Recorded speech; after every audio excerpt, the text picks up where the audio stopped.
We're trying to keep this PG or PG-13. We ain't got no sponsor. We having some fun this time. Don't get the channel taken down, Chris. Okay.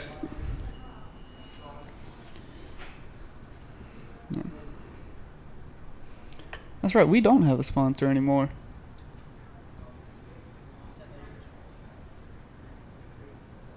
Oh. Hello! Welcome!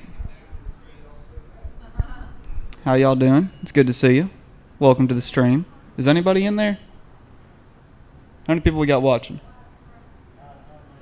Hello to all of the 0 people watching. Oh, never mind. Hello to the people watching. It's great to see y'all. Glad you can make it. Very excited for today. Even though I'll be out in the crowd, which is even more fun. We do have a... Switch to camera B.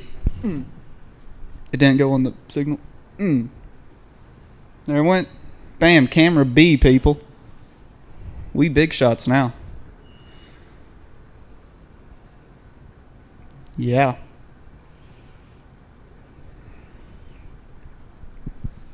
Got Brandon switching over there. What's up, Brandon? No, well, we're doing whatever Brandon's over there doing whatever it is that Brandon does. Liz is here. What's going on? How's it going? Yeah. And then Chris is somewhere. Doing something. I'm almost sure of it.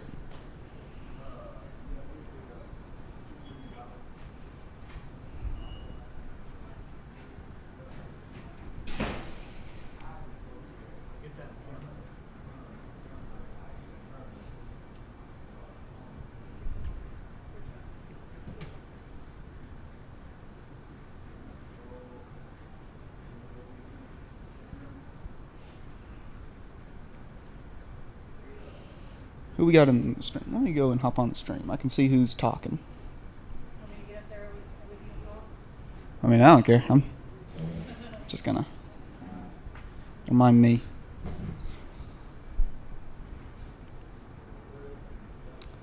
One person's watching. Hello, everybody. It's great to see y'all. Fantastic. I hope y'all are having a great day. I am. Oh. Start hearing it through my headphones, and that was weird. I didn't like that.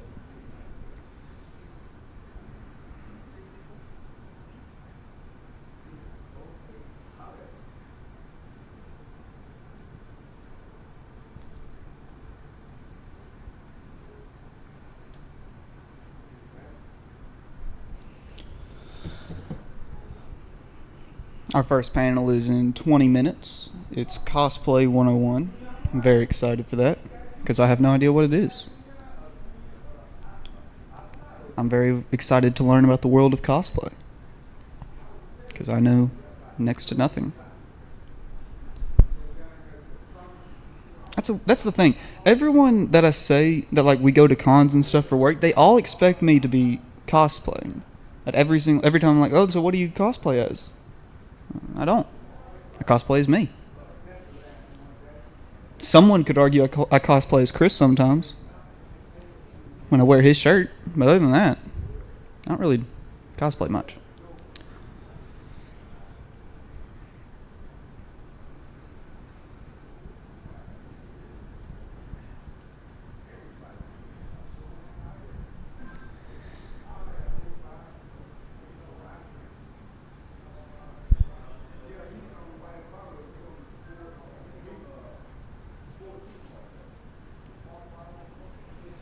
Streaming all day long.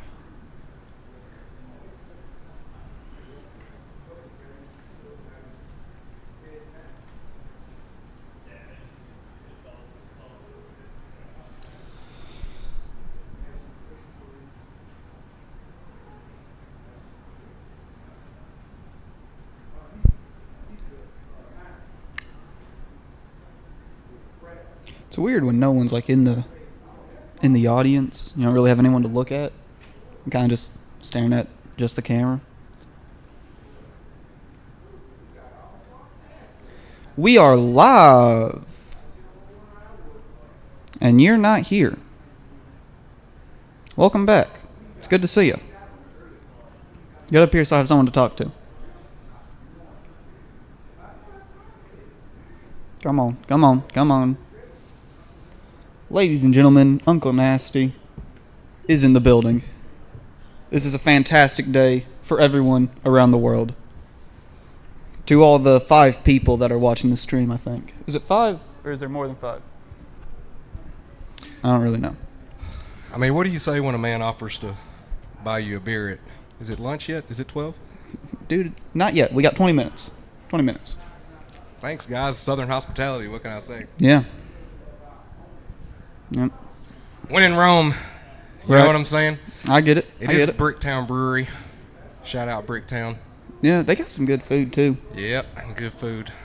Lex, you're 18 years old now. I am. You can go inside the casino. Are you going to go inside the casino? If we have time after the con, I plan to go inside the casino. Are you going to gamble a little? I do want to gamble a little. Maybe $5 or something? I was thinking more like 20. Okay. 20 to 50. I don't want to go over that. I mean, you'll buy a pack of collector booster magic cards. Yeah, which I've been gambling a long time. I've always been opening packs, Pokemon and then Magic. And now it's just moved into lottery tickets and actual like slot machines. I guess I should get my iPad out. What's first, Brandon? It's the Cosplay 101 that's first. Okay, so with this one, Cave Maniacs. Is there anybody watching this? There's 4. I think. Who is it? And people are watching? 4 watching. Who are you watching me right now? Say something in the comments. Let Brandon know. Brandon's here. I'm back watching. There. Okay, so that's one person. Don't worry, guys.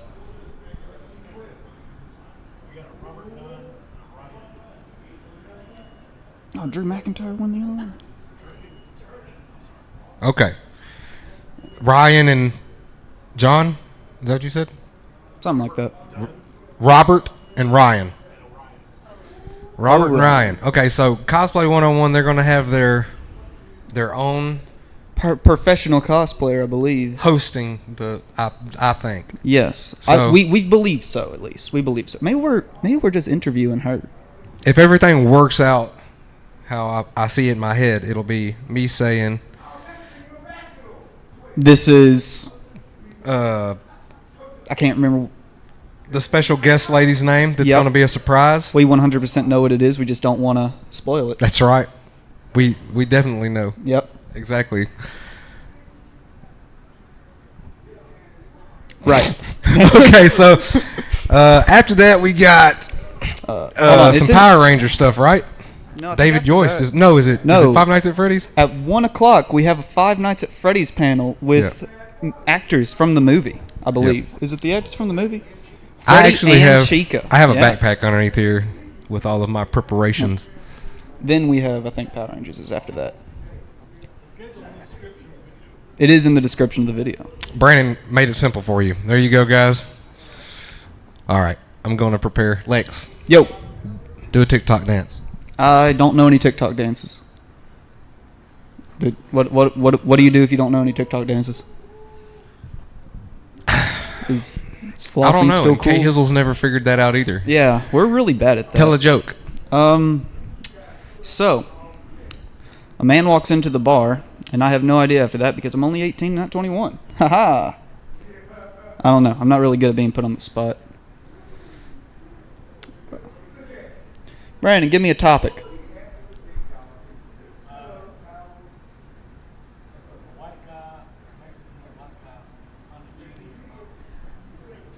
Give me another topic.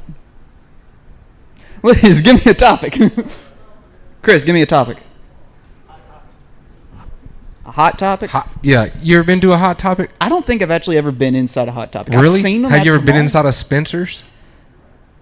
No, I have not been inside Spencer's. I went into Hot Topic one time at a mall Have you ever because they had a pair of Jaws shoes that I wanted to check out, but they didn't have my size, and I was very sad. You ever been inside a Journeys? Is that the shoe shop for kids? It's there is a Journeys Kids. Yeah. Yeah. I've been inside that one. There's a Journeys for Bigs people. I haven't seen one of those. Bigs people? Bigs people. Bugs people? I said that. Is it for Bugs Bunny? Somebody clip that. Send Yeah, that to somebody me. clip that, Brandon. Brandon, Bigs clip it. people.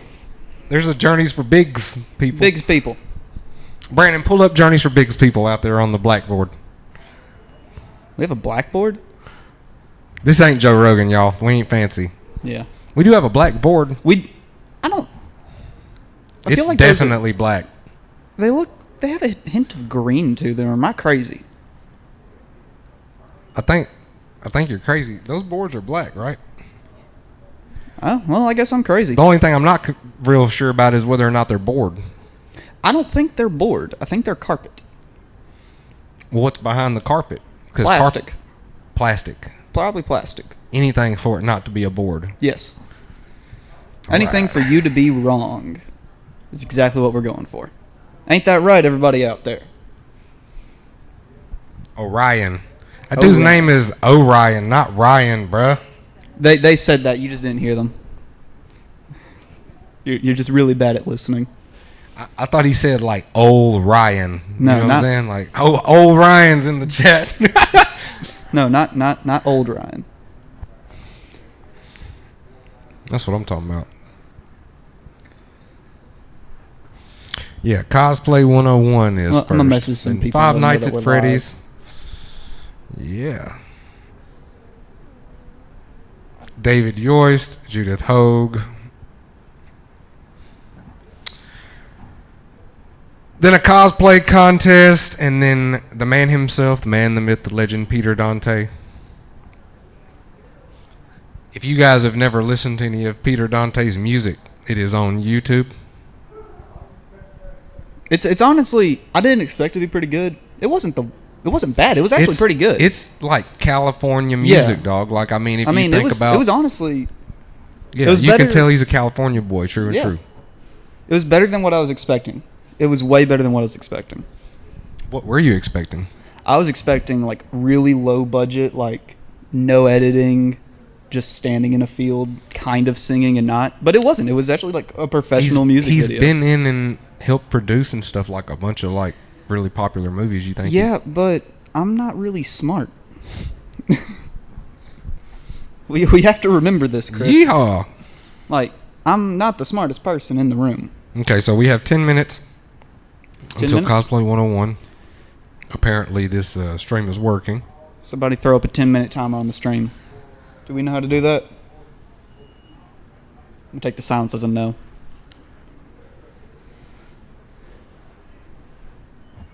Yeah. Who's you asking that? I was asking Brandon. Then why didn't you ask Brandon? I looked over at him and asked. You didn't say Brandon. I assume if I'm saying something like, can we do this with the stream, I would assume the person running the stream would understand. Never assume.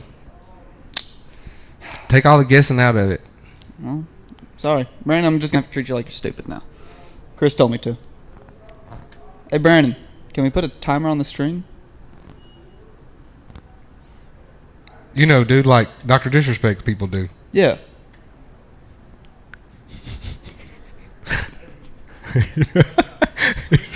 Let me see if I can do it.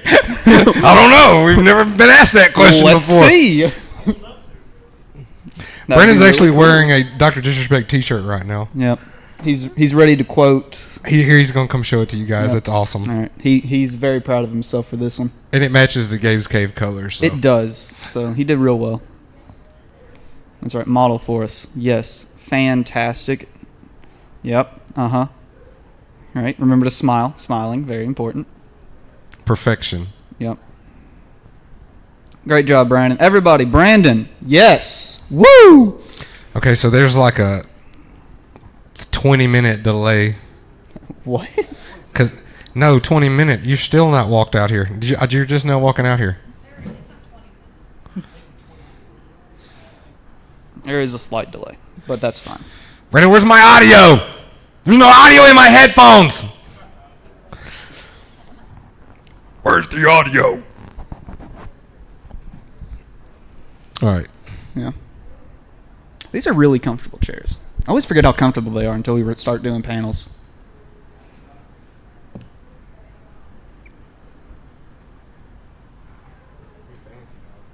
Oh, yeah? Yeah.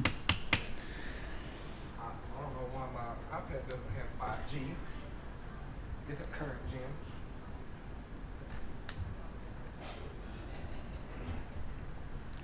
And he's leaving. Grace, gonna bring me my sweet tea.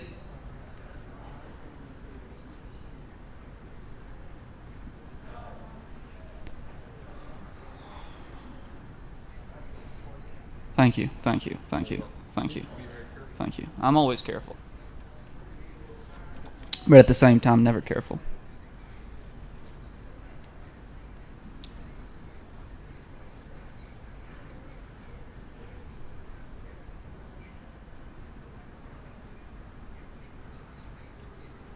Tell the people that are watching, go ahead and Hey, everybody watching, go ahead and put some questions in the comments that you want to ask these cosplayers for Cosplay 101.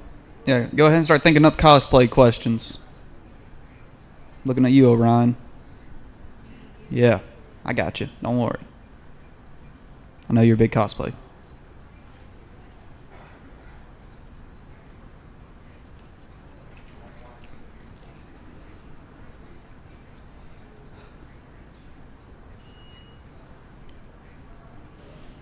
Go ahead and throw in the comments what panel you're most excited to see. They are in the description, so you can go through, see all the panels that we're going to be having. You can tell me which one you're most excited for. Because I'll be completely honest, I'm not quite sure which one I'm most excited for. That's going to be a good one. Dante's is going to be a good one. I don't know. I think the FNAF, the Five Nights at Freddy's one's going to be pretty good. I hope so, at least. I've been playing those games for a long time. Well, Pearl, yeah, I played the original 4. I didn't really play much after that. there's more than one night at Freddy's. Well, there's 5 nights at Freddy's. Well, that's what I meant. There's more than one Five Nights. Yes. So that's Well, kind of. 20 nights at Freddy's. Well, in one of them, you're in a little kid's bedroom, but also kind of in a dream in a hospital. Man, I'm being completely honest. The lore of this game's kind of crazy. If you ever looked into it, Yeah. it's insane.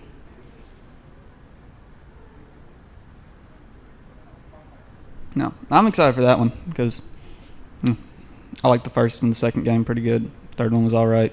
Fourth one was all right, and then I stopped playing after that. But I love those 4. Don't hate me. I still try to keep up with the lore, the game theorists. Shout out to Game Theory.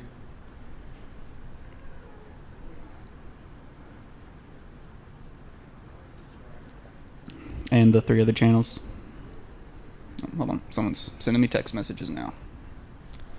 Who's messaging me? Oh, hey! The person I'm waving at knows who I'm waving at. Yep.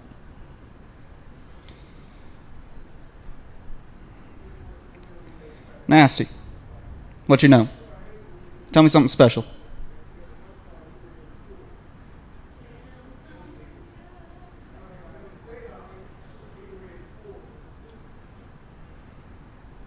You're most excited for the Dante one, ain't you? I would think so.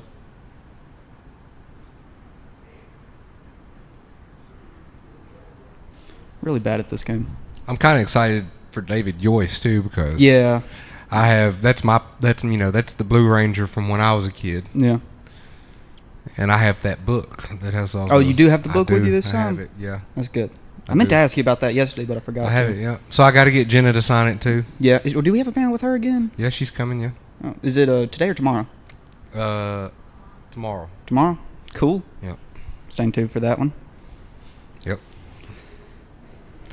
Yeah. Yep. Yeah. Yeah. Yeah. Well, for everyone who's tired of me, don't worry. I'll be off camera soon. Yeah. You'll see me in camera B, because we have a camera B now, because we're big shots. No, we're not. But yeah, we're big shots now. I keep hearing a ring. Do y'all keep hearing the ring when I'm talking into the thing? Yes. That's what we should do. If we ever have like a long break in between panels, just get up here and tell us all your Bigfoot stories. if y'all want to just come in and sit down, y'all are feel free to come in and sit down if y'all want to watch the panels and stuff. I mean, yeah, come tell us where you're from. Where you been? Yeah, why you're here. Where you plan on going? Yeah. What your ambitions are? Tell us about your dreams you had last night. Chris, what did you dream about last night? Money. Money? Lots of money. Yeah. I just dreamed of hosting the panels. It's pretty normal. Just, we had different guests. We had more wrestlers.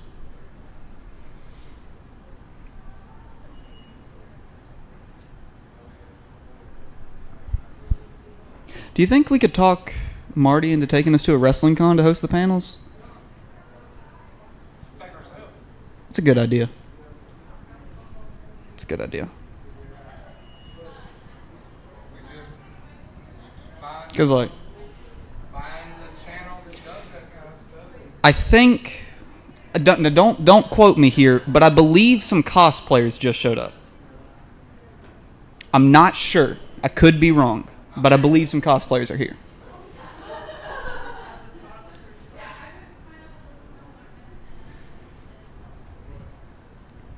Alright. I'm going to head over to camera B and get in my chair. Welcome! Hello, everybody. It's great to see y'all. Good to see you. Alright, I'll let y'all take the stage.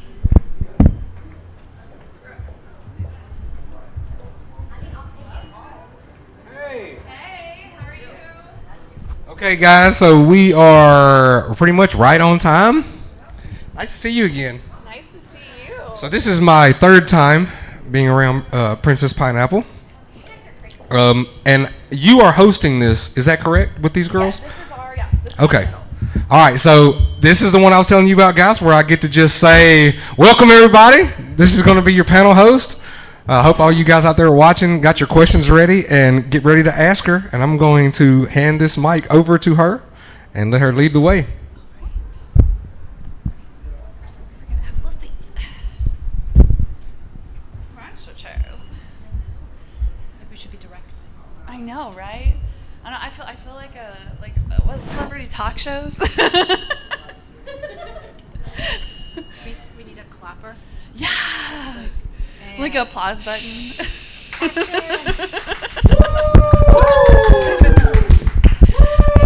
Hooray! All right, hi guys. Welcome to Cosplay 101.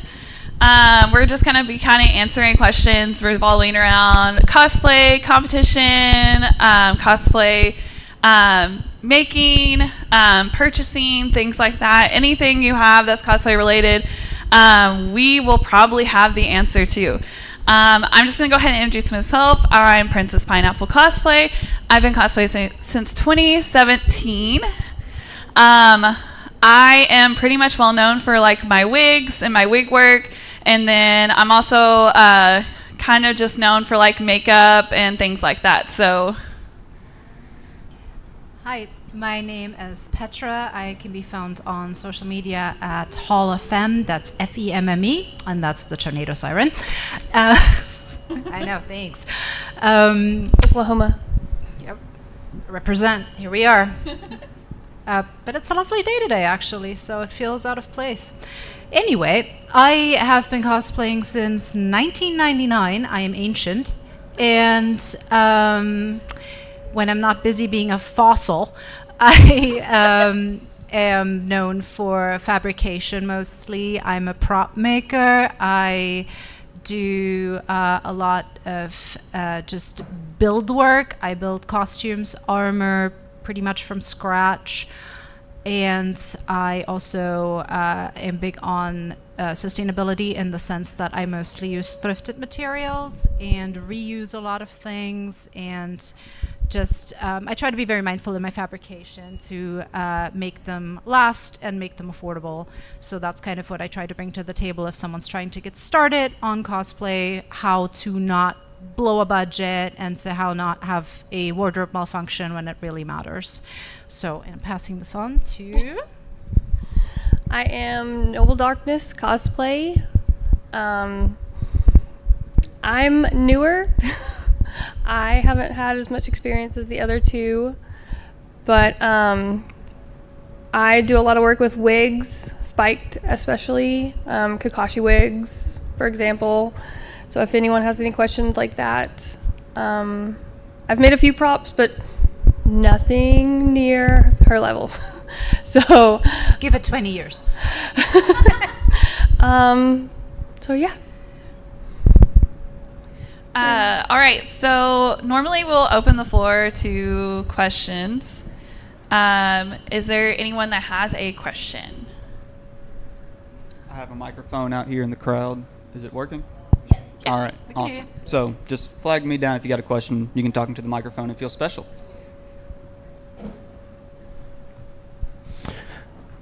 All three of you guys just went. Is this as a professional cosplayer? Obviously, does it? Is that all you do? Like, for you have to have a day job, right? Yeah. What is y'all's days jobs? I have 3. Wow. She doesn't sleep. I don't. I actually literally do not sleep. I teach 7th to 12th grade art, and then I run a small home business. We make t-shirts and merchandise. We are currently the head merchandiser for Conquer Kickboxing. Throw that little tad bit in there. No. Plug this. This is you see. My shop is called Princess Pineapple Designs. Obviously, Princess Pineapple Cosplay, Princess Pineapple Designs is basically my art, my merchandise. Anything that you see with that label is me. And then I actually sell real estate in Oklahoma, so I can sell real estate anywhere here in Oklahoma. So, and I work for Blankenship Realty, so it's a lot of fun. So, Awesome. Okay, I have maybe 1.5 day jobs, so she's got everyone beat by that one. And I do value my sleep, so maybe that's where I need to cut back. I am a merchandise buyer by day, so I do a lot of traveling for what's called market. It's basically trade shows. I do a lot of merchandising layouts and crunch a lot of numbers. So it's super exciting, and then it's super not exciting, but I love it. And I also run an Etsy shop. Fortunately, since again I am ancient, I've had the ability to just kind of get my name on all the social media. And that's been going on since about 2010. So I sell custom jewelry and smaller props, and I do a lot of custom commissions. So my big tenet for being a cosplayer and for allowing myself to be a cosplayer, and it kind of determines how much of a cosplayer I can be, is financial viability. So I try not to break the bank on anything. I have a very strict budget that I adhere to, and again, this comes with 2 decades of mismanagement. So time management and money management is a pretty integral factor to cosplay. I also was the 2021 artist in residence at the Skirvin here downtown. That was a partnership between the Paseo Arts Association and the Skirvin, where they foster local artistic talent, and I still get to be involved with their events, and it was a lot of beneficial cultural impact, especially since I was the first after COVID, where everything was locked down and the program had to pause for a year. So it was neat having such a face-forward discipline of art as the comeback, where you could just kind of run around downtown in costume and engage people in the fun. So that was really neat. That's awesome. Mm-hmm. Thank you. My day job is also at a school. I do enrollment, and then I also created our new school website, and I run that. And so that's... Well, that's cool too. Thank you. All right, guys. Anybody out here in the crowd want to ask these ladies some questions? I broke the ice. I asked the first question. The water's nice. You can all come in. You guys weren't here, but I'm Uncle Nasty. I'm with the Gabe's Cave people. This is Lexington. He's the older me and I'm the younger him. That's about how it goes. yeah. Well, we have No, come here. We have a mic, chance. and there's people watching online. They can't hear you if you don't talk in the mic. Fantastic. So how long have you guys been cosplaying for? In like the actual Comic-Con sense, or like actually doing costumes? Like actually doing costumes. I've probably been doing costumes since I was about 7. Because if you don't know too much about my background, and I don't really ever tell people a little bit about my background, because then people want to ask more questions about it. But I actually grew up as a singer and a performer. That is what I've done since I was about 7. I have performed all over Oklahoma, Texas, Missouri. I've performed in Branson. I used to do national competitions in Branson. So I've been doing like stage costuming, jazz costumes, character costumes, musical costumes, Broadway stuff since I was very, very young. But as in like the Comic-Con scene, I didn't actually start doing costumes with Comic-Cons until about 2017. I started off as an artist. And then in 2017, I actually like bought my first costume just for fun, because I was like, ooh, I want a cute little skirt and a jacket to wear. And then people were like, oh my gosh, you must be like a cosplayer. And then it was just kind of like, shoo. And then I was like, okay, this is my life now. My first costume was made for me when I was 5, I believe. I was in kindergarten, not much I remember. And it was made for me by my grandma. And it was Orko from Masters of the Universe, because it was my favorite show when I was that age, and that was the only character that my grandma wasn't terrified of, nor that she deemed vastly inappropriate for a 5-year-old. And also, I grew up overseas, and we don't do Halloween per se. We do something more adjacent to Mardi Gras, meaning it's in February and it was cold. And she was like, that little guy has a scarf and a hat. Perfect. So that was me in like a little oversized sweater and a giant hat going to kindergarten. And nobody knew what I was, because I guess I was the only kid allowed to watch TV. But I've never quite fallen out of it. The same grandma realized that the only thing that kept me from trying to take her old sewing machine apart was letting me use it. So she taught me how to sew, and I just kind of always like when the X-Men cartoon came out in the 90s, it was a revelation for me, and I was just like, how does this get made? And since you're wearing Storm from the 90s X-Men movies, when I saw those, I was like, okay, so this works in real life. All right, I'm hooked. Let's do this. And from then on, I've just always started making something. Like, I find something that I'm interested in, and I do an insane amount of research, go down all the rabbit holes, and then eventually it ends up either abandoned in a corner because I've moved on to the next shiny thing, or we don't know at all what that's like. No, never happens. What am I saying? No, it always ends up perfectly finished and wearable, and I wear them all the time. I never wear regular clothes, actually. It's I've never stopped. I started actually making costumes to cosplay at conventions when I was 16, which was in '99. Do the math. And then I've just never quite stopped. So here we are. So my first costume cosplay would probably be when I was like 6-ish. They came out with the Power Ranger movie, and I made the cuffs and the hat out of paper, and then I did all the coloring, and then I was awesome after that. And which Ranger were you? Red one, obviously.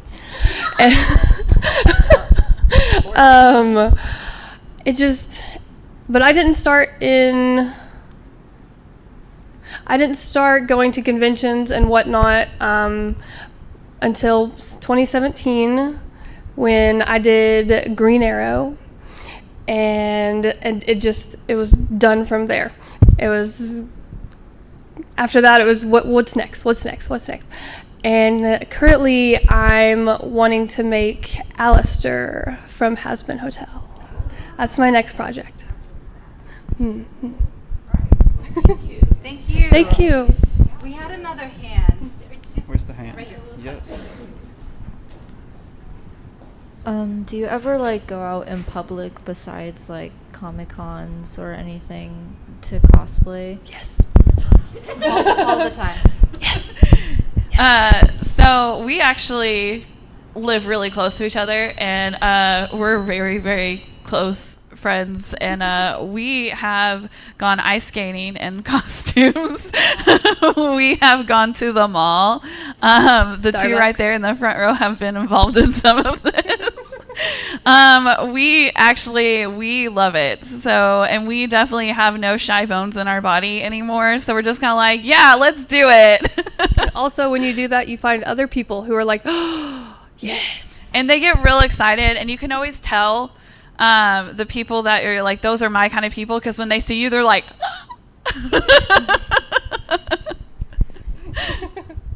Yeah, that was one of the big perks, especially during my artist residency, where my program was that I worked on a different costume every month, and then I got to walk around in it and just kind of test drive it and just kind of do my thing. And the week leading up to Halloween back in 2021, I did like a different costume every day. I kind of forgot what my hair looked like, and I did several pairs of colored contacts, and I don't normally wear contacts, so I don't recommend that, but you know, it was a week of dry eye after that, but it was worth it. But yeah, I do not mind being the only person dressed up for absolutely nothing in a crowd of regular people. It does not bother me one bit. I'm more bothered going out in public not in costume at this point. As you know, as rarely as I do go out in costume, it is just like you get to suspend that disbelief a little bit, because like people often don't recognize me with my natural hair. People don't really quite know what I look like if they just meet me at conventions, and I'm just like, it's great. Shapeshifter. I can't say anything now because I guess my face is so recognizable now that I've actually gone out in public not in costume and have been recognized. And it's like the thing where everyone's like, well, how do you feel about that? I was like, honestly, I don't even know how to react, because they get so excited, because at first they're trying to figure out who I am. And then when they ask a question, it's usually followed with like, hey. And I'm like, hey. And they're like, do you cosplay that character, blah, blah, blah, on your like Instagram? It's like pineapple something. And I'm like, yeah. And they're like, oh my gosh, we love you. And I'm like, because there's like this sheer panic. I'm like, they now know what I look like incognito. What do I do? You're a likable person.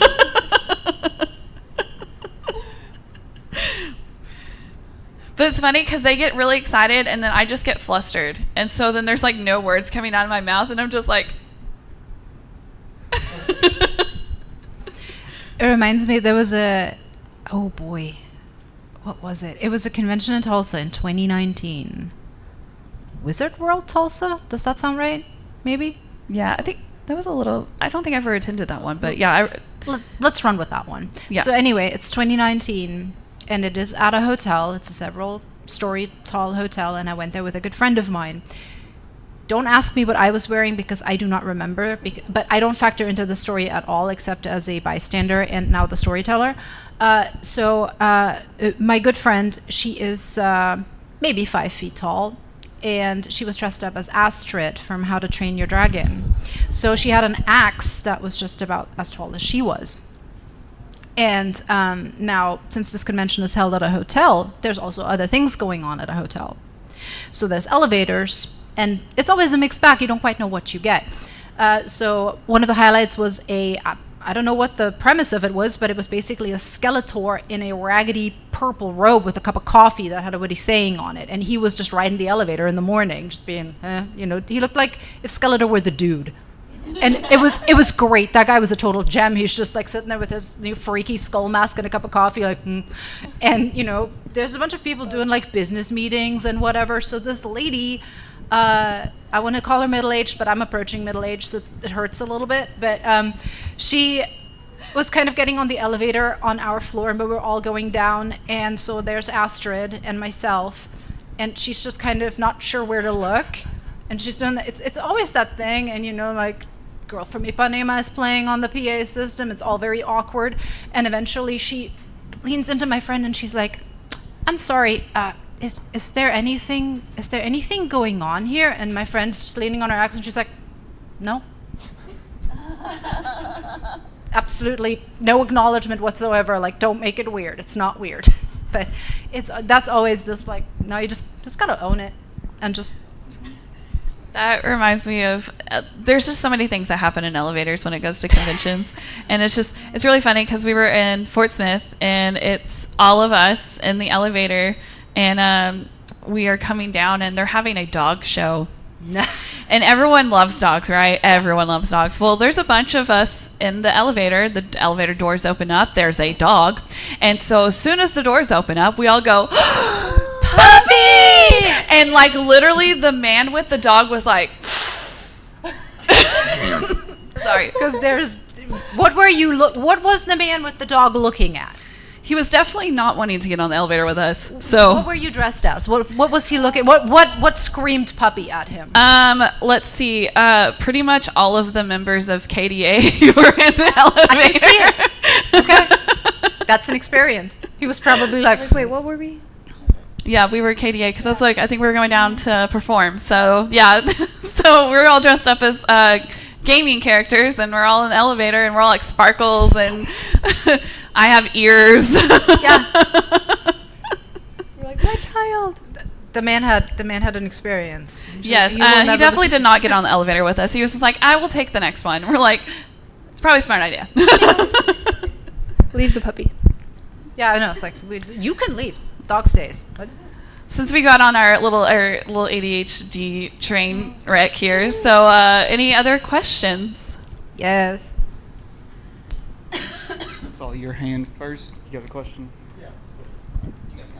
Hi guys. Hi. So I know that you guys have competed and you're also cosplay judges. What do you think is the hardest skill for a new cosplayer to learn to compete at the level that cosplay is at now? Someone else take this first. For me, so I don't actually compete. I judge, but I'm sorry, I have massive feedback going on here. Cheers. No. For me, what I see from that side, and I try to say this in as few words as possible without sounding like dismissive of it, but figuring out how to like find your lane and staying in it. And that vastly also depends on the type of convention that you decide to compete at and the level and their rules. Because the level that you mentioned that cosplay is at today, everybody and their grandma has a 3D printer now. Everybody can get, their fabric screen printed for enough money. It all depends like what is valued there. And of course you don't know who's competing against you. You don't know what the other people have access to. And also that shouldn't matter naturally, because to me competitions work in the way that you're 99% likely to not win. And that's just the way it is. And like your costume can be completely amazing, and there will be one deciding factor that judge that day felt was more important in someone else's costume, that they decide to award the win over everyone else's. That's nothing against any person in particular, but and it's just how it goes. And that is the nature of competition. There's only like one best in show, and there's only like one division winner per division. And so covering all your bases and knowing what you can contribute and where your strengths are, picking your costume based on that. Like, hey, I love sewing, not great with foam. I love wigs, not great with makeup.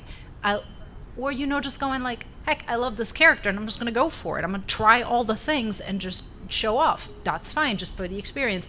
Know what you're in it for. Know where your strengths are. Know why you're competing, and like get to a point where it doesn't frustrate you more than it brings you joy.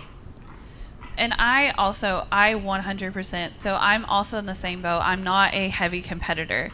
I have competed, I have placed, I've never actually won a competition. I have done immaculate, huge builds, and I've done robotic wings, I've done that. But for me, I've never entered a competition with the mindset of, I'm going to win. I've always entered it because I'm really proud of what I did. And as my dad says, he said, you're always a go big or go home kind of person. And you really don't care, like, if you win or not. You just really just want to make the biggest thing possible and wear it and torture yourself because for some reason you enjoy that. And I was like, I really do. Because if you've never seen them, which we've got them dissected and I'm ready to actually rebuild them.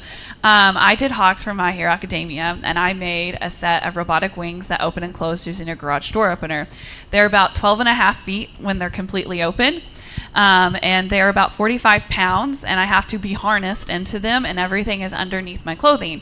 And it is quite an uncomfortable experience. It is wonderful to wear them because you feel so cool, but you cannot sit, you cannot do anything, you cannot move. It was literal torture when I wore them for a competition because they had to bring me a chair to like put my knees on because like the weight was starting to make my back hurt so bad just waiting to get to the stage. So I have done some really crazy things. But again, cosplay competitions, they are opinions of the judges. It's what they are looking for that day. It's going to change all the time. I've had people that really highly value 3D printing. I have people that just foam work is the thing. You know, I have people that really focus on the sewing. They think sewing is like so much harder than this. And I've had, you know, people where they have selected their winners and then they do stage walks and the charisma on stage. The Riz. Is the Riz on stage is just so good that it changes their placing. You know, it's just everything's kind of to me, I feel like a threefold because they're going to judge you on your costume. They're going to, if you've made it or anything, they'll judge you on your making, your things like that. And then they'll judge you on how you do on stage. If you really, you know, show it off, really get into the character, really just kind of play it up, just show your personality, show the character's personality, people will judge on that as well. So again, I always just think if you're going to do a competition, do it because you want to do it and you want to do it for fun and you're not there because you're like, I'm there to win, you know, prizes and stuff. Do it because you're proud of your costume. You're proud of showing it off. You're proud of wearing it. You're proud of being that character. Show it, like, do it for a passion. Don't do it just because, hey, I'm here to win. I'm here to place. I'm here to, you know, be competitor. That's always what I've done. I've experienced people who have done it for the wrong reasons and have taken it out on other people, including myself. And I just don't think that's the way you should go. So, for sure, just because I've seen both sides of it. All right. I was going to ask you, ladies, what are your thoughts on formal schooling for it and or apprenticeships to do this versus being self-taught, and which are you? I'm self-taught. I have never done any kind of apprenticeship or anything. I actually have a bachelor's in fine arts from East Central University. I had no intention of ever doing like cosplay really as a career. I wanted to be an artist. I wanted to have my own studio. I paint and I draw. Actually, I have 3 pieces in an art show actually currently right now. So if you get to Ada Artist Art Show, I've got 3 pieces submitted right now.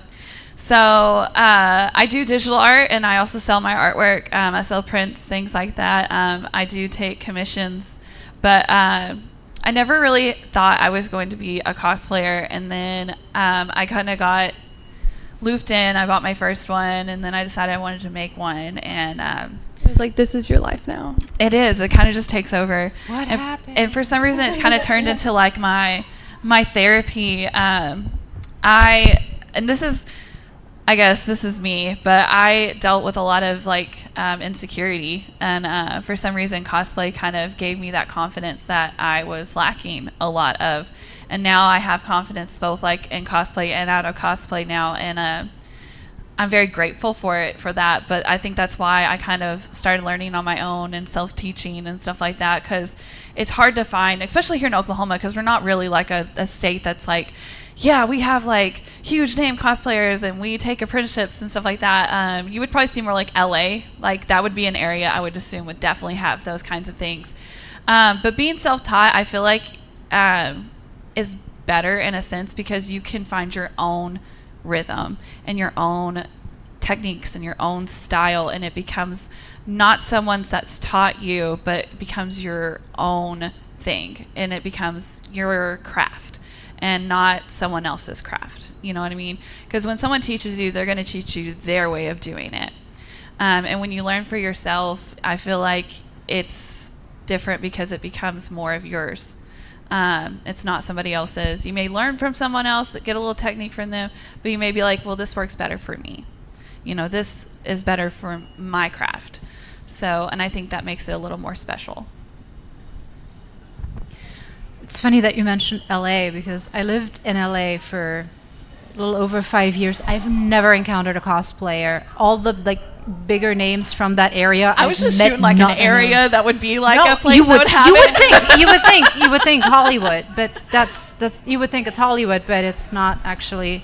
Even if you live in LA, Hollywood is not necessarily where you want to be geographically. But I'm also self-taught, and the thing is, being viable and being profitable as a cosplayer, like, I don't like.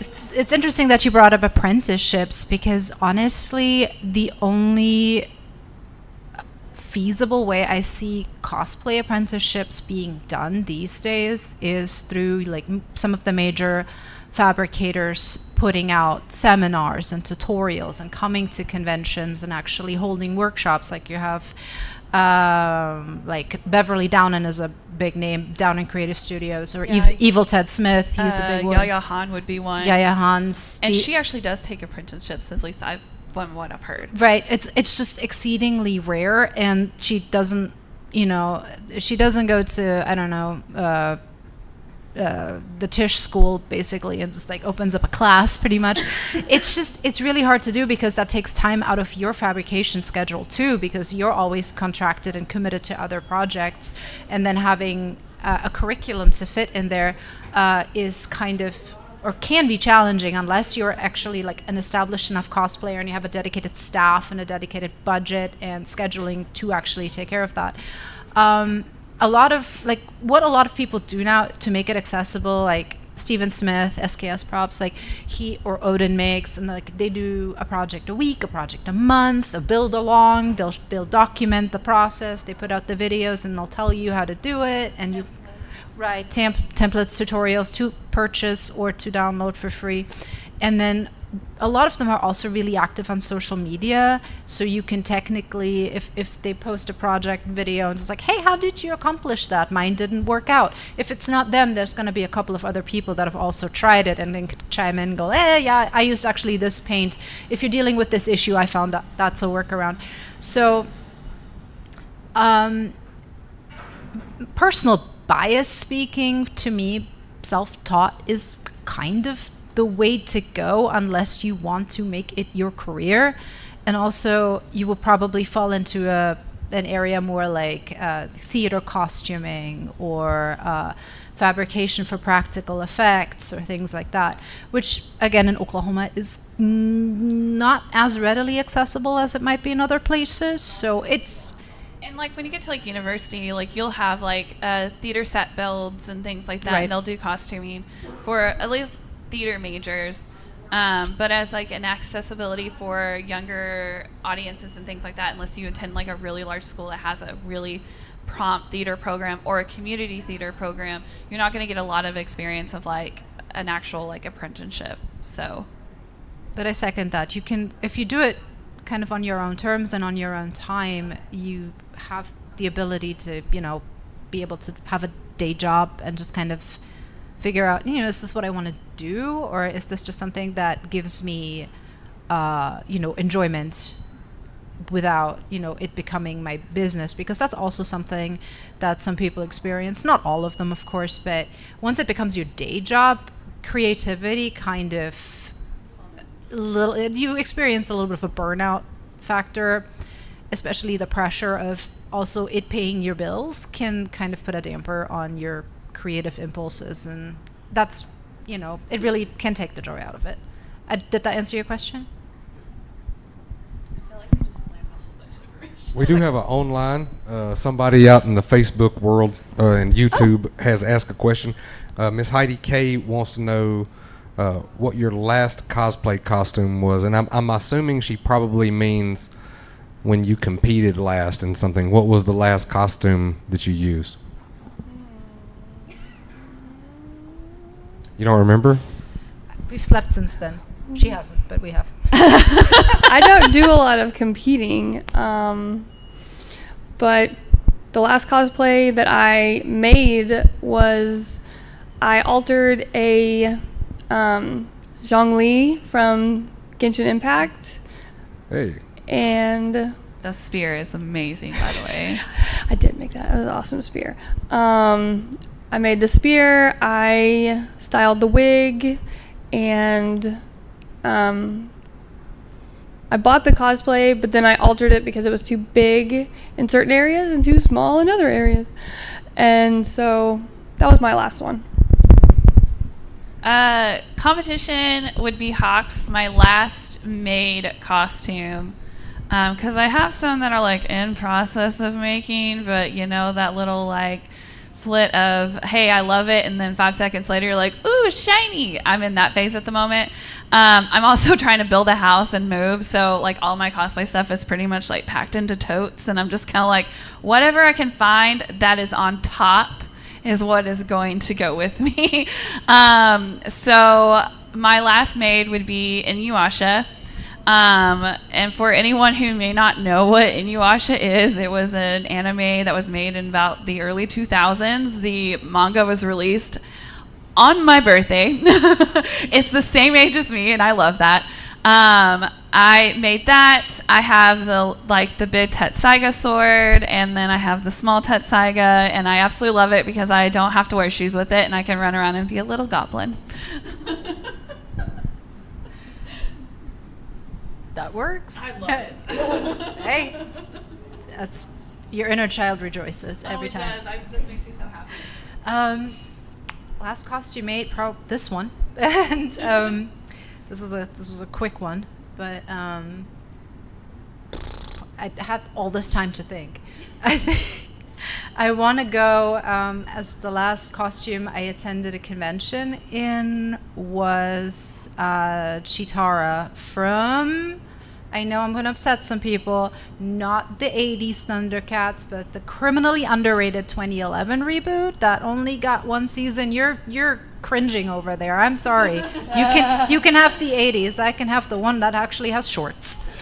So I love it. It has a special place in my heart, and it was a more, to me personally, a more challenging costume than just like a little like jazzercise outfit. So no hate.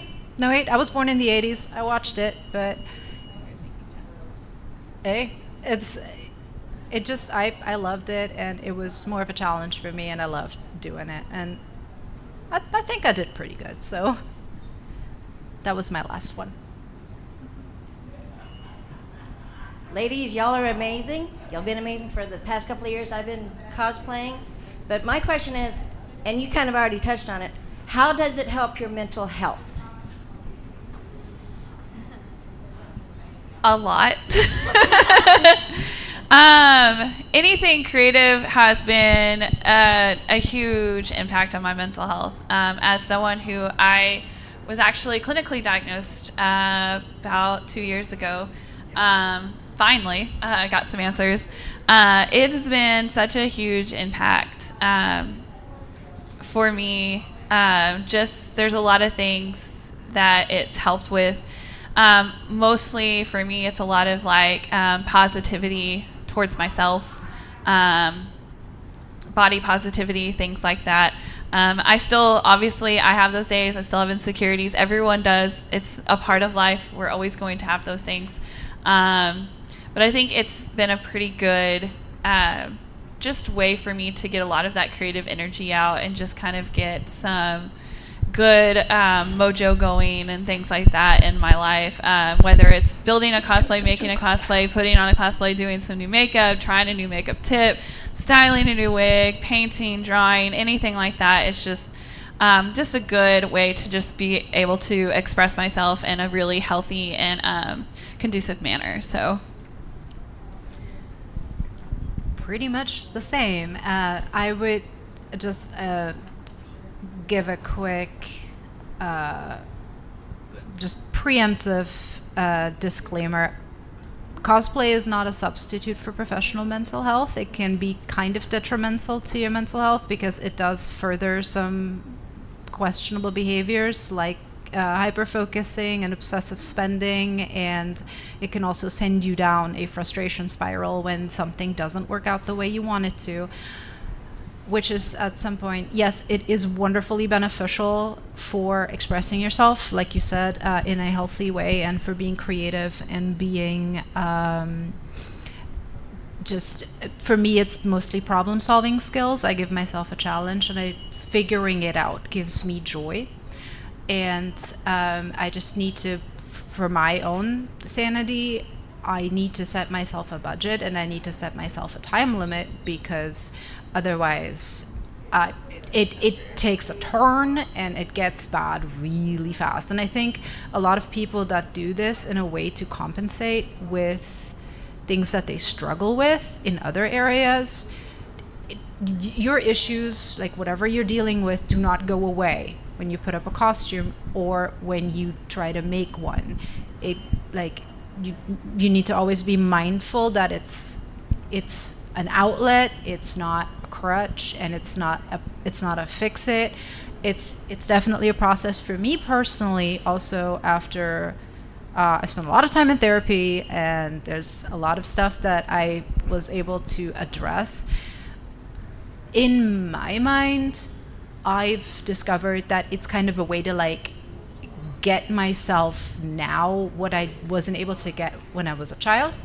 And I feel like maybe a lot of you feel similarly, especially because we always tend to go back to the things that we really enjoyed when we were young and we were little, and that's a comfort, and that's just reminiscent of that joy. And to give that to ourselves is kind of a great form of self-care.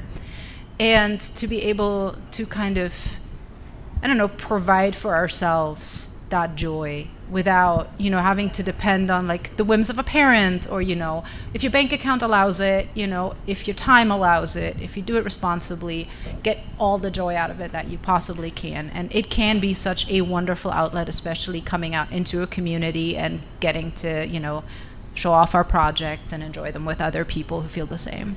Yeah, I also agree. Like, it doesn't definitely take place of like professional help. As someone who I do see a counselor, and I do have professional help that I seek as well. So it definitely doesn't replace that. So always keep that in mind, because yes, again, it can take you to a dark place. I have a lot of what is it?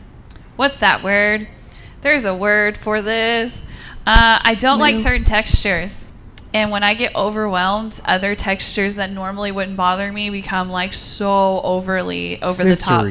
Sensory. I have a lot of sensory overload.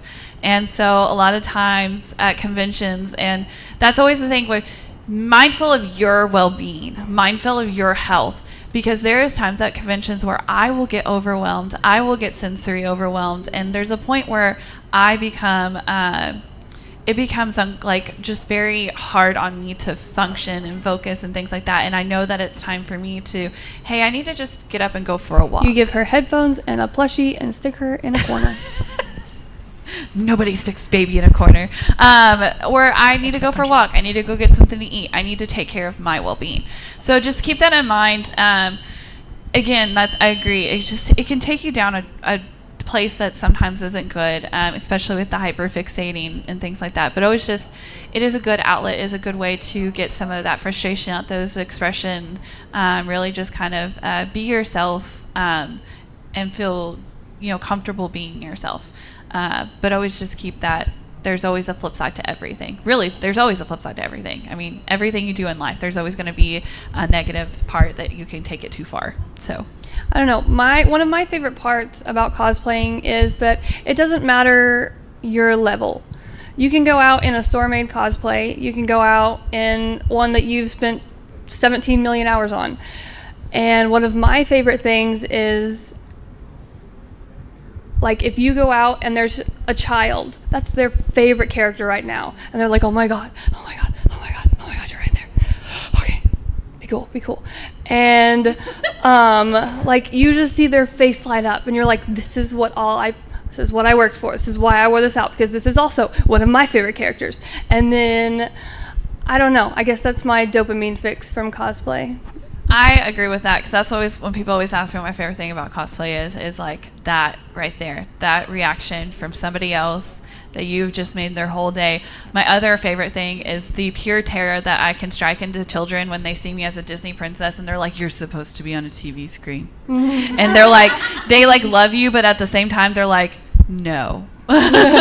So that's also really fun, because about 5 seconds they're terrified of you and then you're their best friend and they want to take you everywhere. So I'm going to throw in an anecdote. When I was during my residency, the host hotel, the Skirvin, had an event called the High Tea.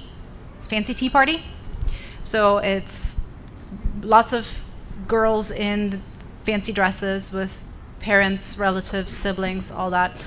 And we got to host a Frozen high tea, and I was Elsa.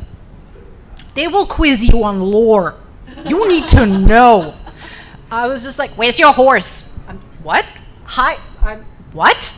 You're 5. What do you? And I was actually proud of that one, because I usually think of a good comeback like 2 days after I was asked the question, and like, that would have been great.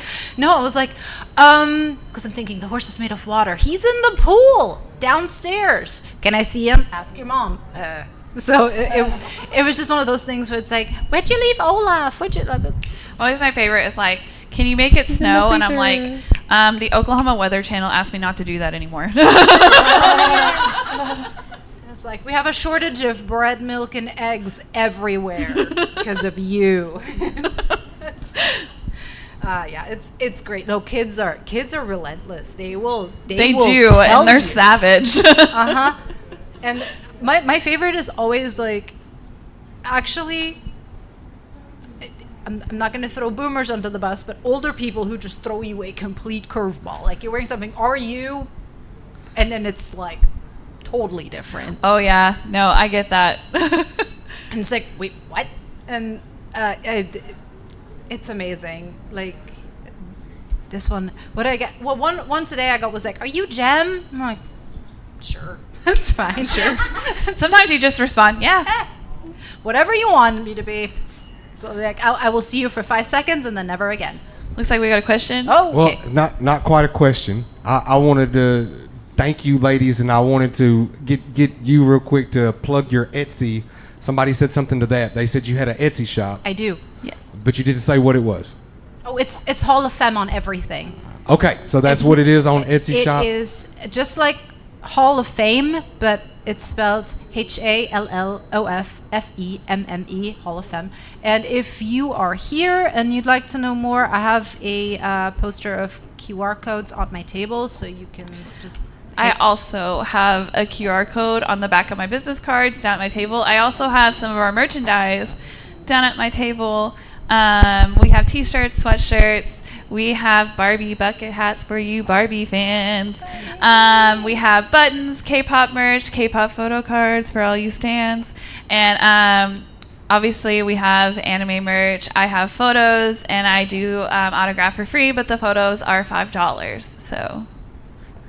You girls will be back up here, though, right? This evening? Yes, for the cosplay contest at 4. So everybody come back up here at 4 o'clock? And if you're wanting to compete in the cosplay contest, you need to come see me at my table and sign up, please. Everybody, give them a round of applause, please. We only have probably about 5 or 6 minutes for you guys to go to the bathroom. There's bathrooms right down the hallway before the next panel. But we encourage you guys to come back. If you were here for them, it'd be 5 Nights at Freddy's panels. Thank you, ladies, so much. Thank you. Thank you. And thank you guys for coming. Thank you guys for coming. You enjoy the con. Oh, wait. Before everyone leaves, I have to do this because my mom keeps like. Yeah, take a getting onto picture. me. Yeah. We're gonna take a selfie. So y'all stand up and kind of get together, act like y'all like each other for. Tell me.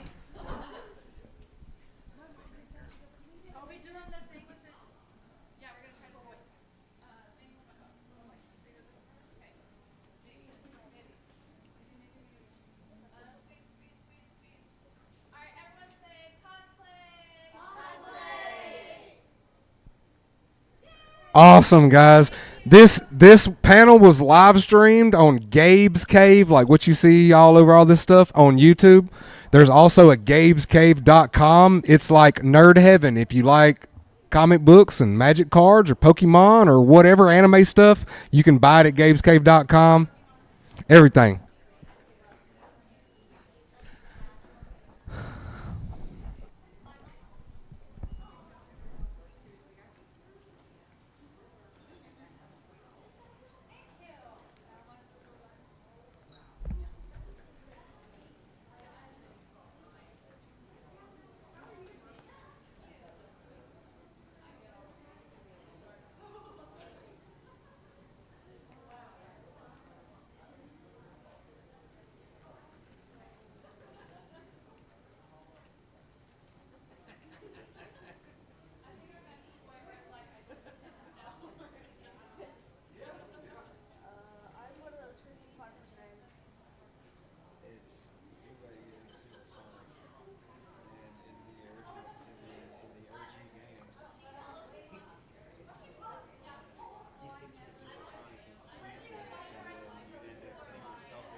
Me, me, me, me, me.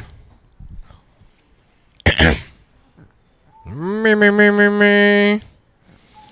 You look like you can sing. Can you sing? You was looking at me. You was like, oh, no, he's about to do. He about to sing. Guys, my name is Chris. I'm not giving you my last name because I don't want you to be able to Google me. Everybody calls me Uncle Nasty. I am the host for this panel with Gabe's Cave on YouTube. There's also a Gabe'sCave.com and a Gabe's Cave physical store in El Dorado, Arkansas. So if you're ever in South Arkansas and you like nerd stuff, it's nerd heaven. There's secret rooms in the back, all kinds of crazy stuff. It's a Magic the Gathering official tournament house. So if you play Magic the Gathering, they have official tournaments there every Saturday. I wouldn't tell you that it was worth a trip to go see this place, but we've had people travel from all over the world to come see this store. It's not just a comic book store. It's so much more than that. And you can check it out online, and you can see I'm not messing around. We also have a food truck park that has, I don't know, like 10 different food trucks.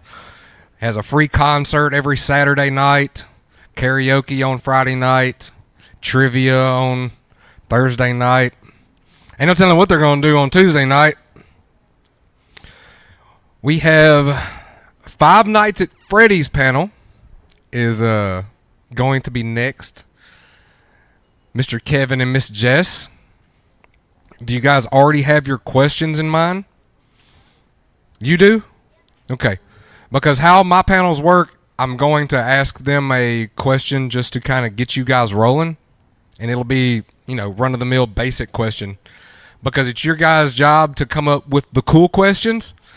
So the more participation, the better this panel is going to be. We also have this iPad up here so people that are watching this live on YouTube can ask questions as well. So every now and then you may be next to get a question and you may have me bump in front of you. But we're not going to prioritize these guys first, okay? You guys are first because you guys came in person.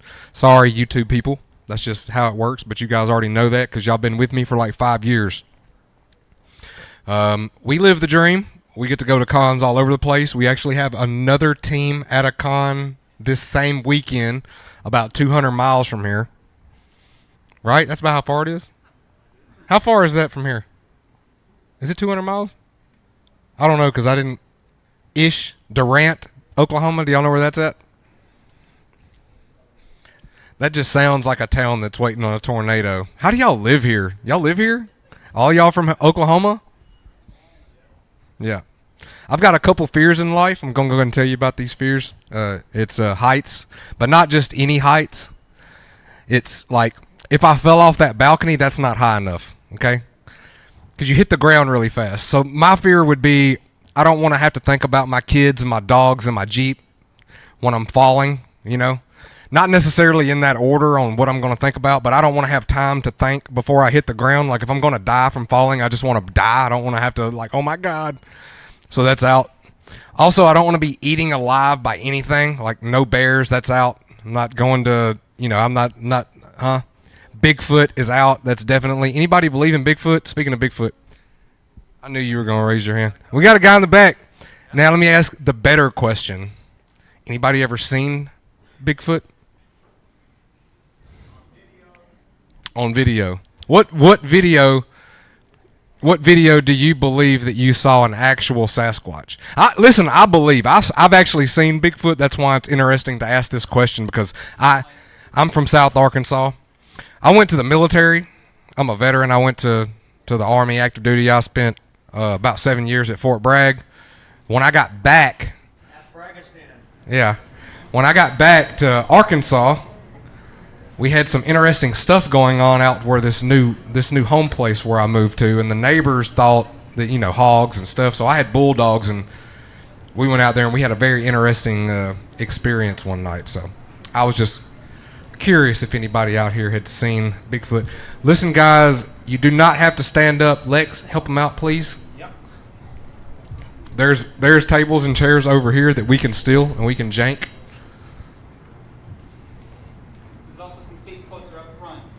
Yeah, don't be shy. Guys, there's a whole row up front here. There's 1, 2, 3, 4, 5 seats on the second row up here. There's 2 over here.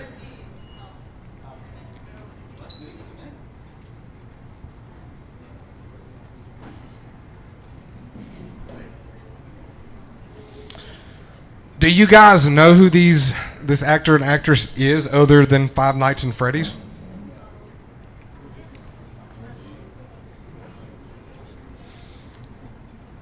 Did y'all play the games Five Nights at Freddy's? Listen, there's a lot of little kids out here that are raising their hands. I'm concerned now. Isn't that supposed to be like creepy, dude? How it's explain that to me real quick. Somebody out there that's smarter than I am, tell me how that's a kid's game. How's it a kid's game? Dude, listen, I had nightmares about that guy until one day I was watching the Sci-Fi Channel and the actor that played Freddy Krueger was on a commercial for them, and he was like, he didn't have the makeup on, but he had the glove. And he was like, and remember, kiddies, it's just a movie. And it was almost like a flip switched in my brain at that point, and I no longer had nightmares about Freddy Krueger. It's crazy how that worked. I mean, I don't know. Anybody got any weird phobias? Elevators? Why are you scared of elevators? Water towers? What's scary about a water tower?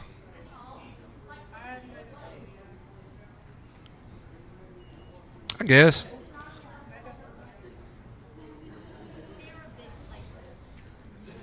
The scariest thing about a water tower would be like if it got E. coli in it. That's pretty scary.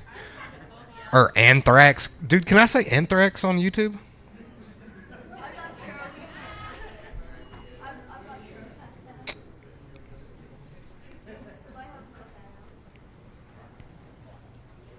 Anybody got any weird talents?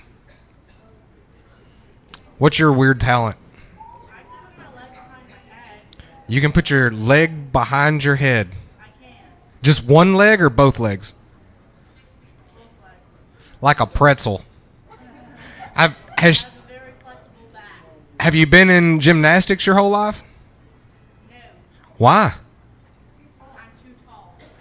She's too tall for gymnastics? Is that like...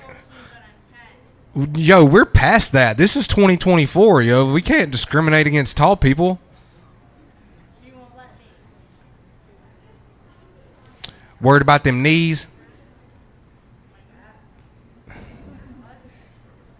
Worried about the knees getting tore up doing gymnastics? You only got one set of knees. They can replace them, but they're not robotic legs like what they had on Grandma's boy. It's not the same. Anybody? Oh, do all you guys know? This is exciting because as cool as it would have been to have Dan Hassan. Dan Hassan. How do you say his name? It looks like Dan Hussein. I don't watch wrestling no more. I watched it religiously, like, I don't know, for years. And it was like when Shawn Michaels retired, I retired. HBK for life, you know what I mean? So, as cool as it would have been to have him on a panel up here and to be able to ask him all the questions that I don't know about him and the Wrestling Federation that he is in, we are going to have Peter Dante is going to be the replacement at 5 o'clock. And if you guys have not had a chance to go by and meet this guy yet, he's the realest, real dude you're ever going to meet. Like that, those characters in those movies, that's who he really is.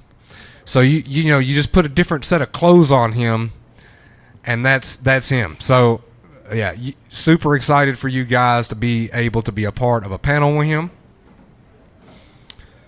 Yep, those are the kind of panels I like to host. What about Black Panthers? Do y'all anybody here, y'all believe in Black Panthers? I don't mean like the, you know, I mean Black Panthers, the cats. Are they not real animals? Are they? Who said that? Me. I thought they were real. That's a good question. Google it real quick. No, really, I'm serious. Google it real quick and see what Google says about a Black Panther.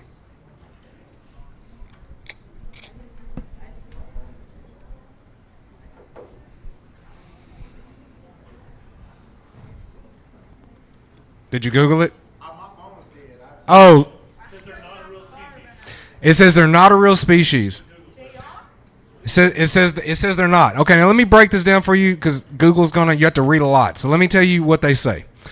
They say that the only cats that can be black like that are jaguars and leopards. They say we don't have a population of jaguars enough for us to randomly get a black one here. That does happen in nature, but it's very rare. So we do have jaguars in America, guys. I think we have 3 now. We knew we had 1 forever, but I think we have 3. But the bottom line is the cat that we call a panther, the cougar, the mountain lion, or whatever, they say they can't come black. They can't be black. They don't have that in their genetics. But people all across south of the United States say that they see these cats. They're classified in the same domain as Bigfoot is, as a cryptid animal, an animal that many people claim to say they see, but there's not a body or something like that to prove it. Did you guys know Oklahoma has a Bigfoot license? You can get a Bigfoot license in Oklahoma. Any of y'all got one? Let me ask you this: as a out-of-stater, do you think they would sell me a Bigfoot license if I went to go buy one? What's the proper weapon to use if you were going to go Sasquatch hunting? Do you think that's ethical? Harpoon gun. Yeah. Rocket launcher. These are smart answers. Fist fight. You're out of there, dog. That thing would rip your arms off and beat you to death with them. Okay? Listen, yes, what? A bear cage?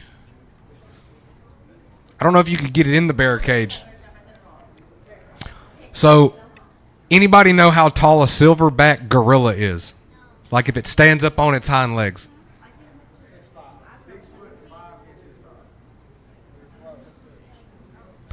The biggest ones probably don't get 6 foot. Yeah, but they weigh like 550, 600 pounds solid muscle. So, if Sasquatch is 7.5, 8 feet tall, like solid muscle, we're talking 800-900 pounds, easy, guaranteed it could dislocate every bone in your body. If it thumped you in the head, it would cave your skull in. I am.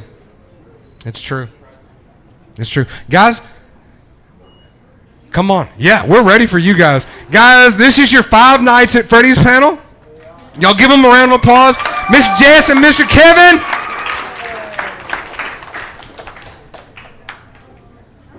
Hi, nice to meet you. I'm Uncle Nasty. Uncle Nasty. Uncle Nasty? Yep. Kevin, just plain Kevin. That's right. That's right. Where do you want to sit, Kevin? I guess over here. All right. Here, I'll sit there. Yeah. We're all friends here. Yeah, we're all friends. Okay, guys, this is awesome. Check. We are full out here, and I told you guys briefly how this is going to work. We are going to let these fine people introduce themselves to you guys, however they choose so, and then I'm going to ask just one question, just to break the ice, because I know some of you people get nervous or whatever, and you're like, I don't know, but this is your guys' panel. Okay, I'm just the moderator, all right? I'm just going to watch on YouTube, help them ask their questions. Okay, this is your guys' panel. You made the trip. It's all about you guys. So this is what we're going to do after you guys. Oh, awesome. Well, thank you guys for coming out. We really appreciate it. And you guys look amazing. Everybody's costumes look so good. Yeah, hey, good. It's good to see a full crowd here, and I love chatting with fans. So any questions you guys got, we're up for it.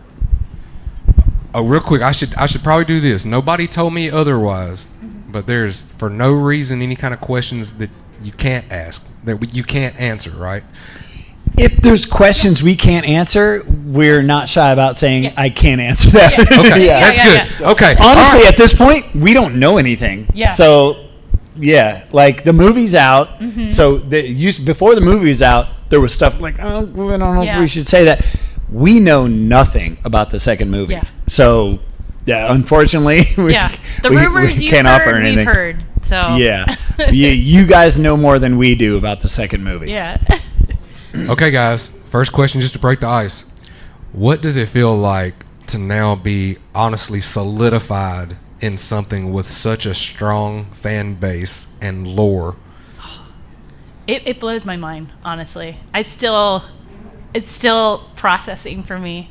Yeah, it's like, is this real? Yeah. Is this really happening? I'm waiting to wake up from a dream. Yeah. Yeah. But it's been amazing. All the fans have been so kind and so welcoming, and learning about the lore. I knew about the video game. I didn't know about the extensive lore behind it. And so learning about that, I've learned so much, and it's more to it than I ever imagined. Somebody came to the table about a half hour ago and was like, how long did it take you to learn all the lore? I'm like, are you kidding me? I don't know 5% of the lore. Yeah. This is insane. I read Into the Pit on the airplane coming here last night. I know, like, you guys know so much more than I do because there's so much to know. I had no idea. When we were making this, we're like, oh, it's a movie. Yeah. And like, no. Yeah. So much more than a movie. Well, your son really kind of helped you too. Braden knows a lot, but then Jade's son Gabriel Yes. too. Oh, he was yeah. our go-to. So Jade Kindermartin played Bonnie, and his son is 12 or 13 now. Whenever we had questions about lore, we would call up Gabriel. We would be on set and we'd go, call Gabriel. And we go, Gabriel, what is this about? What is that? And he would explain everything to us like an encyclopedia. And that's how we learned our stuff. But honestly, I don't know 5% of the lore. I'm still learning. Yeah, I love it when people come up and they say, hey, do you know about this or that? And I might know about it, but a lot of it I don't. So I really love learning about it. Okay, guys. That was the answer to the question that I asked. The ice is broke. Yeah, I think there's a question all the way back there. No, hold on, wait a second. Wait. Rules are, we got a microphone because the people that are watching live can't hear the question, so please come up. Wait, people are watching live? Oh, yes. Yeah. Wow. We're live On on Gabe's YouTube. Cave on YouTube. Yes, Now sir. I'm nervous. And for everyone further back than this, I'm sorry, this is as far as the microphone can stretch, so if you have a question back there, you will have to walk up to me and ask. Kevin gets camera shy. Okay. Have you watched any of the MatPat theory videos? I watched the MatPat FNAF timeline, the hour and a half video, about a week ago because right now I'm writing a book called The Science of Possessed Animatronics. So I wanted to learn. I was asking my son, Braden, who's 9, I was asking him questions. He goes, you need to watch MatPat's video. So that's why I did. So I literally, the only MatPat video I watched was that one a week ago. Saddest part is he's retiring. Oh. I never believe that. When people say they're like Michael Jordan retired, and then he came back and won 3 championships. So I would take that with a grain of salt. I don't know the man, never met him. He's young. He posted a video saying about how he's retiring. Okay. Yeah, March 9th. Oh, really? Yes. Okay. People change their minds. People come out of retirement. Yeah. He's young. He's in his 20s or early 30s probably. I wouldn't take it as MatPat's gone. I'll just say that. I don't know anything, but that's yeah. You look great, by the way. Oh, thank you so much. You look amazing. Fantastic. Who's next? Saw your hand first. Do you ever get scared on set because of loud noises and stuff? For this movie, I don't think. I'm trying to think. This movie. No loud noises. No, Really. Generally on set there aren't loud noises because everything has to be quiet. But on this movie, I'm trying to think if there was a moment that like something might have spooked me, but I don't think there was. It was pretty mild. Yeah. We had a pretty good environment. Yeah. There was one time I don't know if I'd say scared, but I was telling somebody earlier today, I was working as a stuntman on G.I. Joe 2, and there's a scene, and we called it the Catacombs. It was this old, like, Civil War, revolution, I don't know. It was an old fort made out of brick, and so these tunnels made out of brick. And Snake Eyes, played by Ray Park, Snake Eyes has 2 Uzis. And they had, when we're on set, we use blanks, and there's different levels of the blanks you have. There's quarter loads, half loads, full loads, depending on how much black powder, how much gunpowder is in the blank. More gunpowder means more bang bang, right? So he had 2 Uzis with full loads shooting at us from about the distance you and I are apart right now. But there's no bullets in them. They're just blanks. They go boom, but nothing comes out. But the noise comes out. This was the loudest thing I've ever heard in my life, and it's echoing off the brick in these tunnels, and he's got 2 of them at the same time shooting at us. And I had earplugs in, and I pretended to take a hit and fall down, and he's still shooting. And I was like, I'm supposed to be dead on the ground, and I had to cover my ears. I was like, oh my God, I cannot handle the noise coming out of those guns. So that's the only time noise has bothered me on a set. But I felt like my ears were going to get damaged from the noise coming out of these guns. Yeah. That's the only time it's bothered me. I think coming back to being scared on set with Five Nights, I know that when we were in the costumes, we couldn't see anything. So I definitely know that I've freaked out a few like claustrophobic wise? No, the crew, because Oh. I can't see anybody. So I'm just walking, and then like a crew member turns a corner, and there I am, and they're like, "Oh my God!" Oh, scaring other people. Yeah, for sure. All right, I saw a little man in the back there. I saw your hand first. Come on up here, little man in the back. Come on, Glamrock. Oh, snap. Yeah. Nice. Wow. I haven't played that one, but I do know about that game. Mom, is that Mom? Are you Mom? You got to let him walk up here when he... In front of the camera? Yes, ma'am. Yeah. Yeah, let him see him. The home audience has to see him. Yeah. After he asks his question, let him ask his question. Yeah. Oh, Snap! Okay. We are high-tech redneck. You hear me? Alright, you ready? Does it feel comfortable in the suit? Was it comfortable in the suit? Is that what? It's never comfortable in a creature costume. This one, it wasn't too bad. It It was wasn't made that out of bad. foam. The only thing that was really hard was the heads. The heads were about 17. Was it 17 or 19? 17 pounds. 17 pounds. Yeah. And that's resting on our head, so it was a lot of pressure on our neck. So that was the most uncomfortable part. And then sitting, too. Sitting was hard. Yeah. Okay, does that answer your question? Say thank you. Thank you. Thank you so much. Next, saw your hand. I know you said you didn't play any of the games, but have you read any of the novels? Yeah. Was the question directed to me? Oh, okay. Yeah, Kevin has. So the games, I don't do well with jump scare games. So I tried to play it through the controller. I was like, I can't do this. It was like my nerves were shot. So I started watching a bunch of the YouTubers play them to get an understanding of it, and then also reading a bunch of the lore and a lot of the. I did a lot of time on Reddit. Yeah. I started playing the game right when I got the job, December of 22. Mm-hmm. My son and I started playing the game together. And but you also made a home version.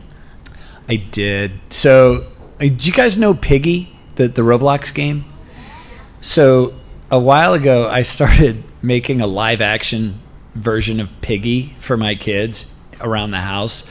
I would make it becomes kind of like an escape room, except Piggy's trying to kill you at the same time.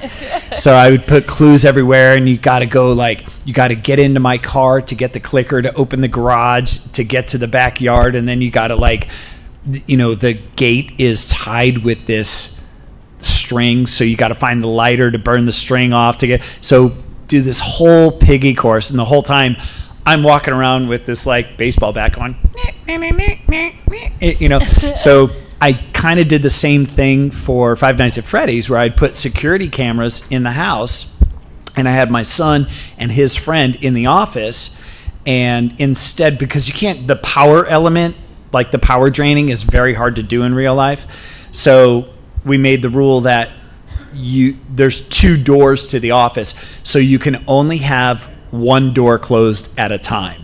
And you got to look at the cameras to see where I am, because I was Freddy, and I would like look in the cameras and like, eh. And so my son was on the monitors watching where I am, and his friend was in charge of which door to close at a time.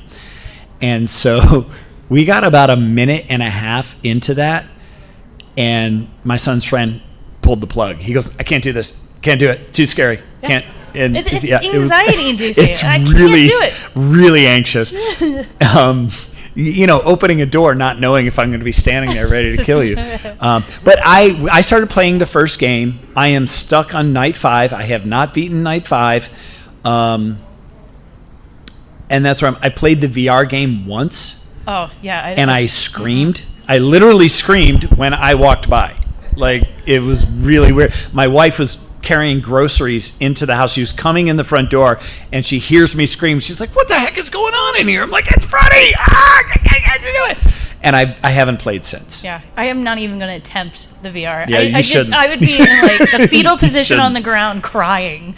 But all you kids should put the headset on your dads and moms and make them play once, because you video it and put it on YouTube, because it's going to be hilarious. Yeah. I say the next panel opportunity that we have with these two, we get a VR headset. Oh, man. And we make this happen. Oh. That's Kevin. Kevin will do it. I'll do no, commentary. we'll put volunteers from the... Yeah. No. Kids We will want us to win volunteer. this. I'll do the commentary. Do you two have a favorite animatronic from FNAF 1? Mine's the cupcake. Hands down the cupcake. Carl, I love him. I would hang out with him on set. Carry him around. Yeah. Carl was your puppy. Yeah, my pupcake. Your pup. Yeah. I don't know why, but I dig Foxy. Foxy was really cool. In the game, Foxy's my nemesis. Foxy always kills me, so I have to, like, if I go into the cameras now, I make sure that I'm looking left in the game, because that's where Foxy's coming from. Because if I'm looking right and I see Foxy coming, I can't work my hands quick enough to close the door on the left, so I need to be looking that way. So I should hate Foxy, but for some reason, he's my favorite. But he looked so good. Yeah. The animatronic Foxy on set looked so Yes. good. They did an amazing job with him. Yeah.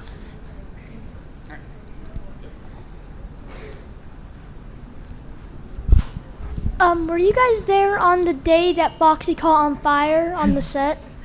Well, Foxy didn't quite catch on fire. There was just some smoke.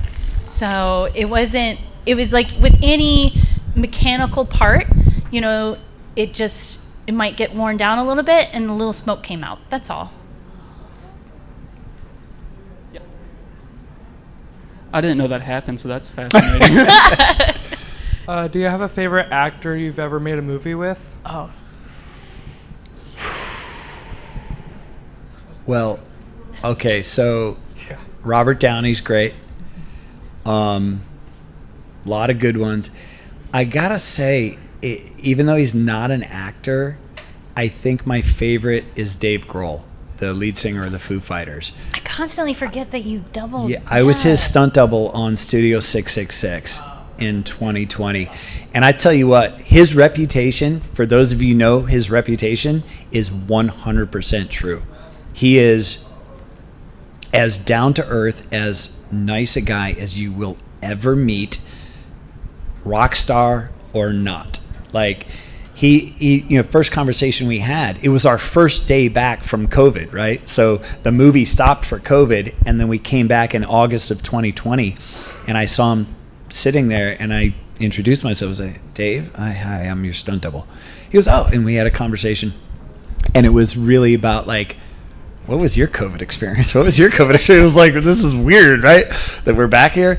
And they were supposed to go on tour, and they tour, their crew for a tour is about 125 people, and 75 of them are people who are like part of their family, like they're with them all the time. So he was like, I had 75 people to take care of during COVID. So they didn't just take, he's got 4 kids and a wife. He wasn't just taking care of them. He was taking care of 75 people who were out of work because of COVID. Yeah. His rep is 100% legit. Like this little Yep. Up front, yeah. yeah, panel member up here would like to. Yeah. Did you audition for these characters? Oh, that's a really good question. That's a really, really good question. So the way it works with stunt performers is that you don't technically audition. The stunt coordinator knows you and knows your body of work and what you've done, and then he finds the performer that he feels will best suit that role. And so we got contacted by the stunt coordinator, Andy Dillon, to do these roles.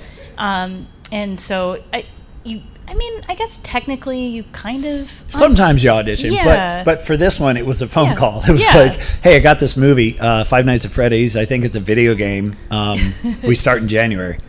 That was the call. And Yeah. I go, okay, great, let's do it. Imagine that. Hey, real quick, I see a bunch of hands, so let's.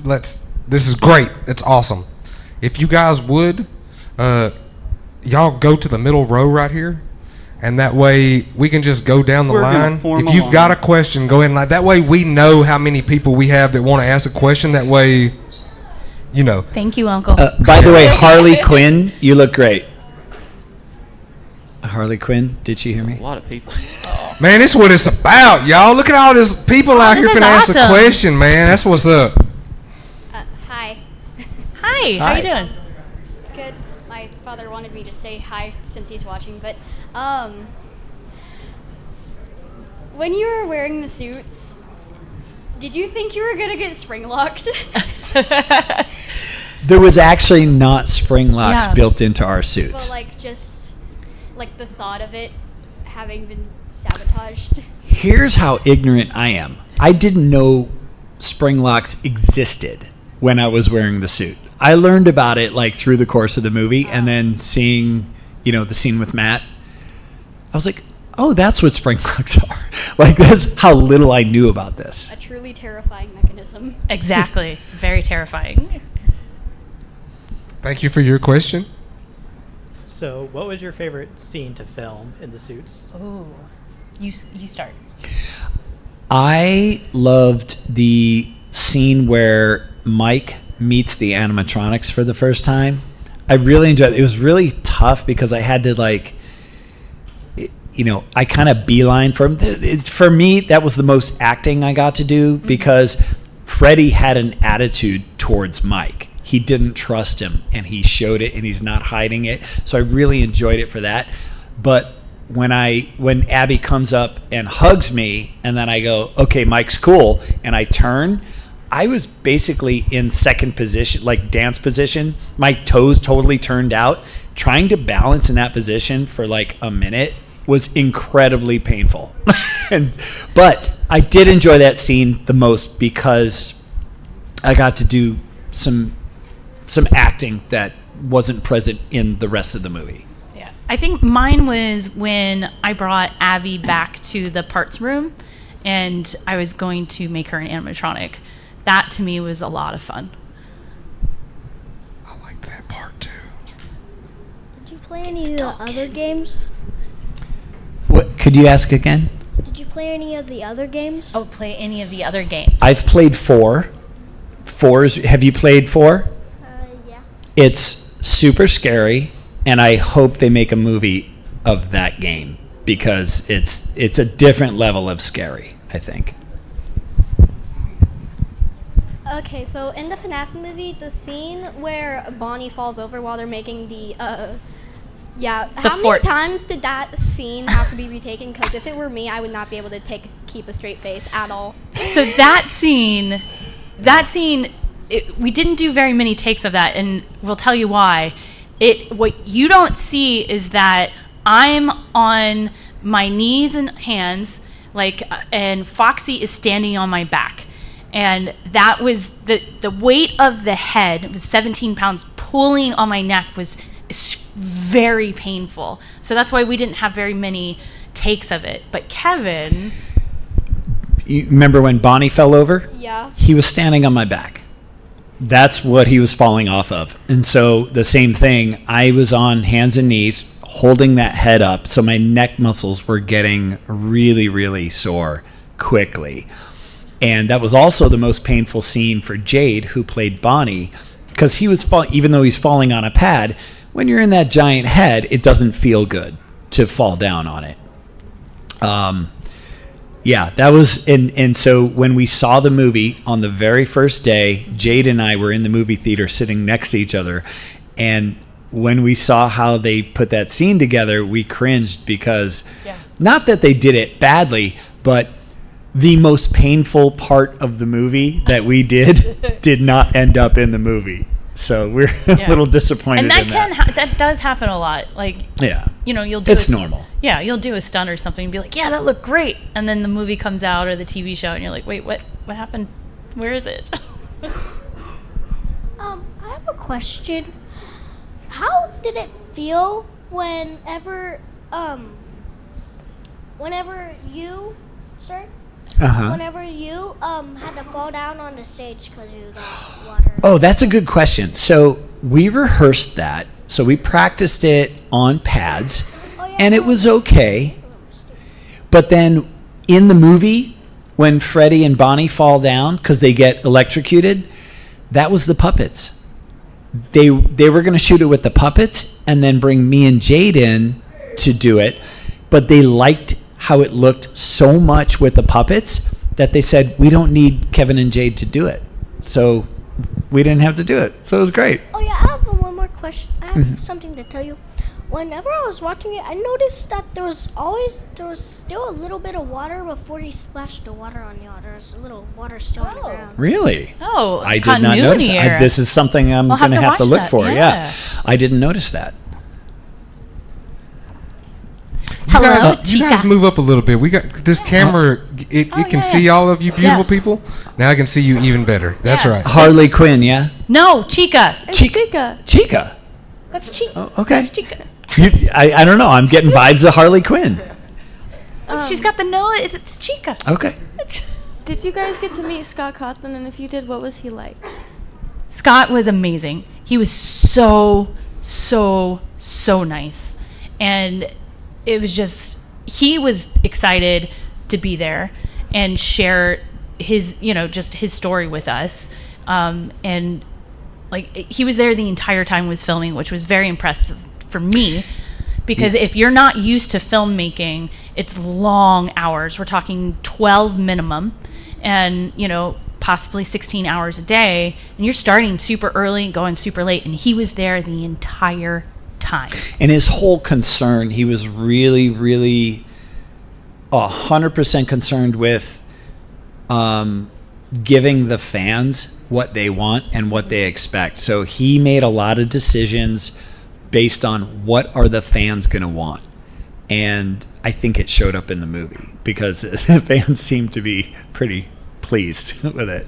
Well, thank you so much. You're welcome. We do have a question from the YouTube audience. It'll be a simple one, quick one you could answer, but they want to know how good was the visibility in the mask? So I couldn't see it all. And her mouth was narrow. Yeah, it was. Mine was narrow, and so if the mouth was open, completely open, more than what you see in the movie, I could kind of see, but it was literally like that much, and that was it. Yeah. So my mouth was wide, so I had more visibility, but there was one scene where the mouth was closed and I had to walk about 10 feet and hit a mark. And we did it, and I'm guessing where my mark is because I'm totally blind. And you missed your mark. I was like, yeah, I know, I can't see it. I go, guys, can you ask Artie? Artie Esposito was the puppeteer controlling my head and all the facial features. I said, can you ask Artie to open the mouth just a crack? He cracked it open, honestly probably a half a centimeter. And then I go, okay, I'm good. I can see furniture. I know where my mark is. We're good. Yeah. But the mouth had to be open a little bit. And the other thing too is that we had in-ear monitors, and so they would talk to us through a microphone, and we could hear it. But they wouldn't do it while we were filming, recording, because they didn't want to get that audio. But that helped a lot too. Did you enjoy making the movie? Oh, absolutely. 10 out of 10. It was fun. I'd do it again. It was fun. It was nice that the stage was air conditioned. Oh, as God, well. yeah. In Louisiana? Yeah, that was good. So, what aspects of Five Nights at Freddy's draws you to it? Oh. Like, what are your favorite aspects from what you've seen from the games, movies, just in general? I like the storyline, honestly. I like how it's just this guy who created this restaurant, and then the animatronics and what he just done with them. I like that. I like that. It's kind of, it's a little bit of a mystery. Like the question of, are the animatronics good or evil? Right? It's a kind of muddy area. They're not good or evil. A lot of stuff happened to them, and that's why they are how they are. And the fact that they want Abby not to just be evil and... Is there a race going on? There is. Oh. This happens every panel. Yeah, man, y'all go! Woo! Go Edison's medicine. So yeah, like it's kind of it's a fertile ground for acting, because the characters are it's not black and white, good or evil. It's, well, this stuff happened to them, and that's why they're doing this. They want Abby because they're desperate for another friend to play with, but they're gonna kill her to make that happen. So this is kind of a gray area that we don't really know how to deal with, and that's a really fun place to play. How long did it take to get into costume, and how long were you in costume for? Yeah, so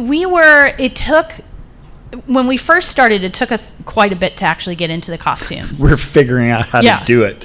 And then because we had 4 weeks of rehearsal, and in that time frame, we got it down to maybe 5 minutes getting in. Yeah, absolutely. 5 minutes, I think. Yeah, from and then start to finish. And then the heads were separate. So we would spend about 25 minutes in the heads. The longest it was about 45. Is that right?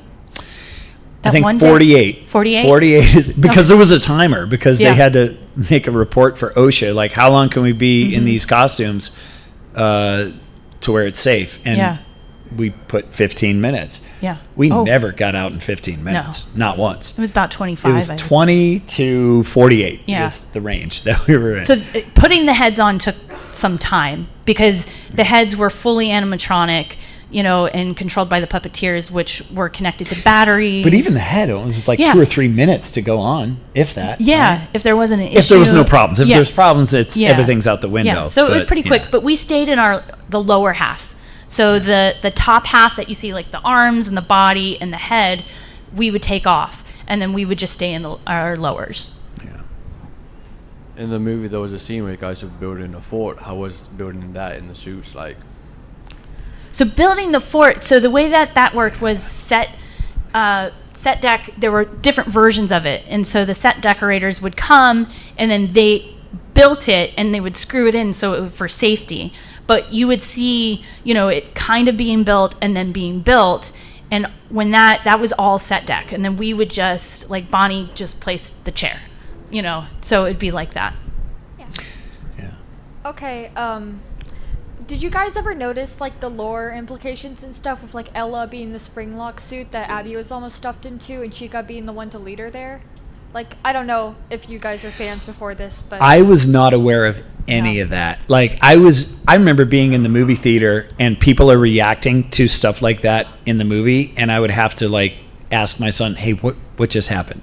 What's going on?" And he would tell me. And even Matt Pat in the diner, I had to know what he looked like. I'm like, why is this scene in the movie? Well, now I know because of, that's just a theory, right? Game theory. So. When was the first date of ever recording the movie? For you guys. Well, the movie started shooting, I think, February 1st. Yeah. We started working When did we go for our the fitting? beginning of March. Yeah. But Well, the when fitting was December. Oh, that's right. That was December of 22. But yeah, we started shoot. We were rehearsing in January, and then we rehearsed. Oh, we shot basically the month of March. Yes. In 23. Yeah, we wrapped April 3rd or the 4th. Was it the 3rd or 4th? Somewhere in there, yeah. Yeah. That was the last day of shooting. Okay, guys, the people at the con had come and informed that they needed to get back downstairs. That there's apparently there's a whole bunch of people that are waiting for autographs. Uh-oh. And We're in trouble now. So I am sorry for you people that did not maybe get to ask one question. Hopefully you got to at least ask one. I saw some of the people that were in the line had already gotten to at least ask one question. So, all right, guys, thank you very much. Let's give them a round of applause. Y'all stand up, clap. Thank you. Thank you. Hey, come down to our tables. You got questions, come down. If you think of something later, we're there all weekend. Yeah, if your question didn't get Yeah, asked, you're guaranteed yeah. some one-on-one time when you get there in front of them. Thank y'all. That's awesome, man. Yeah, kick ass. Thanks.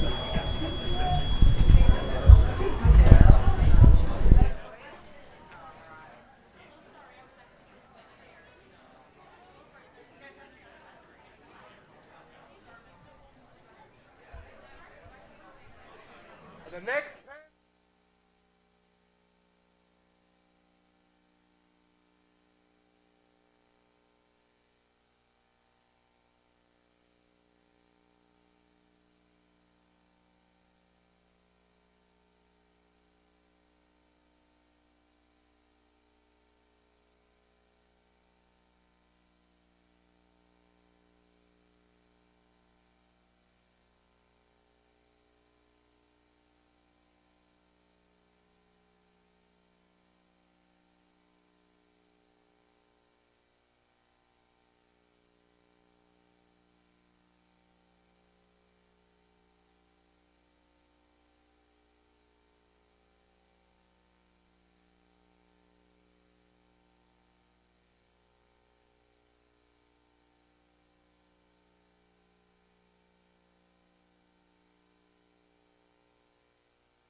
I'm assuming you guys all know what you're doing here, right? This ain't just the break room. All right, so we are waiting on Mr. David Yost. Okay, Billy, the OG Blue Ranger. I see we got a little Red Ranger out here in the crowd. I've had the pleasure of meeting 3 of those guys, 3 different Red Rangers. A couple of them have actually been here. I don't know if you got to meet the Red Rangers when they came to the Pop Culture Con last year. You did? How much were my shoes? I got them for retail, so they were like $125. I'm not sure what they would go for now. They might still be retail, so you might could get lucky and get them for retail. Ask him to stand up and look at his shoes, because I can guarantee you the guy back here behind the computer, his shoes are not going for retail anymore. Come on, Brandon, show him your shoes. We don't buy expensive sneakers to not let people see them.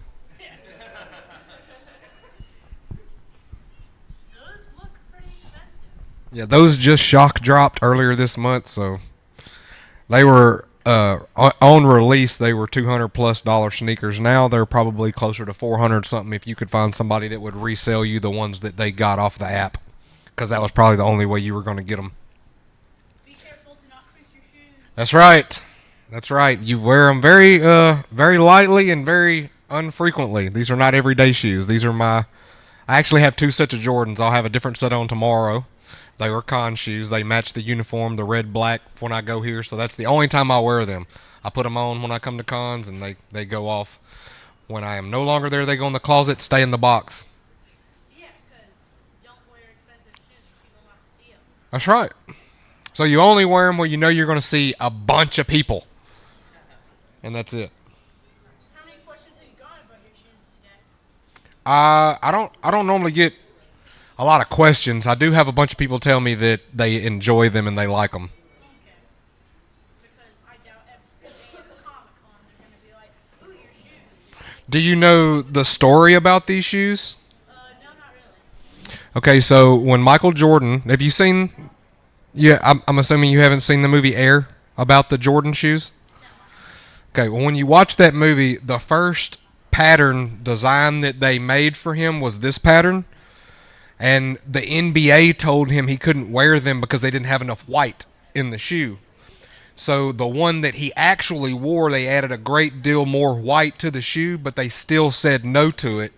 But at that point, Nike had just agreed that, you know what, we want him to wear these shoes, so we're just going to pay the fine. So every game that Michael Jordan wore those shoes there for a little while, they fined him every game, and Nike paid the fine for him to wear the shoes. But yeah, so that's the story behind this colorway of Jordan. This is the ones they said no to. They didn't have enough white in them. Nike seems like good friends. Yeah, Nike's be some good friends to have. If you can make friends with Nike, you're in there. Mr. Nike's good people. You guys be thinking about your questions.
That's the kind of energy I like to have in my panels. Do you like Power Rangers? That's what I'm talking about. Have y'all all seen the Legend of the White Dragon movie? Not yet. For those of you that have seen it, honestly, what did you think about that movie? Like the guys that are like, especially you guys that are my age, around my age, what did you guys think about it? Because they don't have, they can just yell if they want to right now. They don't You have could to. also just yell, but now the microphone's on. I like your shirt. Thank you. Look at that. Say again? We have a saxophone? Oh, that's awesome. Is it? Does it work? Can you play it?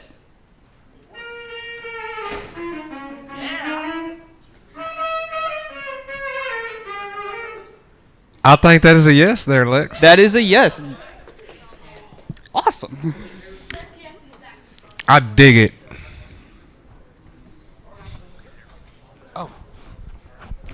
Okay, everybody. I need you all to stand up.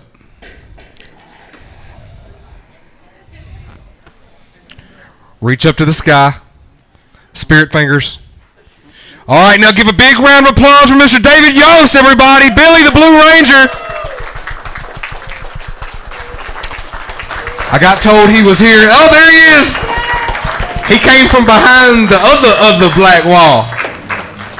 Yeah, there's some stairs right over here. Red carpet. We got it rolled out for you. I appreciate that. I do, man. Everything for the stars of the show. Am I sitting here? Yeah, you sit right here beside me, man. Nice to meet you, brother. Pleasure to meet you as well. Okay, every guys. For y'all that were here for the last panels, you know the rules. But it's real simple.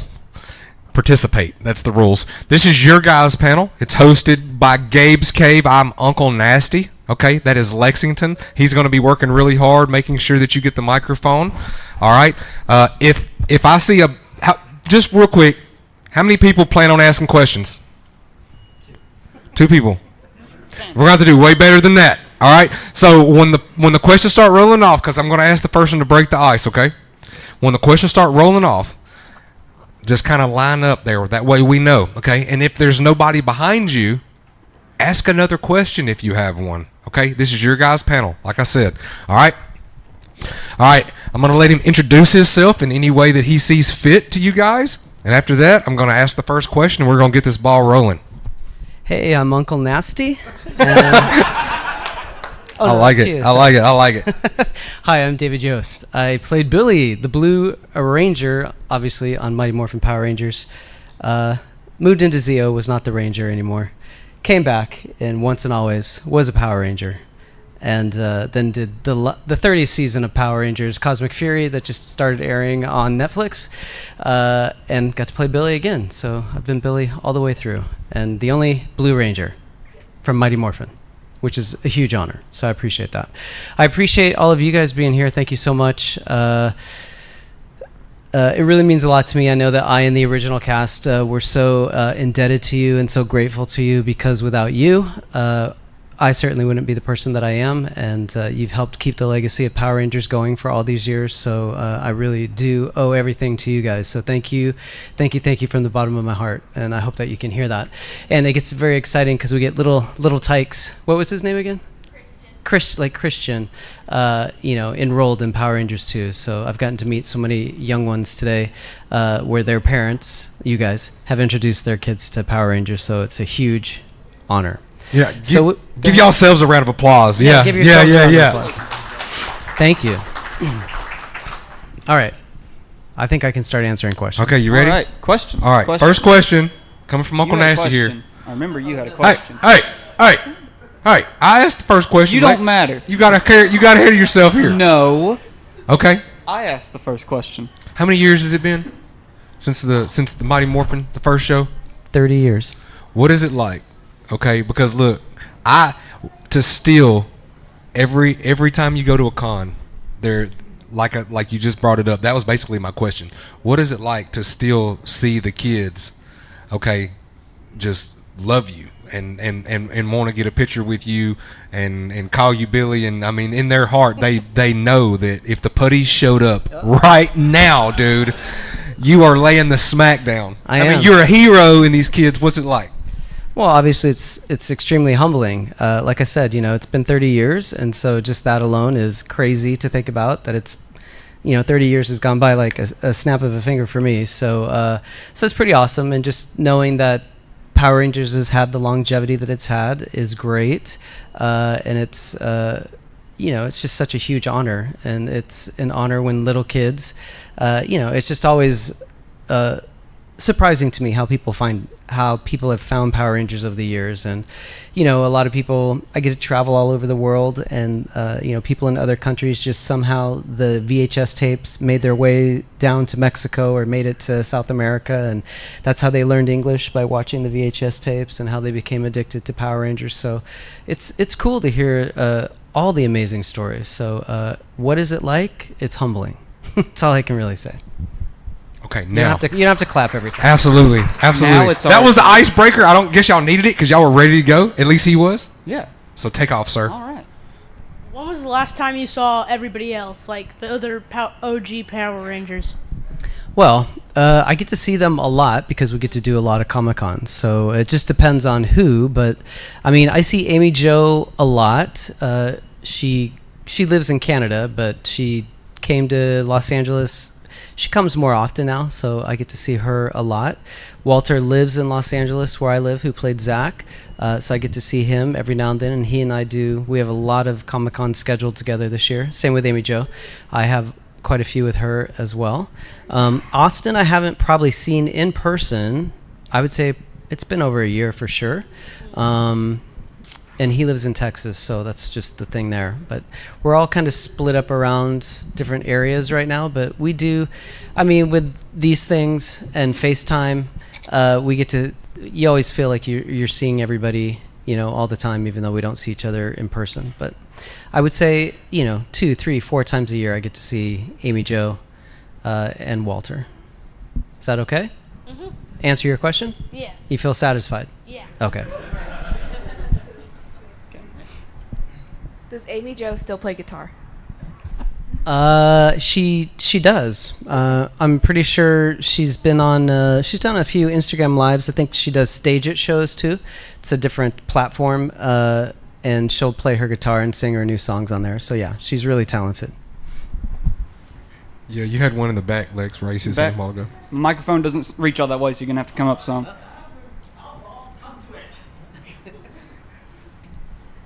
I was just curious, when you were filming Once and Always, how did it feel to basically reunite with all of your friends, and especially Min, Trainee's daughter? How did you...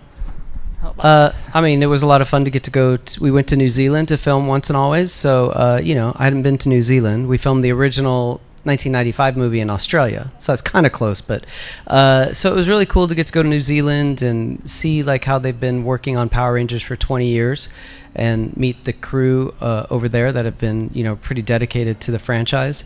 So it was a lot of fun. Obviously for Walter and I, it meant a lot to us because we started the franchise 30 years ago.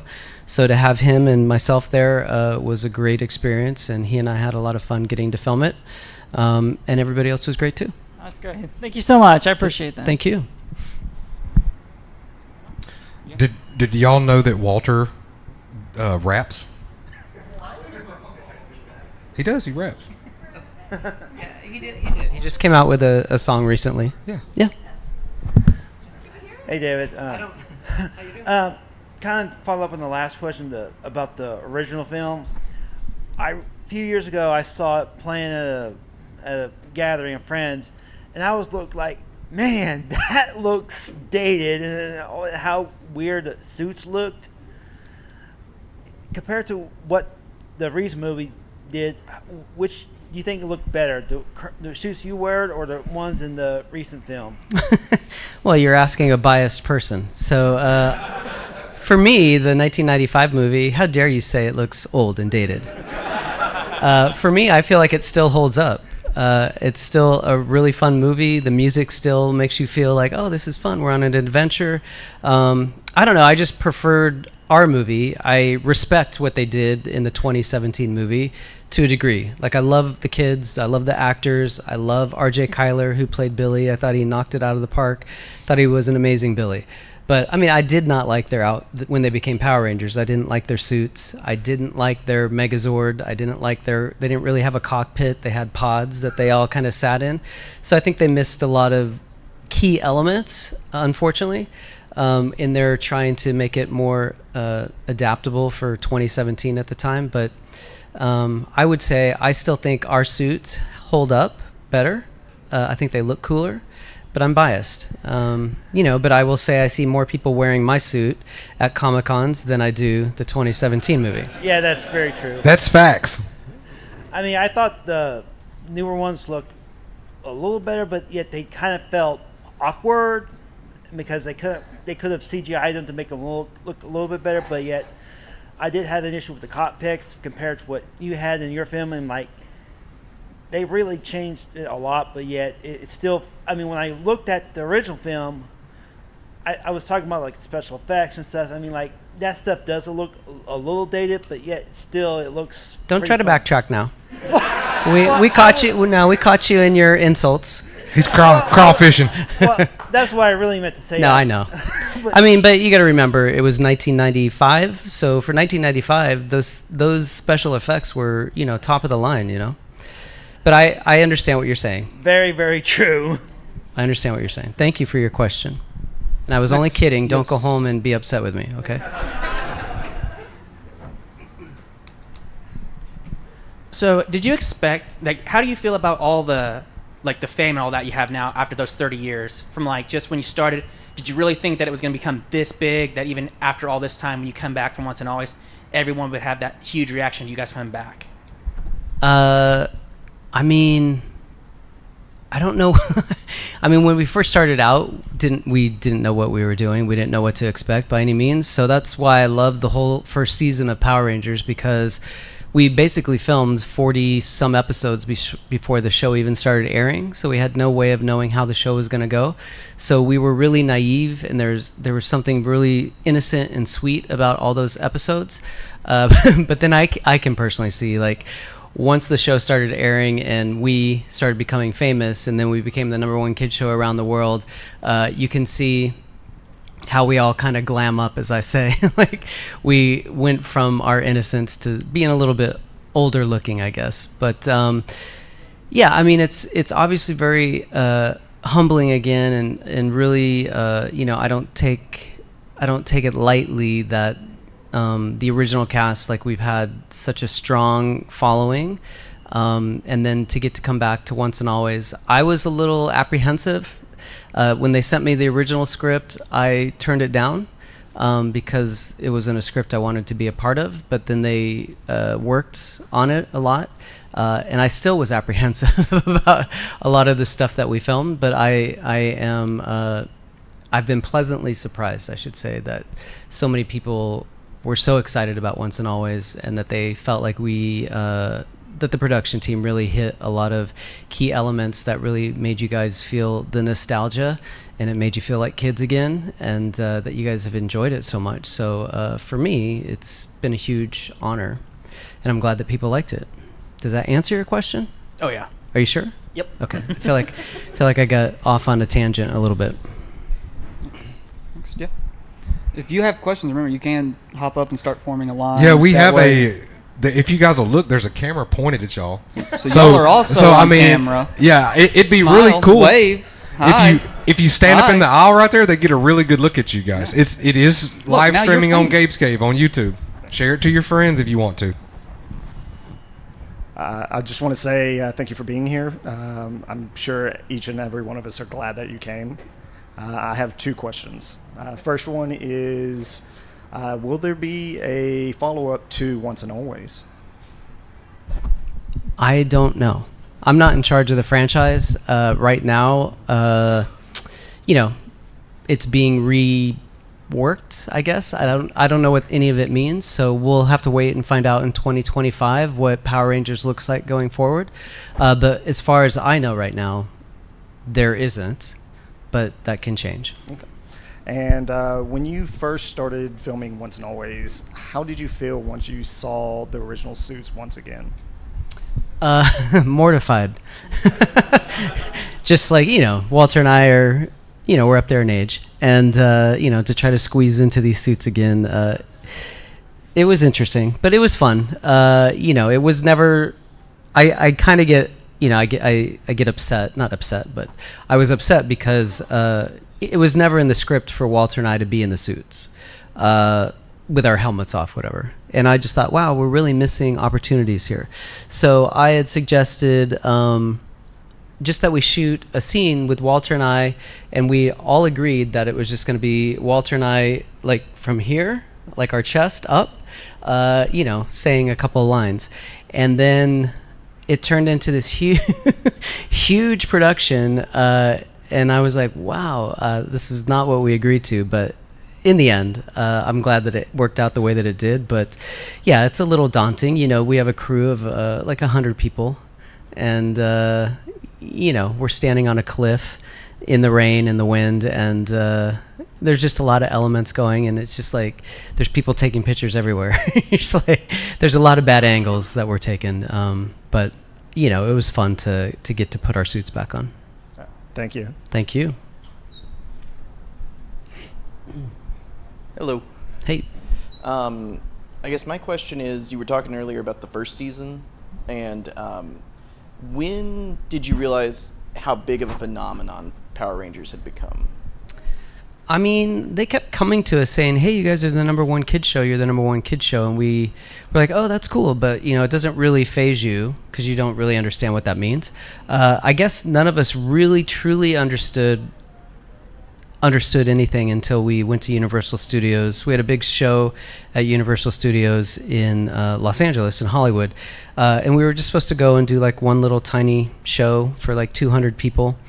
And we were there very early in the morning rehearsing, and some people from Universal said, we're going to have to move you guys to a bigger theater. There's more people coming than we anticipated. And we didn't know what that meant either. And and so they were moving us to a bigger theater, and then within an hour they were like, we don't know what's going on. So long story short, we shut down the freeway in Los Angeles in 8 miles each direction because people were trying to get off the freeway to get to Universal Studios. Universal Studios had to close their doors because they were at capacity around 10 a.m., which is like 35,000 people. And at that time, and then we ended up, instead of doing one show, we ended up doing 6 or 7 shows.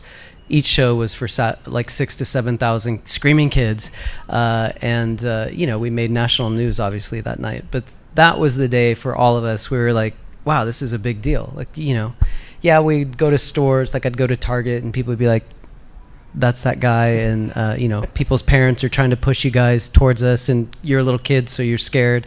So all that kind of stuff. But so you have hints of it here and there, but that day solidified, like, wow, this is a big deal. Awesome, thank you so much. Thank you.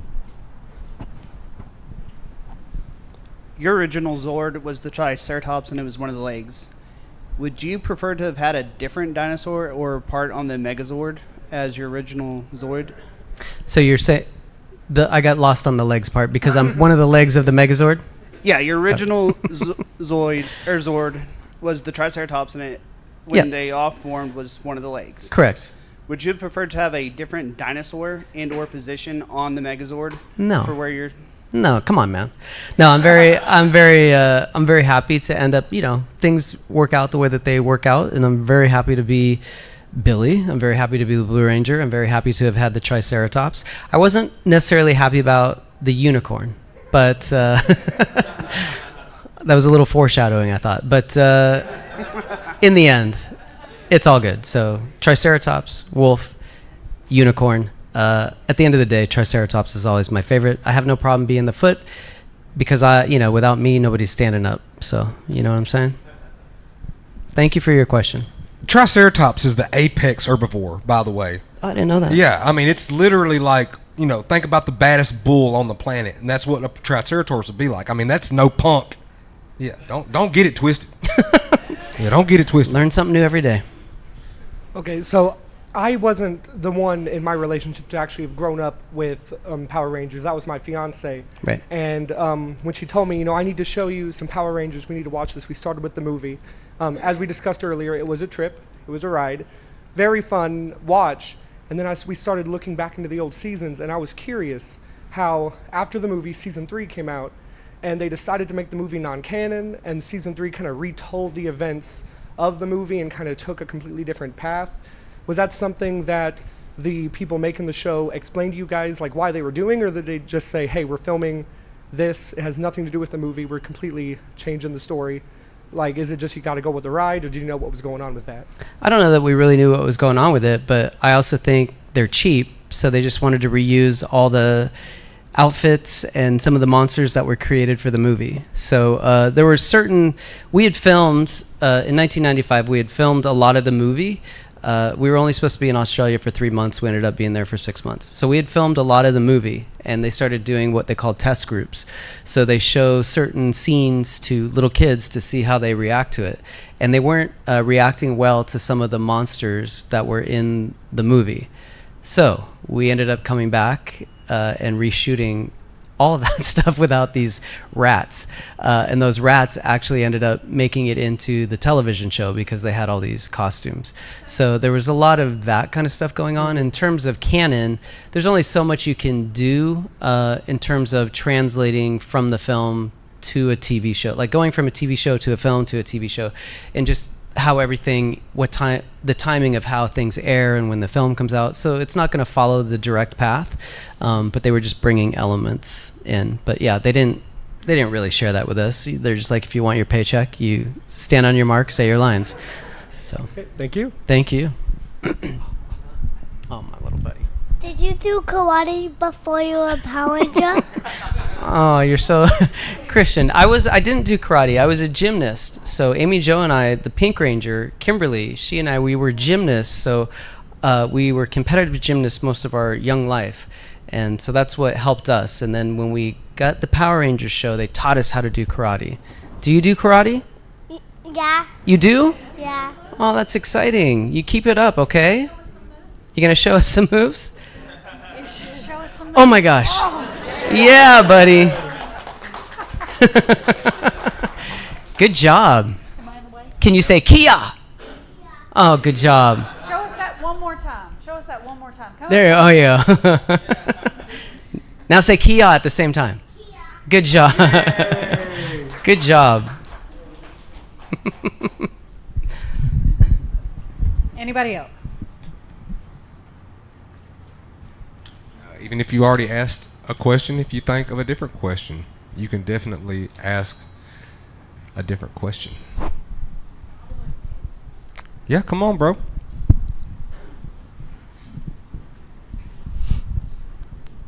When you were filming season 2 of Power Rangers, were you aware of the different suits they used in Die Ranger for the Sentai? I mean, kind of knew about it. We didn't really know too much about the Japanese show. I didn't really even watch any episode of Zoo Ranger until season 2. So, we knew that it was based off of a Japanese show. We were taking footage from a Japanese show because they're completely different shows. And they just told us that the Japanese version, is a lot darker and involves death and all that kind of stuff. So I was like, wow, what is that show about? But so we didn't really watch any of the episodes until I would say season 2, when we were at one of our producers' house. I don't know. And he showed us a couple episodes. So Did it you was like what you interesting. saw? Say it again? Did you like what you saw? I didn't hate it. I was just surprised because it was so dramatically and drastically different than ours. And I was just like, wow, it's really, a teenage to adult level type show, where ours is so kid friendly. So it always makes me wonder how in Haim Saban, who created the American version of Power Rangers, like what his thought process was to get it to be a kid show. But I will, on that note, the same time that we were watching those episodes, they had showed us an original pilot that they had done they tried to get Power Rangers off the air like 8 years previous, and they did it more with college kids. And so they showed us that episode. I wish it would air for you guys too, because it's so crazy. Like it's on the DVDs. Is it? Mm-hmm. The box set that they released, Shout Factory released, it's on there. Not the original with me. Oh. It's a whole different No, the Bioman pilot. Yeah, that's on there. So Is it really? It's an Easter egg, but yeah, it's on there. I didn't know that was on there. On the DVD set. Yeah, the big box set, the very first one they ever released. I'm gonna have to check that out because it's pretty crazy. But you know, it just goes to show you about perseverance too. So like Haim Saban, you know, he always had this idea, and he kept being told no, and he shot that pilot. He was told no, but he still believed in his heart that somehow this has to work, and he figured it out, and now he's a billionaire off of my blood, sweat, and tears. But good for him, I guess. Yeah. Thank you for your question. Oh, you're welcome, man. I was just curious about that. Yeah. Out of all the episodes that you did, which was your most favorite, most memorable, and least favorite to do? I mean, again, the whole first season was so much fun, but I always say I have like 3 favorites. One was Food Fight, because we got to actually have a food fight on camera. And, you know, there's a camera in front of you, so you get to throw it towards the camera, but there's crew members standing behind the camera. So, you know, we actually got to throw food at our crew, which was great. And then, you know, the Power Ranger punks, when Billy and Kimberly become punks, Amy Jo and I had so much fun doing that one, as well as switching places when Billy and Kimberly switch brains and bodies, whatever. I remember that one. We had a lot of fun filming that one as well. So those are like my top 3. In terms of least favorite, there's one where I kind of had to beat my chest like a gorilla. And I would say, like, that's always, as an actor, I don't know. There's a whole philosophy in acting about, like, it's called animal work, and like, you know, you you go around the room and you act like you embody an animal, and I always hated it. And so like when I read in a script like I have to act like a gorilla, it brought up all these emotions that I hated from my acting classes, and that was probably my least favorite, but I got through it. And I bet you have a lot of other memories from the other shows you filmed as well. You mean other seasons? Yeah, or other seasons. Sorry. Yeah, I mean, I guess I do, but really, when people ask me about Power Rangers, I really only think about season 1. I don't know why, but I think it's just because we had so much fun together. In the original cast, we had such amazing chemistry that wasn't repeatable. So, you know, and I think because we went through becoming famous together, it was just, I just have a strong bond with the original cast. I mean, when you were working on the first season, do you feel like a family towards the end of it? Yeah. Big time. All right. We're like brothers and sisters. Yeah, those OG Rangers laid the foundation, period. Who would you say would be your favorite Power Ranger that wasn't part of the OG cast with you? What do you mean? Like, are you assuming that I watch all the seasons of Power Rangers? No. Like the Rangers that you've worked with, other than the OG. Why would you guys. ask a question like that? You're trying to like make me pick one person as my favorite and then discard everybody else? No, not discard everybody else, but most people have a personality or somebody that they attracted to, and that they, you know, that I would just say I was always the closest with Amy Jo and Jason David Frank. Well, I knew that you were and Amy Jo were, so I was wondering if you had any friendships like that outside of those guys. Not as close as I have with the 2 of them, but yeah, I mean, I'm friendly with everybody. I know, you know. Yeah, it was fun. Yeah, that's what I meant. Okay. Yeah, I mean, everybody's great. Everybody's so nice. Yeah, I mean, I don't keep in touch with everybody like I did with Amy Jo or Jason David Frank and Walter. So, I mean, the people that came after, you know, I still see at Comic-Cons, and some of them live in LA, and we've gotten together and stuff like that, but I don't feel like I have that same bond or connection. Now I'm in trouble. No, that's fair. No, it was a misunderstanding, people. He thought I was trying to throw him under the bus somehow. Like, some people will ask a trick question like that. He may have been on a panel like that before where somebody intentionally. Okay, well. I got to be the first. Anybody have a question they want to ask? I'm happy to talk about anything. Anybody? This young man. Besides Power Rangers, what's your favorite TV series? In general? Mm-hmm. Oh gosh, I've been addicted to. No, I don't know. You guys are gonna think. Lately, I've been addicted to watching Below Deck, which is a Bravo reality TV series about people that work on yachts. But I don't know. I mean, there's been so many good TV shows on Netflix, like Stranger Things. I'd have to pull up my list. But do you have a favorite TV show right now? Yes. What is it? Dragon Ball. Oh, that's a good one.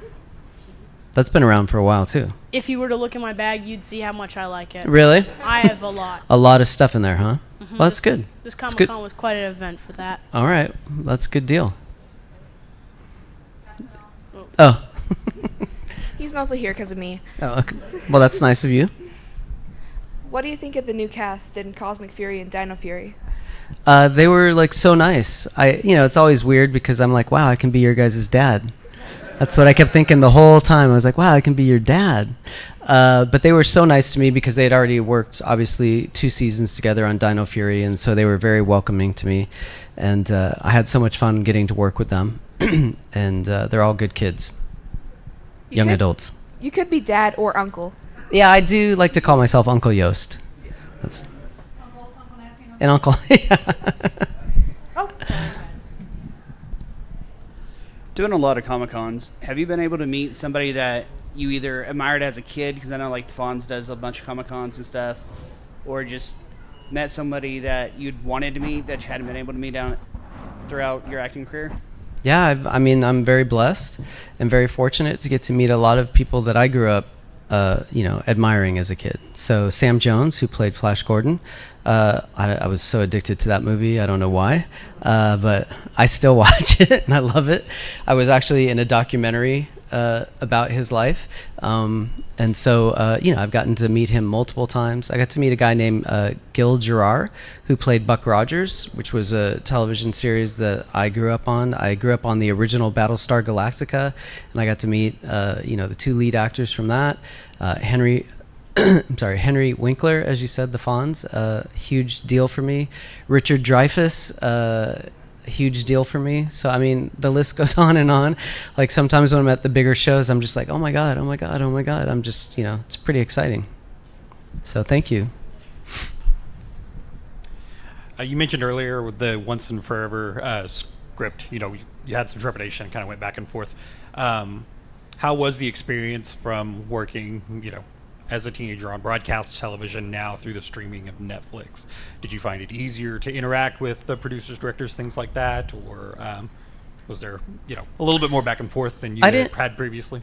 Yeah, I didn't find it wasn't too much different, other than technology is different. So when we filmed the original Power Rangers, we filmed everything on film, and so and we generally only had 1 camera.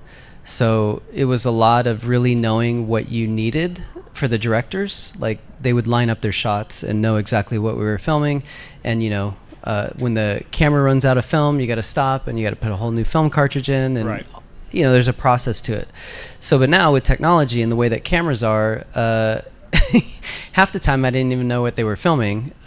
Meaning like often in the early days, they'd be like, okay, David, we're going to be filming a close-up of you. But because of technology now, they don't really even tell you that. They don't say this is your close-up. They film you, and they have the ability to just push in on you in editing, and so they don't really need to film your close-ups, which as an actor is kind of frustrating. Like you really want certain moments, and so I when I watch Once and Always, I'm like, I wish they would have told me what they were filming. I would have been a little bit different. I mean, there was one time where Alpha holds out, I guess she's holding out the coins for Rocky and Kat, and I didn't realize both cameras were filming because they said, David, don't move too much because we're just on Alpha's hand. I was like, okay, so I didn't really move, but the other camera was filming, and I just look like I'm just standing there, and I was just like, why would they use that of all the clips they could have chosen? They use that one where I'm just kind of like standing there dead. So there's things like that where it's a little frustrating. Okay. But in general, the producers and the directors were great. Okay. Thank you. Yeah. Some of you guys out there have a question, and I know it. I can see it. Yep, here we go. Why are you wearing that shirt, man? You're at the wrong show. You know, I'll be honest. I was kind of phasing out of one show and into the next. I never really got on board with Power Rangers at the time. So. It's all good. I like your shirt, anyways. Yeah. I'm always kind of curious about the business side of things, and especially with they had the recent actor and writers strike. Yeah. And you kind of talked about one. Do you still get residuals from the show? Yeah, probably not, maybe, or the merchandise. And can you kind of talk about in the '90s as a young actor how your contract would work versus how like everything's going to streaming and Netflix and how contracts are written today? So in the beginning, no, we don't get residuals from the original series. We never got merchandising from the original series. Haim Saban, if you're watching. And it's kind of a crappy thing, I'll say, because generally when a show becomes as successful as our show became, out of good faith, the production company would renegotiate your contract. And want you to participate and reap some of the benefits of what was going on. But that certainly wasn't the case with Mr. Saban, and he basically was very much like, if you don't like it, you can be replaced. The kids don't like you. It's not about you. They just like the colors. They like the dinosaurs. I can put anybody in that costume. I'll get the same result. Basically, that's the feeling on set. And it's obviously, here we are 30 years later, so we know that's not the truth. I think there's something to the original characters that so many of you guys related to and gravitated to, got inspiration from, got your confidence from. The Power Rangers did this, Tommy did this, Jason did this, Kimberly's like this, so you wanted to emanate that. And so that has been probably the greatest thing for all of us, is just to kind of know that. So we never got residuals. We never got money from the toys. We still don't get any of that. So that's been a bummer, obviously. I mean, Haim Saban is worth $4 billion at least. Even if he gave us just the small percentage he should have, maybe he'd only be worth $3.5 billion instead of $4 billion. So was it really that big of a deal?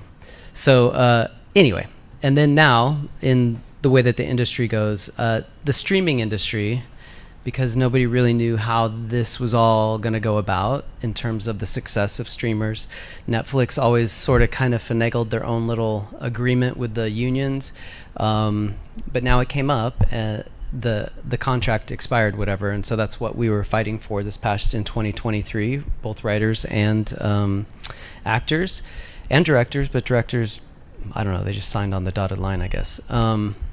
But for the actors and writers, it was really important for us to fight for residuals, because that's how a lot of actors, are able to maintain getting money and keeping our health insurance and getting our pension and all that kind of stuff. So you have to always meet a threshold, and residuals help you do that. So with Netflix, you would be lucky to get a 25-cent residual check, which is really ludicrous with the billions of dollars that they make from actors and writers. So it's a little bit better, but it's not great.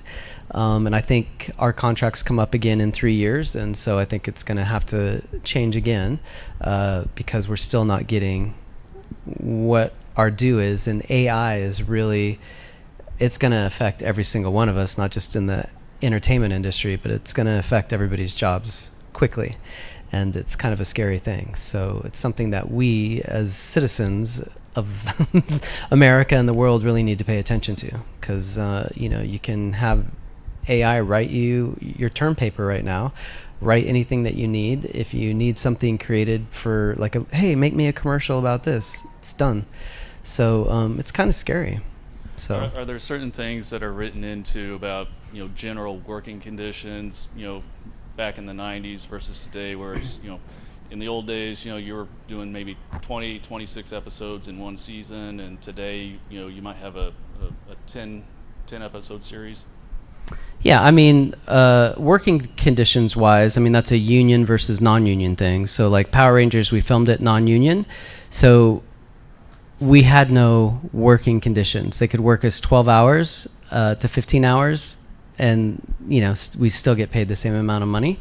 If it was a union show, we're at 8 hours. Typically, you're contracted to 10, but you always get bumps for every hour you go over. So and they have safety people on set, and I will say we never had health insurance as the original cast until David Yost, got in a bar fight, and I got my nose broken, season 1, and we didn't have health insurance, and so I didn't go to the emergency room, and I woke up the next day and my nose was on the side of my face, and I was like, oh. And so our production manager came over and was like, oh, dude, that's really bad. And I was like, I know. So anyway, I had to film that week, and so what they did was draw black lines down the side of my nose to make it look straight. And then I had no close-ups, and then I had to go back to a doctor it was on a Friday, and it was so barbaric. They stuck these metal things up each nostril, and they just cranked it and re-broke my nose and reset it, and I had to sleep the whole weekend sitting up. So you learn something new every day, right? And so from that experience, Mr. Saban was like, okay, well, maybe we should give these guys a stipend that they can apply towards health insurance. So there's a lot of things that are different, and I think that all of us would do differently now. Obviously for me, I will not work non-union, and so I was very animate about I won't go back to Power Rangers unless it's union, and so in that they made Once and Always a union production, which was great for us as actors.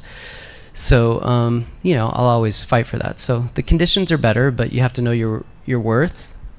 Everybody needs to know your worth, and stand up for it. Thanks. Thank you for your questions. Was the bar fight Power Rangers related? Had nothing to do.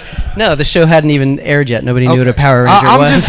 In my mind, I'm like, this drunk dude sees you and he's like, oh, the Blue Ranger, I can knock him out. No, it was quite the opposite, actually.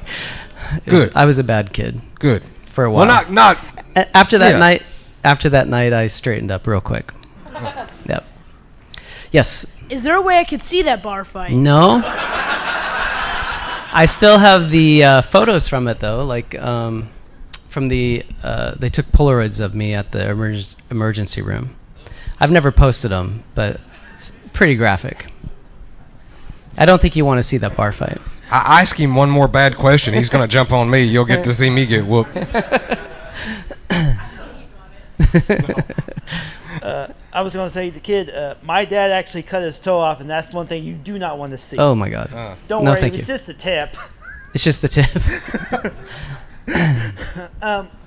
Has there ever been like a moment you forgot a line, so like, oh crap, I got to think of something, and you just improv it from there?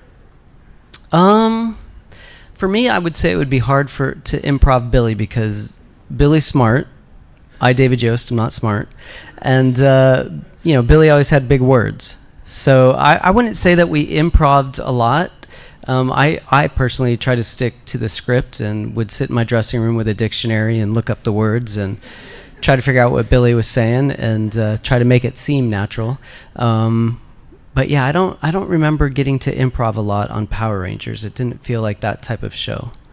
So it was like you got to study like quadratic theory, like you got to study all these big long scientific terms so you know what they actually mean. Yeah, I became much smarter because of Billy. I'm grateful for that. My vocabulary increased quite a bit. Wow, I mean, like I could barely figure out what they're saying in a dictionary. This means what? All right.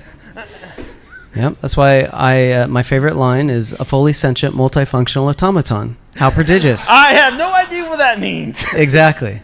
None of us do. But it sounds awesome. this may get a little personal. I mean, when we heard about Jaden's death, I mean, at first I didn't want to believe it, but when more and more sites were saying it, what was your first reaction to his death? Was you like shocked or just like saying, "Oh no"? I mean, it kind of struck me like a knife in the heart. At times, I still think about it right now. It's just that sad that a talented person like him would had so many problems and such. I mean, I don't know officially what problems he had, but when you heard of his death, what was like the first thing that was going through your mind? Well, I'm sure like most people, like I didn't believe it. So I mean, I found out within hours of it happening, and so it was very shocking. It was very frustrating for me because I was in New Zealand filming Cosmic Fury at the time. So you know, it was just hard because I was so far away and I couldn't leave the country to even go to his memorial service because of my visa. It doesn't allow me to travel in and out as freely like that. So it was obviously hard. It's still hard. I still struggle with it a lot.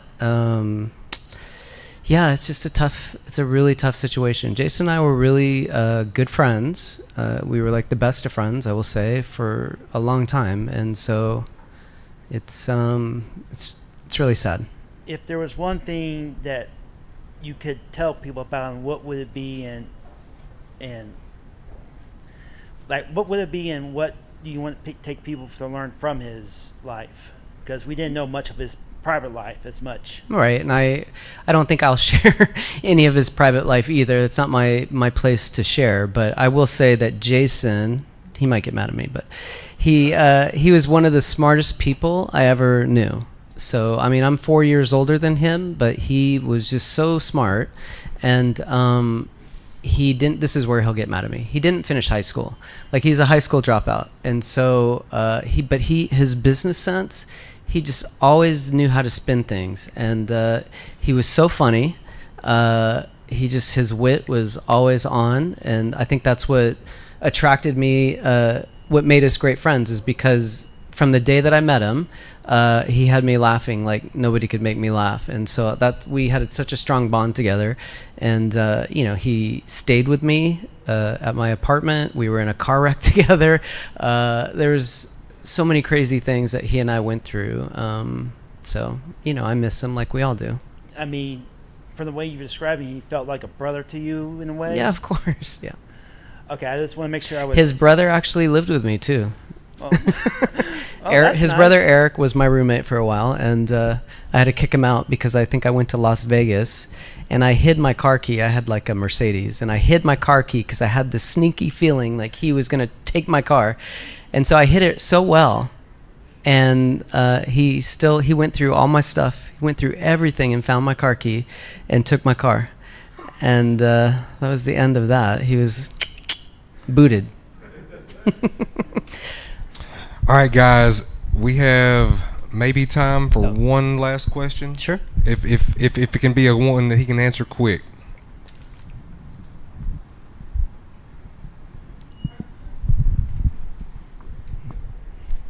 I saw recently that you and Amy Jo Johnson are going to be doing a reading of Power Rangers: The Return, the first issue.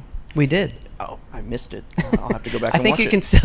I think you can still catch it on Amy Jo's Instagram page. Awesome. Like if you go on her IG page, it should be on her reels. But yeah, if you haven't read Amy Jo's comic that she wrote with her boyfriend Matt Hodson, it's really good. So I would definitely, it's worth a check out. And if you don't feel like reading and you just want to hear us read it and do our rendition of it, you can watch it on Amy J. It should be on her IG page for sure. And I was wondering, for The Return, did she talk to you and Walter about any of the things she was planning to do with the characters or anything like that? No. No. So, I mean, which is fine. I respect she and Matt did a lot of research, and they just wanted to tell their own story, their own version of where they thought Power Rangers would be, and I think it turned out really well. Thank you. Thank you. All right, everybody. Give him a big round of applause, everybody. Thank you.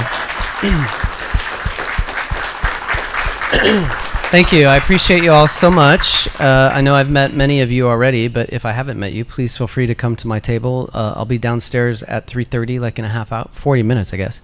So I will be back from 3:30 till about 5 or 6, I guess, and I'm happy to obviously talk with you. But I appreciate you so much from the bottom of my heart.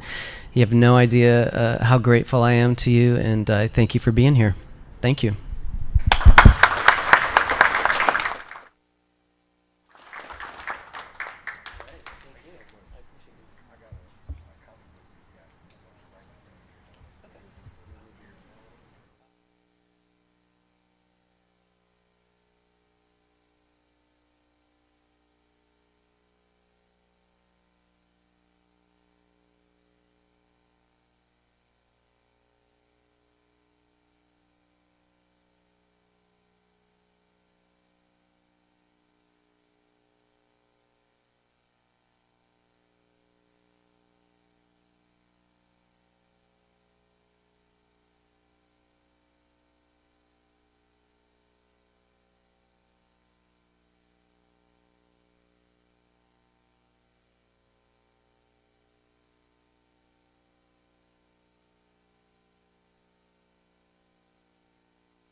out there is the biggest Judith Hoag fan? Who y'all think's the biggest fan out here? You? No? Me? I can't be the biggest fan. That's not fair. Nobody's gonna say they are. You? Who'd she play in Sons of Anarchy?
Welcome to Oklahoma City's Pop Culture Con's panel room.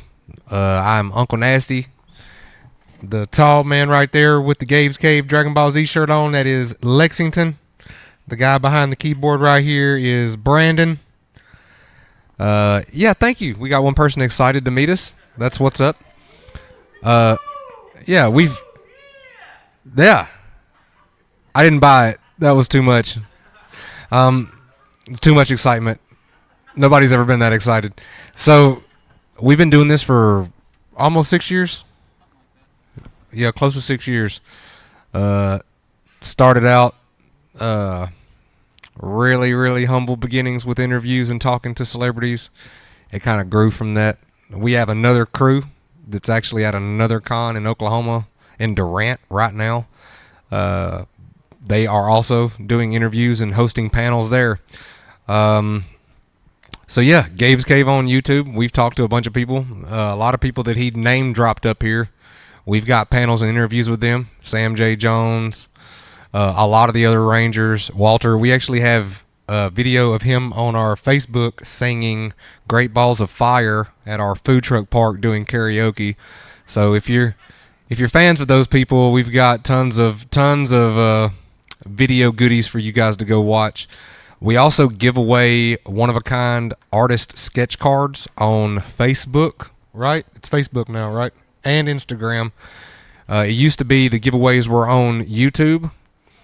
We recently lost a sponsor that we had for a very long time that paid for a bunch of the stuff that we did. So we had to cut back on some of the things that we do. But, hey, maybe we'll pick up a new sponsor. It was a life insurance company anyway, and life insurance stuff and nerds don't really go together. Only time you guys want to hear about death is like when it's in a slasher movie, so it's probably going to work out for the best. What else am I forgetting here? Oh yeah, we have a GabesCave.com. We have a physical store in El Dorado, Arkansas. We sell all kinds of stuff. If you like comic books, you can get a pull list with us, and you can contact Brandon. He's actually the store manager, so he'll mail you your pull list. He'll do it once a week or once every 2 weeks or once a month or whatever you guys want to do. So if you don't have a local comic shop that you guys enjoy, maybe the customer service is crap, check us out. No, let us earn your business. You won't be disappointed. Yeah. Yes, ma'am. Who is Gabe? Gabe is downstairs at our booth that has the merchandise. Gabe was 11 years old when the original idea of Gabe's Cave was created, and actually what it was a way to combat social anxiety and bullying. And it started out with just Gabe and his dad and Brandon sitting in Gabe's room behind a table talking about things that they saw when they went to cons together, or their favorite comic book characters, stuff like that. Some of the episodes, it was so hot in Gabe's room he didn't even have a shirt on. He called himself the shirtless comic kid. And it helped Gabe break out of his shell of not wanting to be around people. And he realized that the people that go to cons are his kind of people. So that's where he gets to go be fun at. They started the YouTube channel, and that is my better half right there. That's Mrs. Nasty. She actually works for Gabe's daddy, and when they started the YouTube channel, they had a little bitty studio, like the official channel. They started the channel. They got this little bitty studio in the same building where their office was, where they do their day job. And immediately, I knew about it happening, so I started following them on YouTube, and I'd comment. Well, they got T-shirts made. I don't think anybody's wearing one of the original T-shirts, but they got T-shirts made, and I bumped into him one day going to see her at work, and I asked Gabe's dad where my T-shirt was at, and he kind of laughed at me and like walked by me, and I was like, "Hey man, I'm serious, dude. Where's my shirt?" And he said, "If I give you one of these shirts, will you wear it?" And I said, "Yeah, dude. I watch every video." He's like, "Really?" He's like, Gabe is afraid to wear his own shirt to school because he's afraid people's going to make fun of him for. And I was like, put the shirt on me and put me on an episode sitting beside Gabe. Ain't nobody about to make fun of him. So I got invited onto one show, and I've been here ever since. Uncle Nasty now. So, yay! It is kind of cool. I've had people like come from like Wisconsin that like literally knew more about my panels than I did, and they're like, when you asked this question and blah blah, I'm like, what? Yeah, came to Oklahoma. It was the HorrorCon. Met her at the HorrorCon and here last year. The what? Horror. I'm from South Arkansas, guys. Forgive me. We should be getting a celebrity like any minute now. Anybody believe in Bigfoot? I knew you was gonna believe, dog.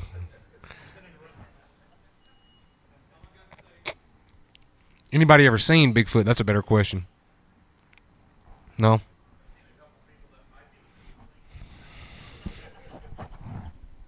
It's possible, I guess.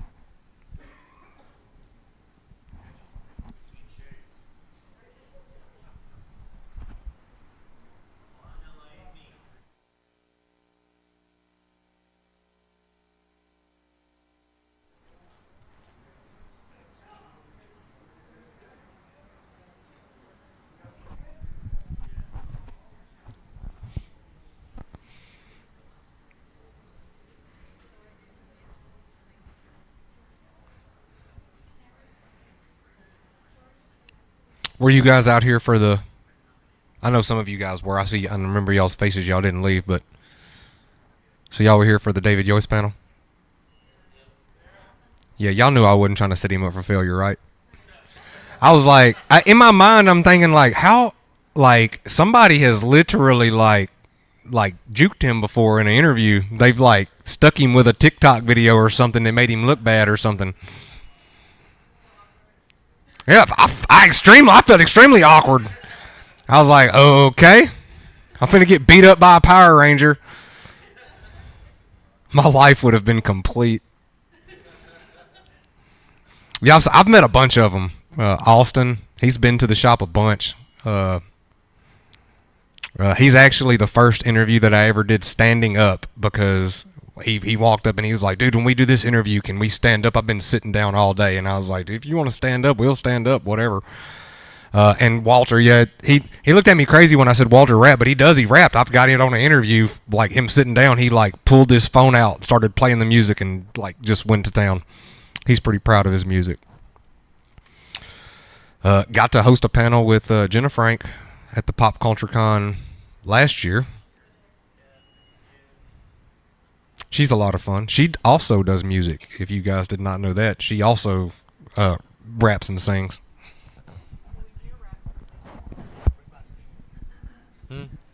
Oh yeah, Steve Cardenas. Shout out Steve Cardenas. That's our buddy there. He came to El Dorado. We took him downtown and it blew everybody's mind because we like took him to the bars and we like bar hopped with a Red Ranger.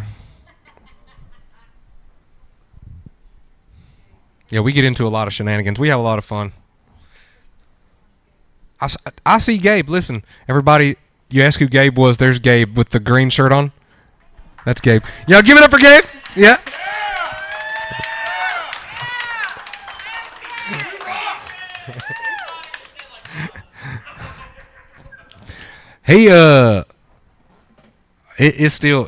It blows our mind still to this day that we get invited to go do this and get such good crowds. We got to do GeekCon in Shreveport.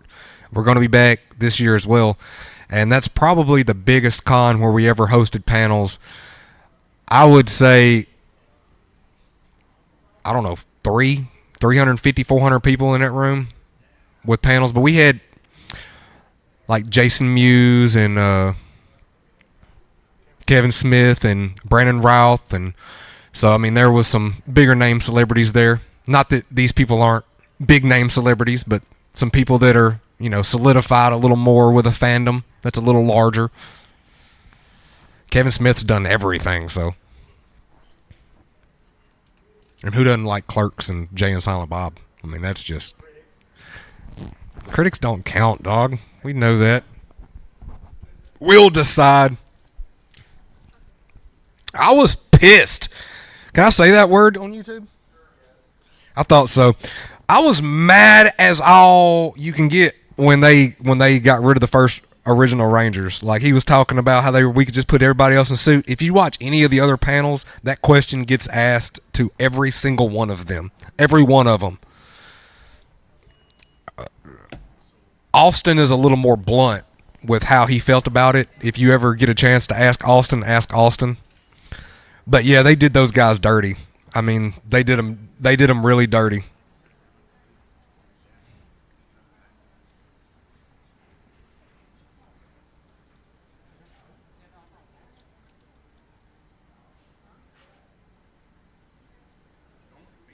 Gabe, come up here and let's do a panel about how you went from zero to hero.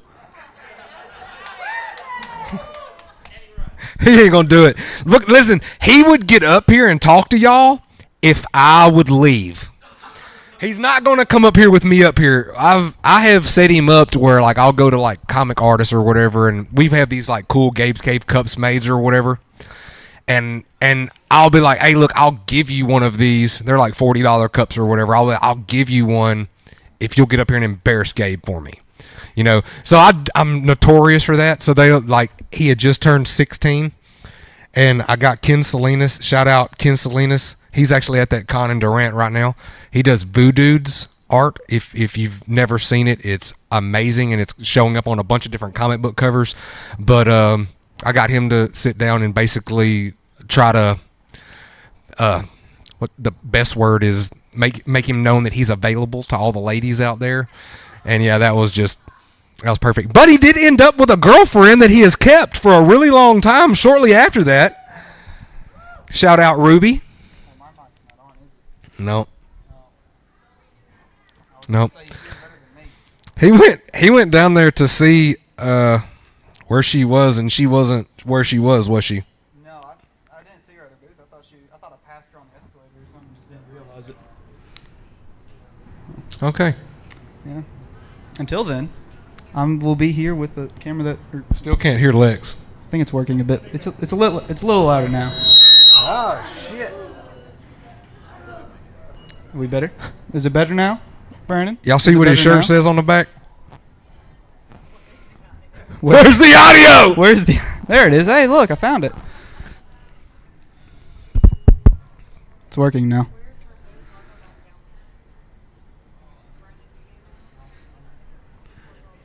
Well.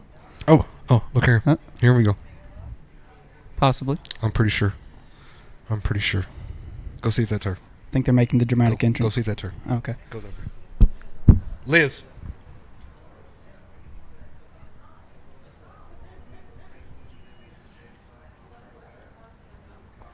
I'm pretty sure. Okay, everybody. All your prayers worked. Big round of applause. Judith Hall, everyone.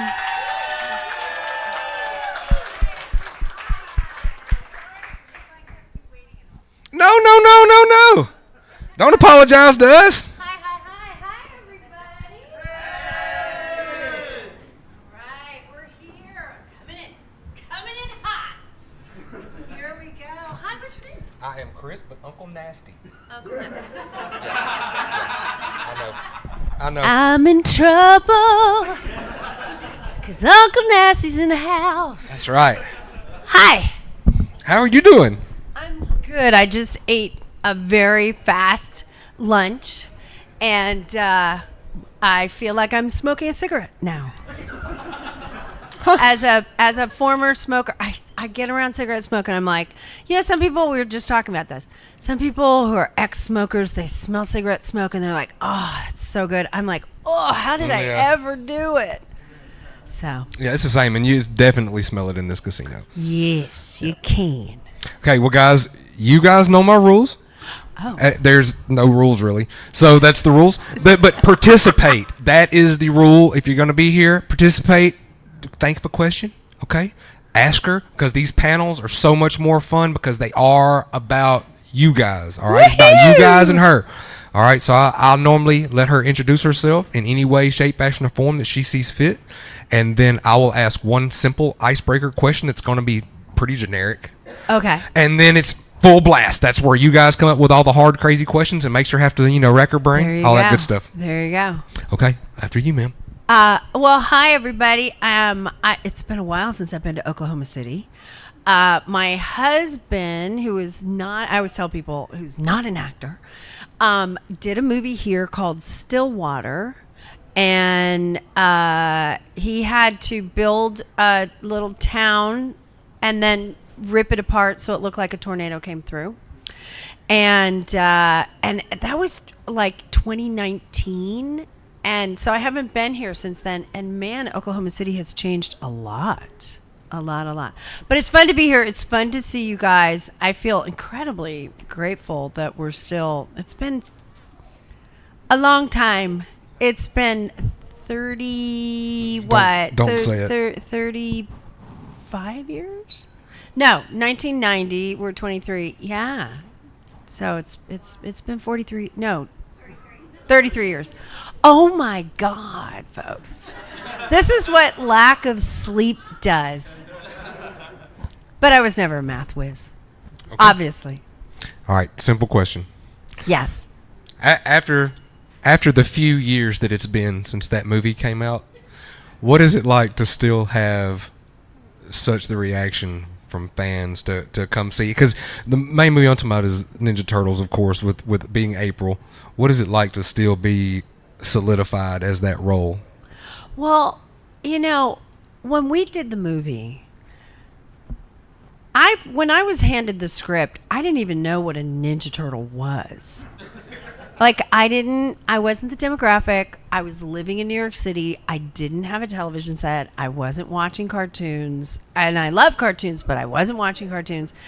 I didn't know what it was. I loved the script. I didn't even know until I got to Wilmington, North Carolina, what a Ninja Turtle even looked like. I was like, what are these things? There was no internet. I found out from my friend Robin Williams, who was a collector of the comic books, that was a really cool thing, that I was going to be April, which I was like, okay, I've got my street cred from him.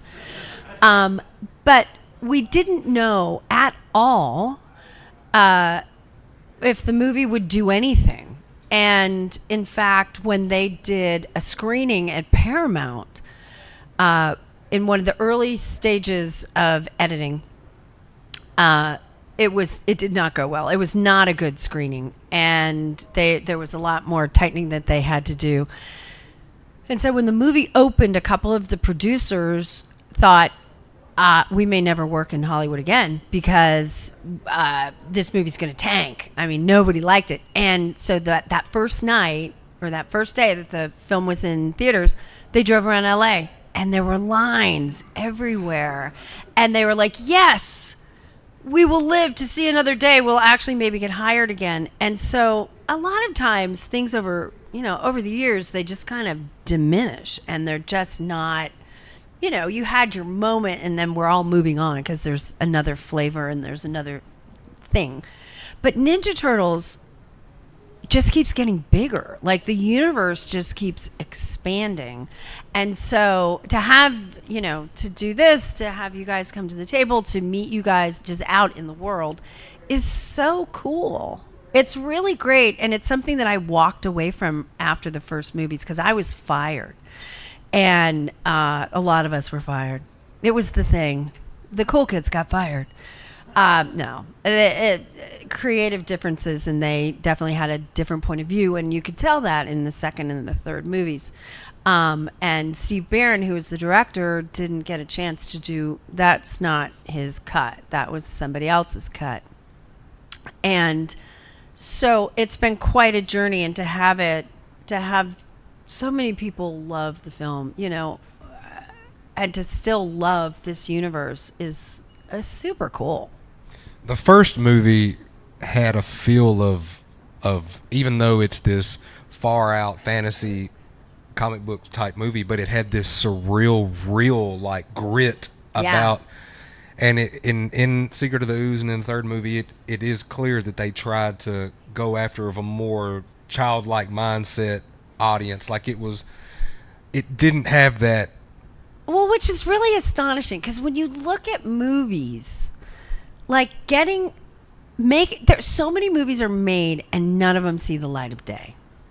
Very few of them make money, and have any sort of sequels or anything to it.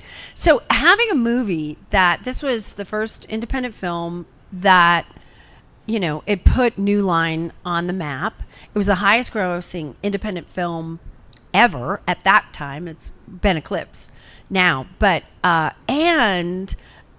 we landed in the top 10 highest grossing films of 1990. So some people would say that's lightning in a bottle. Don't mess with it. That would make sense. But they didn't do that. They got rid of a lot of creative people. Henson was out. He didn't want to work with them again. They changed the concept that was so successful. I think that the second one and the third one, people still like those movies, but they didn't do the kind of box office. They didn't have, it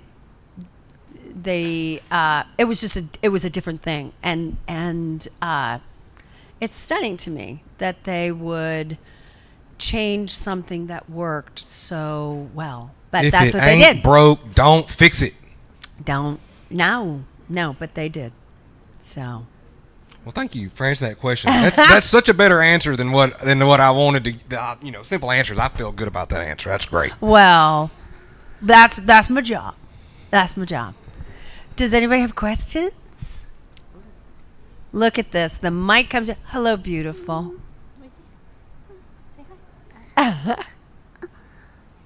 What was it like being part of Halloween Town? It was so much fun. So when I did Halloween Town, the Disney Channel was still kind of new. And I didn't really know that much about it, except that we'll call that the olden days. Back in the olden days, there was really like film actors, television actors. And there were some of us who liked to go back and forth between film and television, but there was a hierarchy. One was better than the other in the eyes of the film gods, I guess. And so something like the Disney Channel was like, well, it's one thing to do television, it's another thing to do kids TV, which I was like, oh, that's news to me. But I was not quite sure. And then I read the script and I loved it, because who doesn't want to be a witch and be around all these magical creatures? But the thing that really sold me was that I was going to be with Debbie Reynolds. And she's magic and the most amazing person and like the best grandma you could ever imagine. And she's saucy and body and has had, God love you, Debbie, potty mouth for days and the best stories. And she knew everybody and worked with everyone. And I would pretty much just sit at her feet all day long, no matter what. I just loved her. So it was great. And we're all still, those of us who are still living are friends. Still. Same with Ninja Turtles. Yeah. Thank you. Good question. Thank you. Happy belated birthday. Hi, my name's Samantha. Hi, Samantha. I'm a big fan. Oh, you're so sweet. I love, please cry. Please do. I love it. It's not a Comic-Con until at least a couple people have cried. This is actually my second Comic-Con. I've been working with GalaxyCon. Oh, I love the good people. Mike. Thank you. Gosh, I'm going to freaking cry. I have been a fan of yours since I was itty bitty. Aww. And I just had a stupid question. Did you keep anything from Halloween Town whenever you worked? Well, I will tell you this. First of all, I have hit the ripe old age, and I encourage anybody, if you feel like crying, cry. Yeah. If you feel like laughing, laugh. If you feel like dancing, dance. Like, really, I think it's so important for us to have these experiences and let us have it. like Oh, for however sure. that For looks. sure. Right on, girl. Thank you. Naked in a room of people, I love it. Man. Right? Yeah, You're my kind of girl. My boss sent me up here and he was like, go see her. And my sister, she lives in Texas, and she goes, get a picture, talk to her, Yeah. use your voice. Yeah, because you if don't want to miss don't- those moments. Oh, You my know, I've worked gosh. with people where I have missed those moments, and I've really regretted it because I was like, I didn't want to bother them. Right. No, I felt like I was gonna bother you. One of the things, you know, that's really changed, and then I'll get back to your question. fine. But one of the things that's really changed is now you can get selfies with people. Yeah. Now they'll take your picture. But back in the day, if you walked on set with a camera, like they break your arm. Right. And there was no taking pictures. And it was so, and you were like not the cool kid if you wanted to take a picture. Or I used to like to get my script signed. Yeah. And no, that was not cool at all. That was not cool. But I did it anyway because As you should. I'm not that As cool. you should. Okay, what was your question again? No, you're fine. Sorry, I went all No, it's good. baby mode, almost 30 and still crying. Hey, I love a good cry myself. My question, did you keep any kind Oh, of did I like keep memoir or anything from Halloween? So I think the queen of keeping stuff was Kimberly. Oh my God, I love her too. And she has the best stuff. She's got a lot. What I got was in Halloween Town 2, my mask that was made for my face. That's a whole story there, but there's kids in the room. So we'll save that for another day. That's the after hours version because there was quite a story.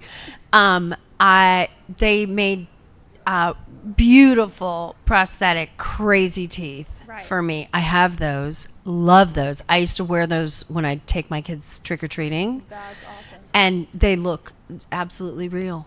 And I'd go up and you can't put those teeth on without having an accent. Either it's either a southern accent or you're like, British. And like that. And so we'd go trick-or-treating and I would say, well, can I have some candy too? And then I'd smile and they'd look at me like, oh my God. And I have some of Luke's ears. Oh, that's cool. There's not a lot left to them. And then I think that was it.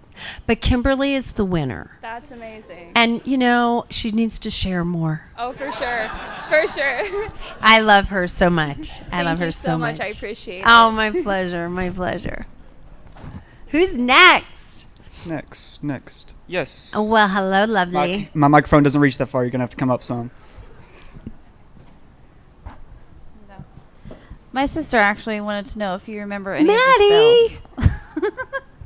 If you remember any of the spells, like from memory. Oh, God, no. No. I didn't know them then. And I really don't know them now. We did, in St. Helens, Oregon, where we shot the first film, they do something called the Spirit of Halloween Town. Every now and again, I'll drop in or Kim will drop in or something. There's usually somebody from the movie who goes. So the year that Debbie died, that October, they wanted to place a plaque downtown. So we all went. It was lovely. It was great. But they wanted us to do a spell. And I was like, what? Have you got... And it's in Gaelic. So it's... no way. And so I said, well, if you want to have it phonetically on a cue card, we could do that. Or these girls, because of course Emily Roski and Kimberly knew the spell. I was like, or they could say it and we'll just pantomime around them. And so there's some video out there somewhere where we're all doing the spell and I'm going, and if you stay farther enough behind, away from,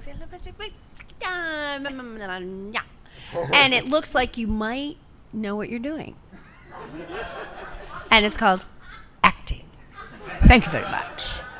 So that's a heck no. Hi. Hello, beautiful. Thank you. My name is Kaylee, and I just wanted to say that my favorite movie was 2, Calabar's Revenge, and so I was wondering which was your favorite to film out of the 4? My favorite, oh God, they all had really lovely things about them. The first, I think story-wise, I love the best. The third, I really loved because by then Gwen was getting really fun and I was doing more magic. But the second one, I have lots of warm fuzzies. My daughter was 8 months old, and she came to Vancouver with us, with my mom, who was acting as my nanny. And Daniel Kuntz was our young Calabar. And now he and Kimberly are getting married, which is so exciting. My invitation just came. I'm really excited. That one was challenging because I was a mom with a new baby and I had another son back in LA. I was exhausted. I had my mom, which is a beautiful thing, and also you're with your mom. So every now and again, it's just like, please take the baby and go. Just let me sleep a little bit. But no, I love my mom so much, and she's amazing. That one was one that I had a lot of fun doing because I got to transform into a creature. And yeah, I mean, each one was such a unique experience. And then, of course, the last one was a little odd because we didn't have our Kimberly. But there were still wonderful things about that, too. But, yeah, they're all, it's like a vacation that you took. Which did you love better, London, Italy, Amsterdam, or Hawaii? That makes sense. Well, thank you. I appreciate it. Yeah, thank you, love. Next, yes. Hello, sir. Hello. I know you mentioned that Kimberly was the queen of taking things. I had seen that she has a copy of the original Halloween Town picture book. Did you get a copy, or did anyone else get copies? And I'm not holding a grudge, okay? But she has one and I don't have one. That's all. Oh, wow. No, you can, she does have one of the original ones. I think you can get them online now. Somebody's made this really beautiful copies. Alfred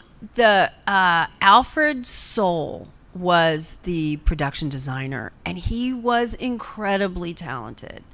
And he just created this world, and that book was, part of that. His imagination was so vivid and so beautiful. Like, oh, I wish you all could have seen, especially the first movie. Like the second movie, the difference between the first and the second was the second movie was kind of rushed because we broke records on the Disney Channel. They'd never had a movie that had that many viewers, and so they rushed the second one out. And it was a good movie, but they also wanted to spend less money. So they didn't add to that world. Like, they could have expanded the world, and they kind of made it smaller in some ways, in terms of just the creatures walking around and some of that part of it. So, yeah. I would say it was... an incredible world to live in, and it would be really fun if we got another shot at it. That would be amazing. Yeah. Thank you. Thank you. Next, yep. Hey, my friend. Hello, how are you doing today? I'm good. How are you? Not too bad. So, my question is, I actually brought my kids today, and for Halloween, we actually watched the Halloween Town movies, and it's part of our ritual for the holiday. Right. So, my question would be, when your kids were younger, what was your Halloween tradition? Did you actually watch some of the same movies you were in, or did you watch something else? So my kids grew up in LA. It seemed like everybody's parents were in the industry, and so they were less excited about the stuff that we were doing than their friends' parents were doing. So our rituals were I always decorated the house. Like October was a big month for us because my son was his birthday was October 10th. And so I always had a Halloween themed birthday for him. And then we'd try to make it go throughout the month. Some years we would do a haunted house and have the kids come through the house. But we always decorated. There was always, oh God. We did have one weird tradition.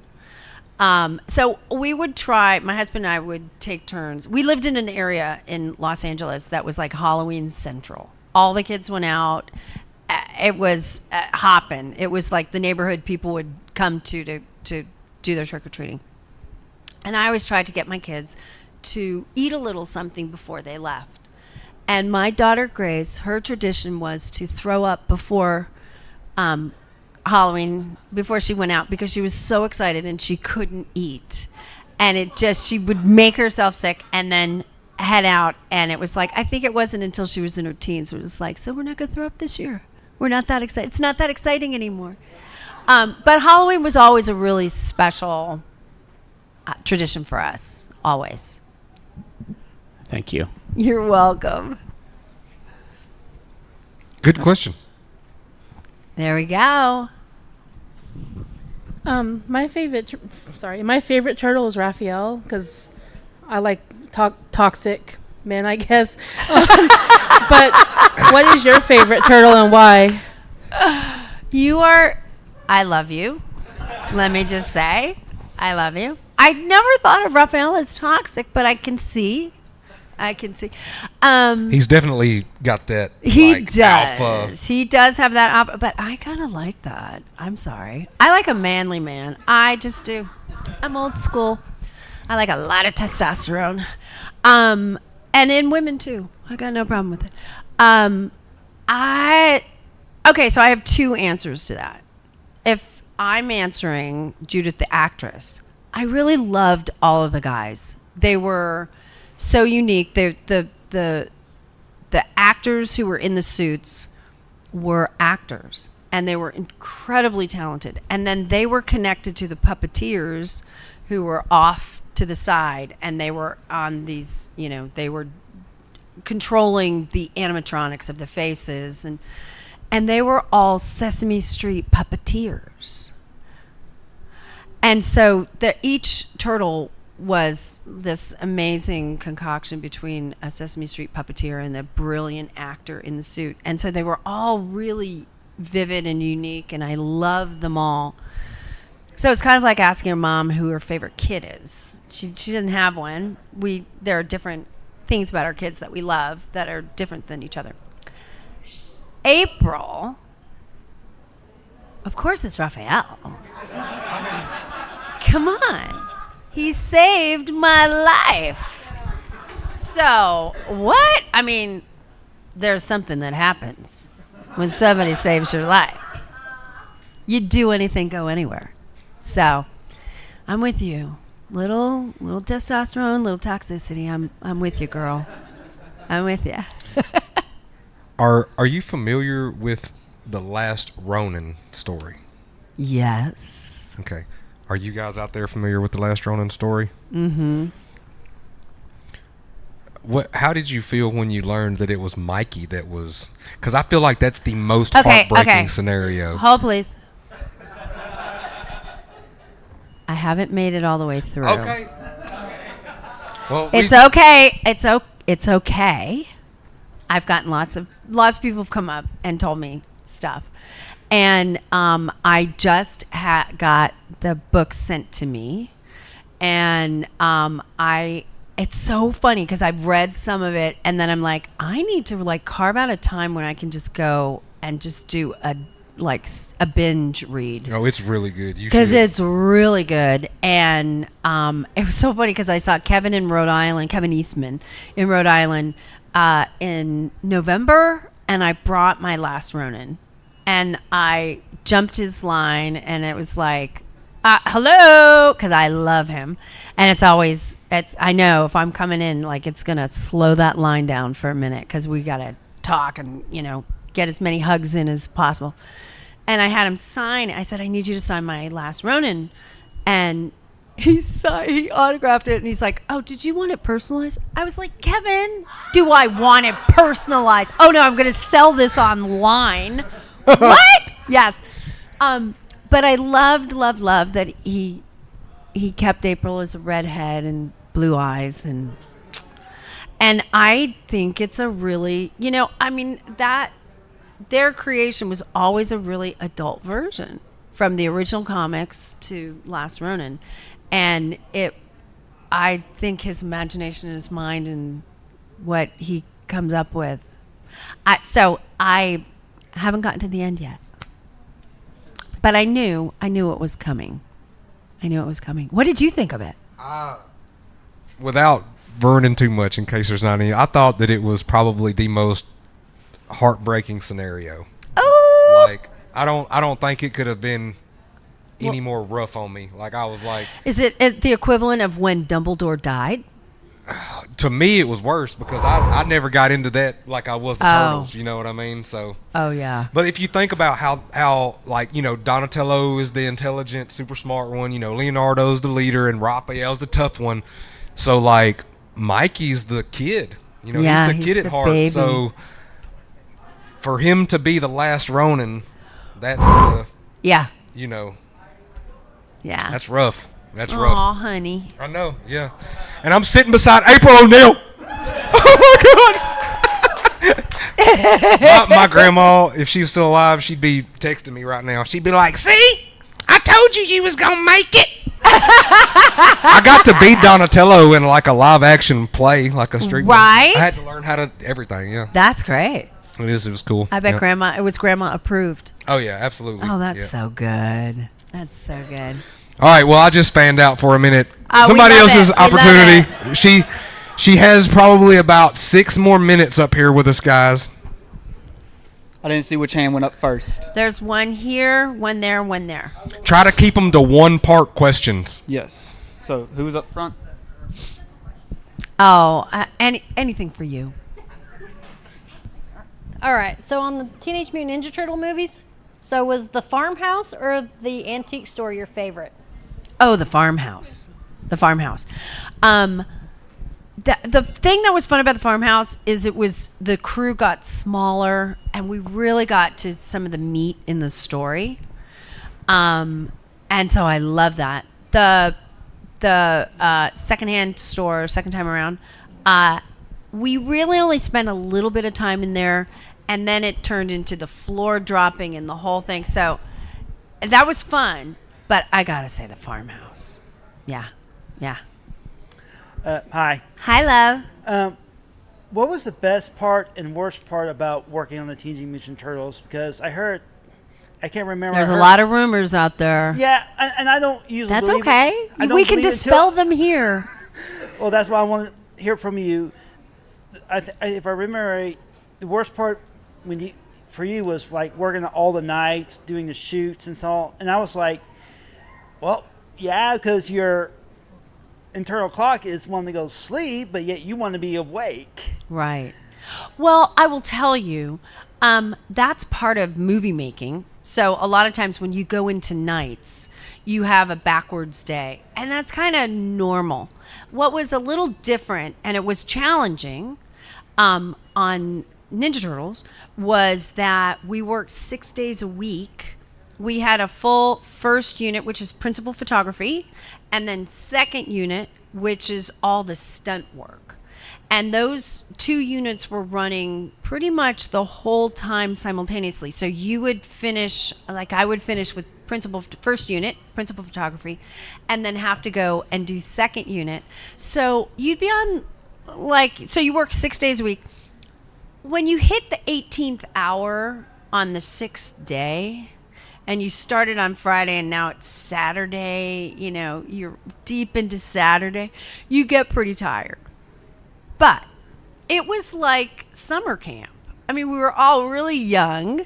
We're all like in our 20s, and other people might have been a little older than that, or like Ernie Reyes Jr. was only 16 years old. We were game. But it was definitely a challenging shoot. Like we all probably should have ended up with mono by the time we were done. You know, it was pretty nuts. It was pretty nuts. Wow, that sounds like a challenge for me, for something me to do. But you know what? It comes with the territory. It definitely does. And I'd do it all over again. We have one more behind you. There you go. Greetings. My question is actually pretty simple. Since you've visited Oklahoma a couple of times, have you ever actually eaten any local catfish? Say that again. Have I ever eaten what? Catfish. Catfish. No. You should try it. I have to say, catfish. I love lobster. I love shrimp. I eat squid. I'm a sushi head. I'm not a big catfish girl. I have koi at home. It'd be like eating my fish. Gotcha. But is there a particularly good catfish place? Multiple places around Multiple town. places. It's Should kind I of a do local the dirty delicacy. and eat the catfish? Yeah, Should I? David Ramsey's or Gordon Ramsay's actually been noodling in one of the lakes out here, and actually that's What? one of the Noodling? Noodling. It's where they go catch catfish barehanded. Oh, wow. That sounds hard. It's an entire sub-sport down here. Are they stupid? Are they easy to catch? Well, the problem They are? is sometimes when they go down there to look for a catfish, they find turtles. And so you have to wear like big metal, really big work gloves. Yeah, because those are snappers, right? And you can They'll lose take your fingers off. And if you're not careful. Yeah, don't mess with the turtle, man. Get your butt kicked. I knew that question was going to get back to a turtle. I knew it was. All right, guys, get up on your feet. Give her a big round of applause. Oh, you guys. Judith Hoag, everybody.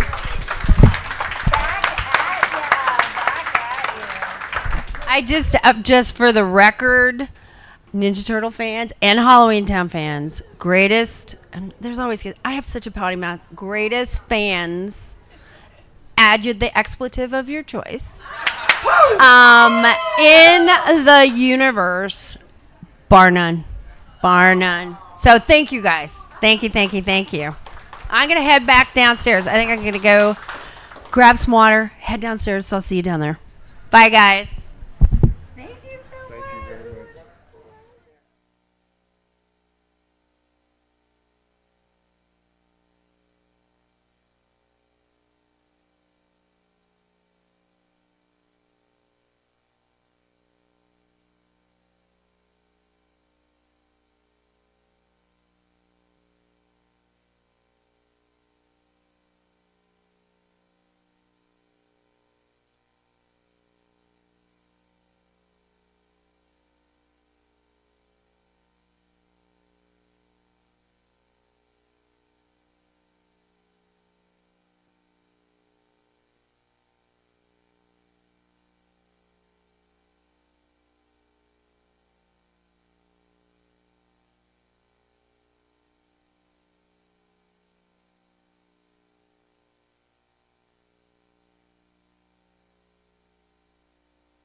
Hey everybody, welcome to Oklahoma City Pop Culture Con 2024. This is your first one of the year from these guys. They always put on a great show, and these ladies always do a fantastic job with their cosplay contests. If you don't know already, Gabe's Cave on YouTube is live streaming this. You will be able to see yourself if you want to share to your friends, the people that couldn't see what your lovely cosplays look like. You can share this cosplay contest to them. We also have a gabescave.com that we encourage you guys to check out if you like all this kind of stuff, because I assume you do because you're here. Then you're going to love our .com. I'm Uncle Nasty, guys, and don't forget Peter Dante after the cosplay contest.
Hi, everyone. All right. This is last call. If you have not signed up for the cosplay contest, please come see me right now. Well, it looks like everybody's signed up, so we will begin. I am going to start by kind of introducing you to the judges in the best Chica way I possibly can. We have Princess Pineapple Cosplay. We have Noble Darkness Cosplay. And we have Hall of Femme Cosplay. Y'all, these are amazing judges, so give them one more round of applause. And for some reason, they're letting me be up here, so yay for me. All right, so we are going to start with our kids contest. And our first contestant is Rain Mayfield as Shorty, Killer Clown from Outer Space. Come right in front.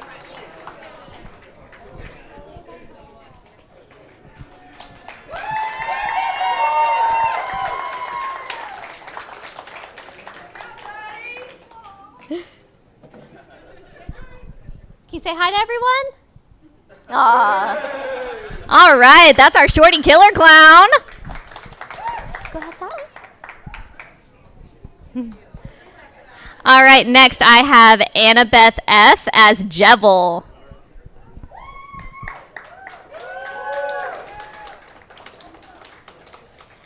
Say hi to everybody. All right, Jevil. That way.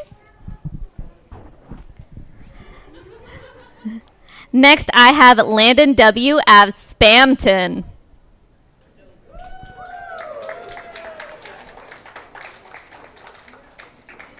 All right.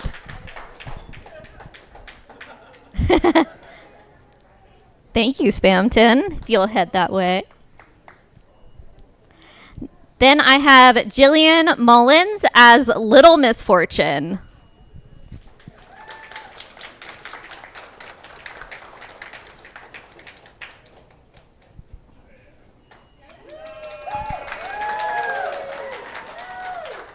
Awesome.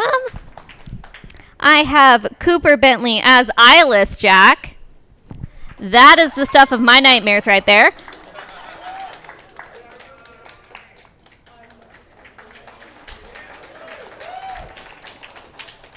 Then I have Arian as Jack Sparrow.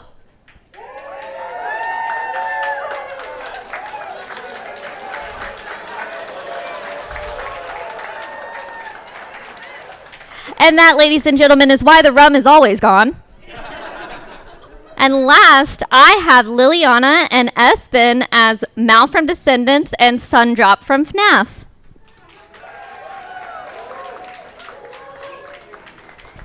Yeah. All right, guys. Hi. You want to tell the audience hi?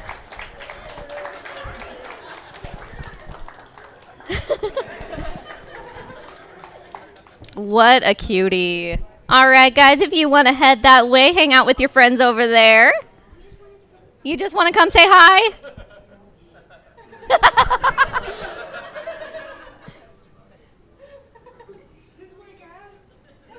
Yeah. All right. All right, let's give our kids a big round of applause.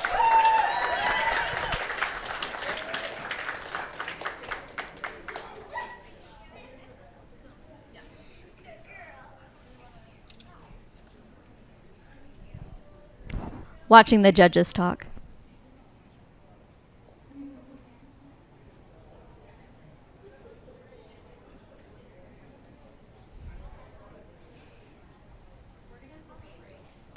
Okay.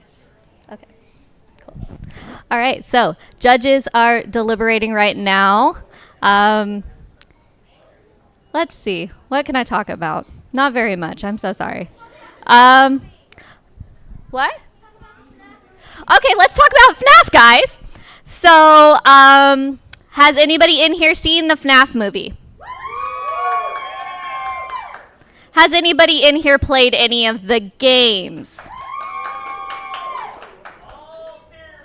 All right. Well, you know, there are a lot of theories about FNAF. I'd say... You even have a wallet. See, FNAF is everywhere. They've taken your money at this point. Has anybody gotten to meet Chica and Freddy yet? A few of us. They're very nice people. If you haven't gotten a chance to talk to them, I definitely would do that. I would say, FNAF movie-wise, my favorite thing is that cupcake. He looks so evil, but yet I still love him. And I have recently learned, because apparently I am not up on my lore, that his name is Carl. So, Carl the Cupcake, my love of my life, and I'm not just saying that because I'm Chica. Let's see, what else do I like about FNAF? I do like the glam rock animatronics. I think those are really cool builds. I don't know how I feel about Chica eating trash, but... I mean, I guess I could vibe with that. And then, let's see. Does anybody here like Monty the Gator? We got a few Monty stands. I think he's really cool. I definitely would like an entire book on how he even got involved, because I really want to know where Bonnie went. Sorry, Bonnie. Is anybody in here a fan of William Afton? I have questions for you guys. Hold up.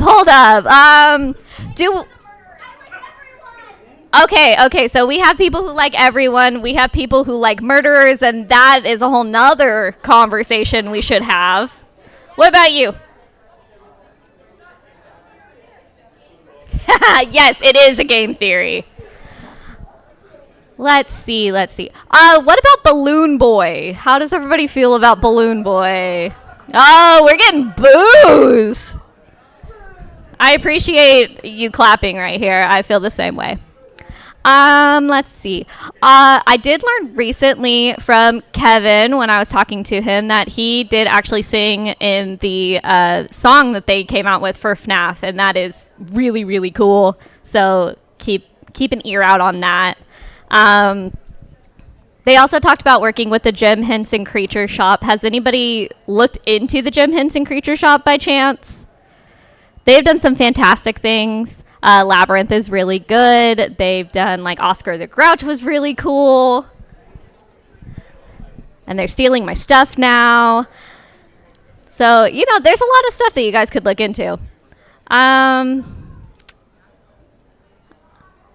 hoping they'll come up here and save me from myself at this point. Are we ready? Okay. These are the prizes. Okay. Names around here. Okay. Sorry. I have to do my handwriting.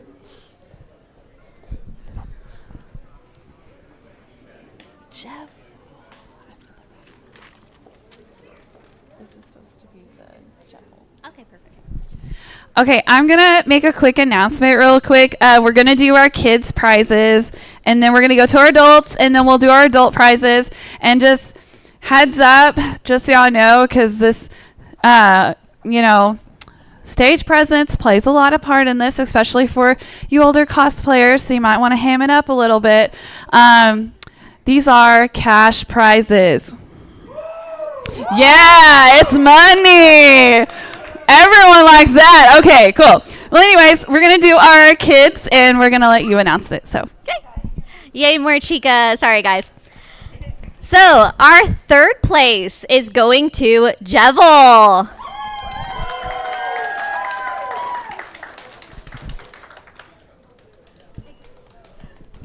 All right. Second place is our little shorty space clown.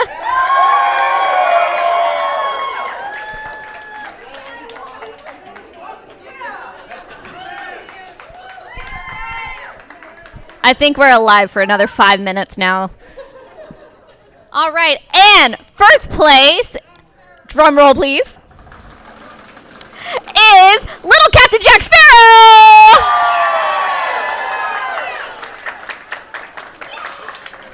Don't spend that all on rum, please. All right, let's have one more round of applause for all of our kids. Y'all did a great job. Oh, kiddos, come back up here and let us get a picture of everyone. All the kiddos. Jack, come back. Jack.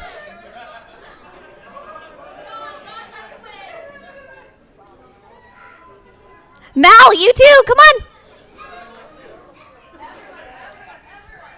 I'm just missing my little sun drop. Yay! He's coming, guys! All right, everyone, big smiles!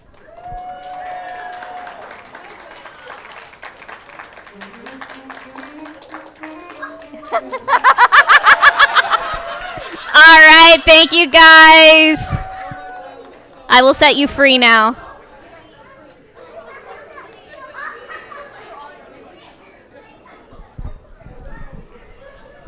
All right, we are going to be heading on to the adults.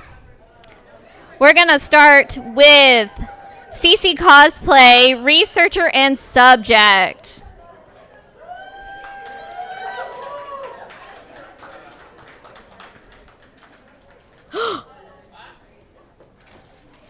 Oh! Next, I'm going to have Diego and Jessica as Zoro and Luffy.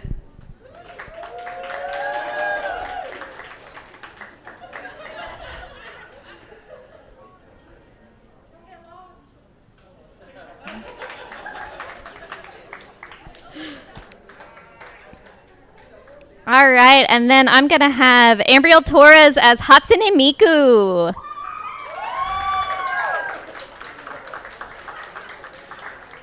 How do you walk in those shoes? And then I have Steve Evening as Mei Hatsume.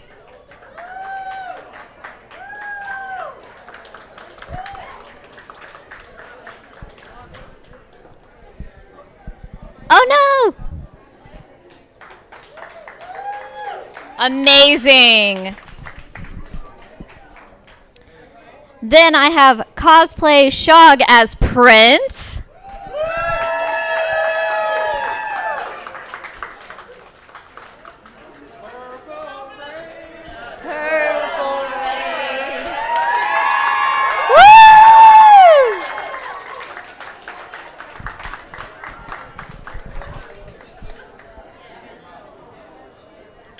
And then we have 0.79 as Cherry Blossom from Silent Hill.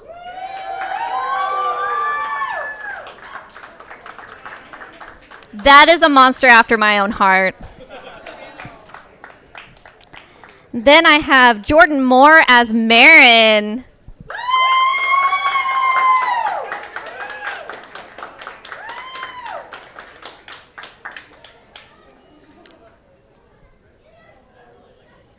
Next is the White Ranger.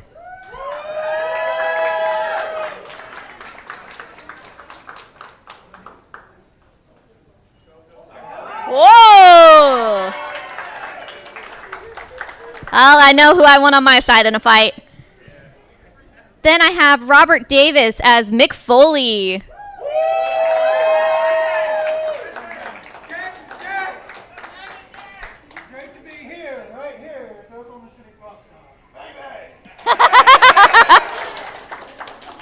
Then we have Rosa Anderson as Audrey, too.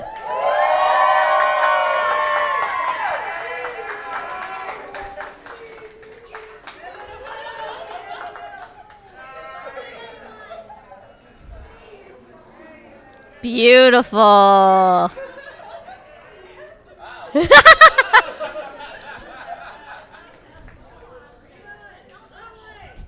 I think someone should feed her.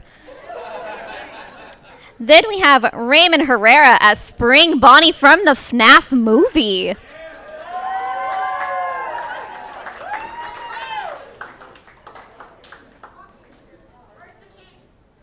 Yes!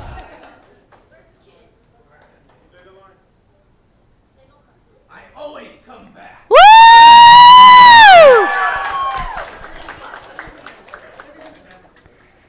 All right, and then I have Connor Kidd as Nato Persona 4.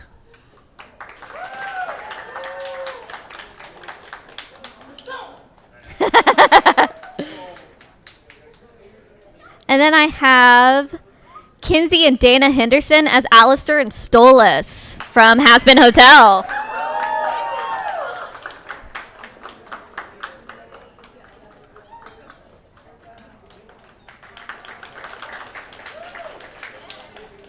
That's one devil I'd sell my soul to.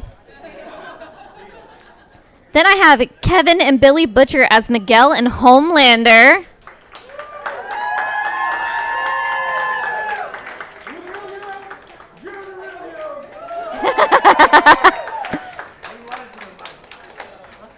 Then I have Paige as Dan Housen.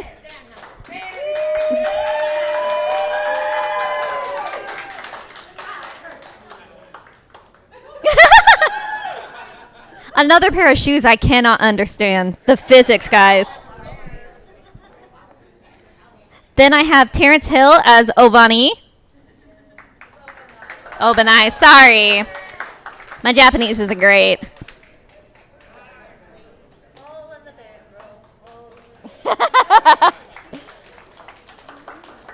Then I have Matthew as Eddie from Rocky Horror.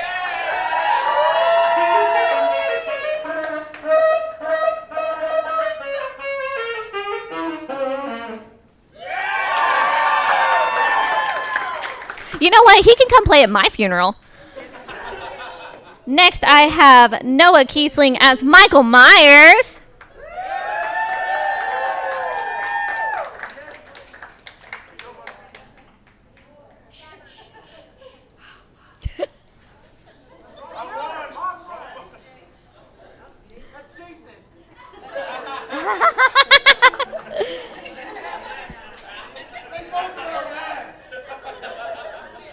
And it sounds we've got the case of a mistaken identity.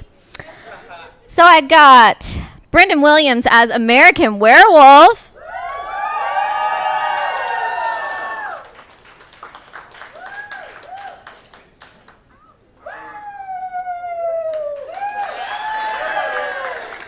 Then I have James as the Man in Black. How mysterious.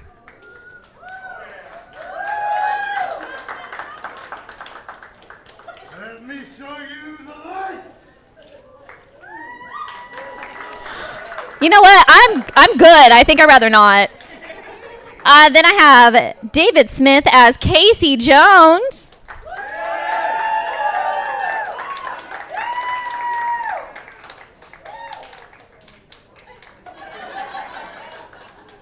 You know, I saw some turtles around somewhere.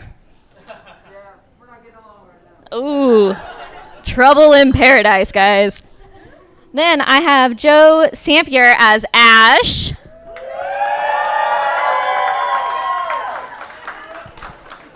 Now, Team Rocket, you have to judge him fairly. No Pikachu for you. Uh-oh.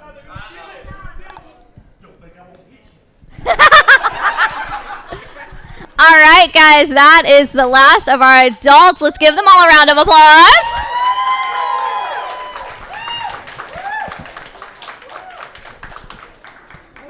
All right, so these judges will be deliberating, and you are stuck with me again.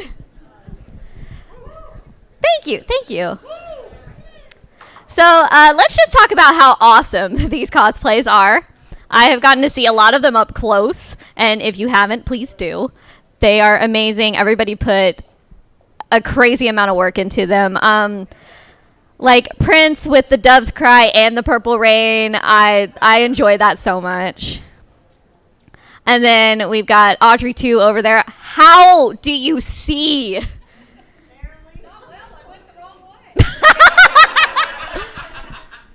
Are you sure it's not just because you're hungry? Oh, very hungry. I mean, we got a whole werewolf over there. Have you been camping recently, or is that just like your vibe? That's just him. And then, Eddie, you can actually play the saxophone. I wish I could, guys. I wish I could. It would sound terrible. And then we've got... Oh my God, there's so many people over here, and all of you look so good. You know what? I'm just give them one more round of applause. It's very hard to come up here and be judged by people you don't know, or even worse, people you do know.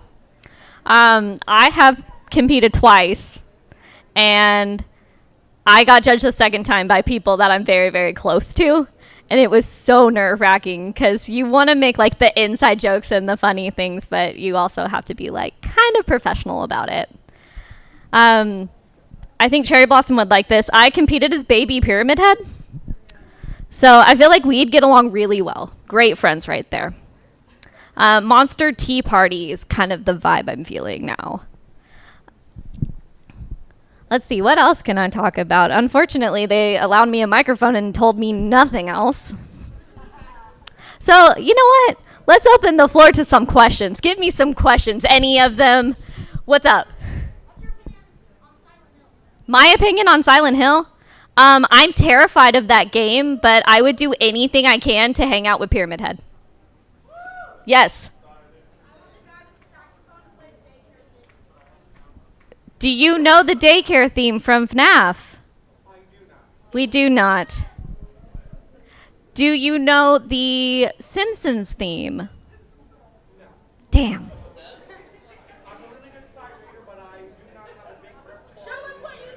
Yeah, you know what? Play us a little jam.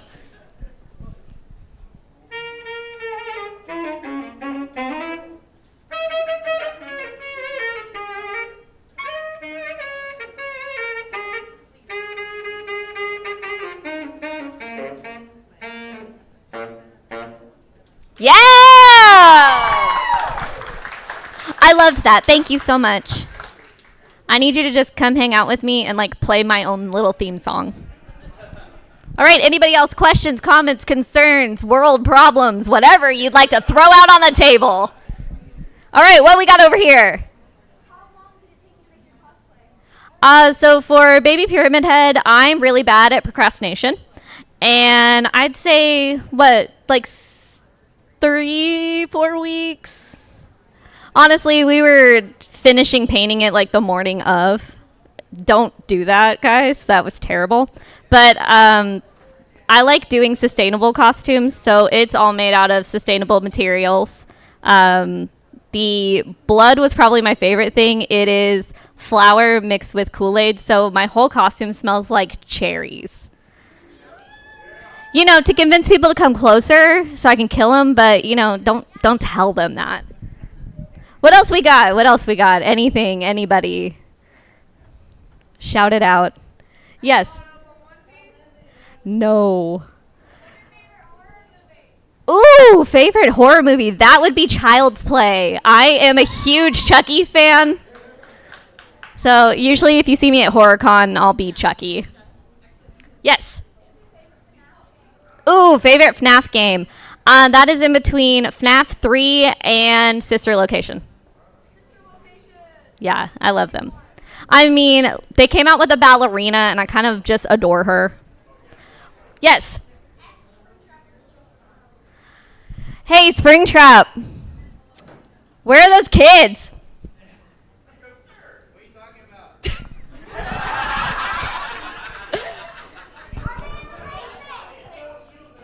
Who's your favorite uncle? My favorite uncle? You know what? I'm going to not answer that question. Uncle Nasty.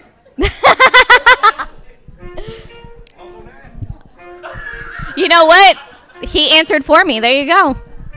What else we got?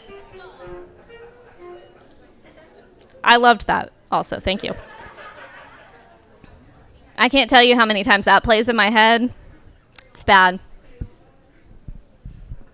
All right, anybody else? Anything else? Who has... I have a question for Prince. All right, Prince. Seeing as how you did the greatest Super Bowl halftime show of all time, what did you think of Usher? Ooh. What did you?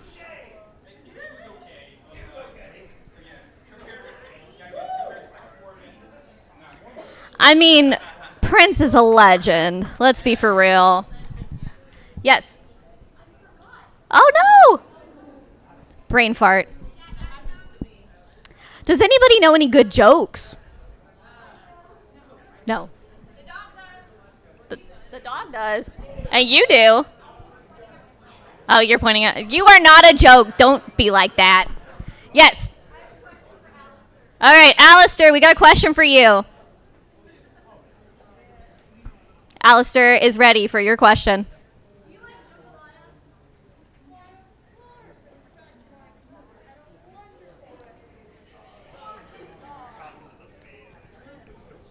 You know what, Alistair? Can I have some of that jambalaya? Damn it. Yes. That is my girl, Nifty from Has Been Hotel. Can you? All right, come here. Let's see this impression. So it's more of Pilot Nifty. Hi, I'm Nifty. Why are you all women? Are there any men here? Sorry, that was rude. Oh boy, this place really needs ladies. Tetris is weird because you're all ladies, no offense. All right, 10 out of 10. Love that. What else we got going on, guys? You got to help me here. Oh, they're leaving me to drown. What's your favorite Resident Evil game? So I actually haven't played very many Resident Evil games. I more so like watching them than I like playing them. The last like horror game besides FNAF that I've played was Dead Space, and I scared myself. And I got to the point where I was playing the game while hiding behind the couch. It was counterproductive, but I was safe. Yes. Chica, are you kidding me? Why are you asking me silly questions? Yes.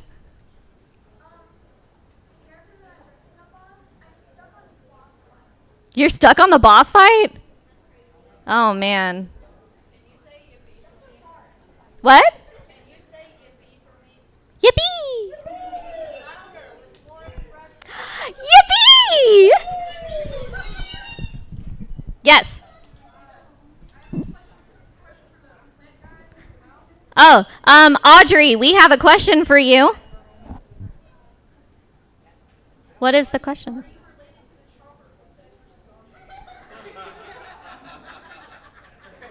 Like maybe distant cousins?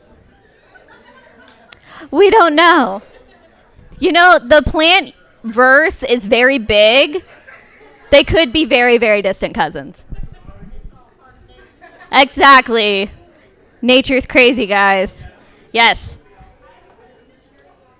Oh, Cherry Blossom, we have a question for you. Fire? No. Honestly, though, who likes fire? Oh, no. Yes. Oh, we have a second question for you, Cherry Blossom.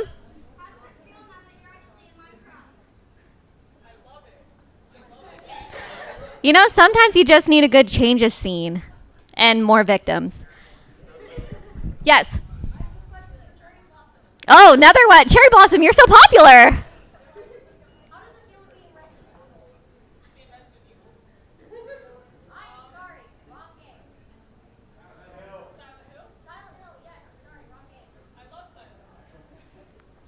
Silent Hill loves you too. It's mutual. Yes. All right.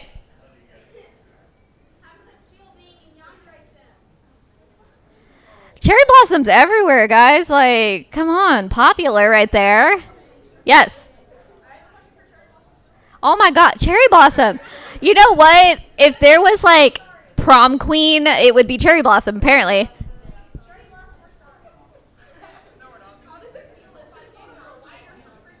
No. No lighters. Oh, terrible children. Have we talked about, like, fire safety? Is that something we need to have a discussion about? No, do not play with fire. Smokey the Bear said, don't play with fire. You should listen to Smokey the Bear, because he's a bear.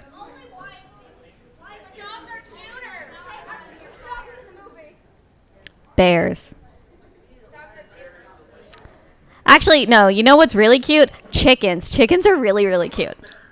What are you talking about? Rude. They're talking about eating me for dinner. Bok bok. All right, are we ready? We are ready. How's everyone doing tonight? Did y'all have fun? We had a really good turnout. Like, I honestly, like, really enjoyed it. Everyone, like, y'all brought, like, a game. Like, it was good. It was really hard for us. Sorry. We took our time. It was very hard. But we're actually going to start off with some judges' choices. So this year was just really hard. So we definitely want to recognize our judges' choices. So these are just 3 cosplayers that just really stood out to us. And we just want to definitely recognize them. So I'm going to start off with my judge's choice, and my judge's choice goes to Marin.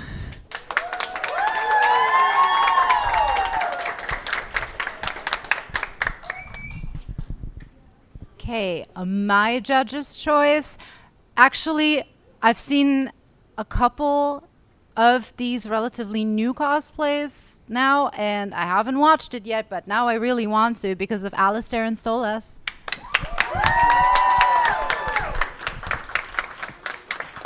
Can you be any more bougie? This is fantastic. Look at that. Like the vibe. Swagger. I know, it's like they walk out and it's like just, you're yep. beneath us. Yep. Mm-hmm.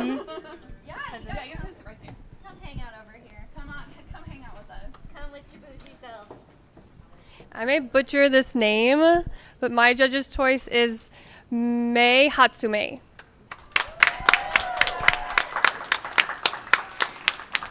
Insane, man. Insane. Now it's your turn. My choice. Okay, now it's your turn. Oh. I thought they gave me a choice. Dang. All right. So they're going to allow me to announce this. Our third place is going to be Eddie.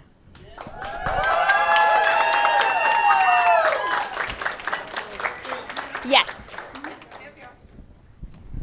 Our second place is going to be someone very close to my heart, Springtrap Bonnie.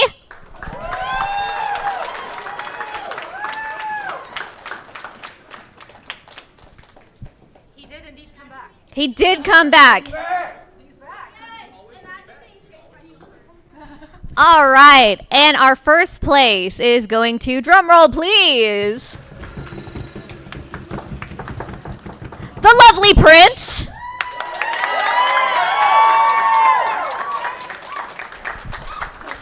Can we talk about a legend? Oh, I missed the raspberry beret. I love that. All right, guys, these are our winners. Let's have a round of applause.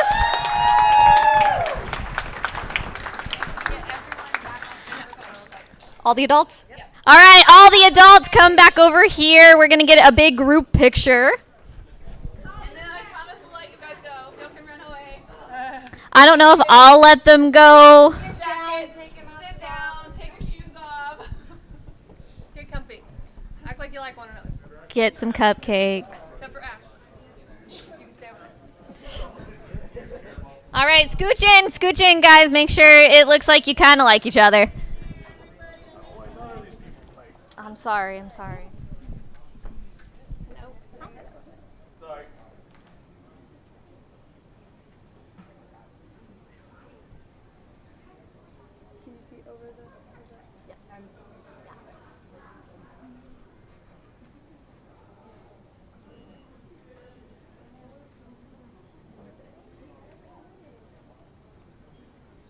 Can we also do a silly one? Okay, on 3, everybody be silly. 1, 2, 3.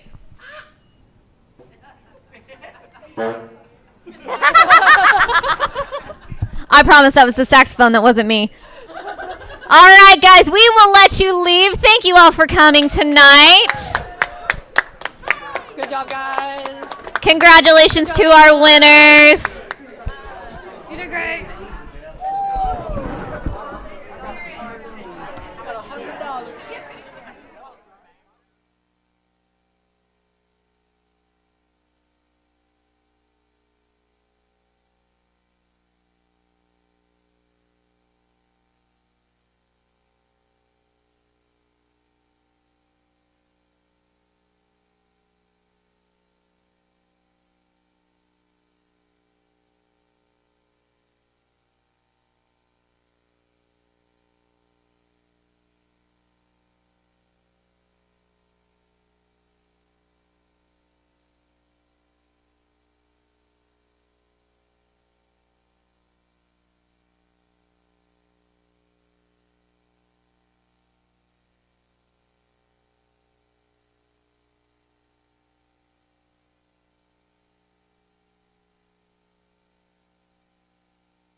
right this time.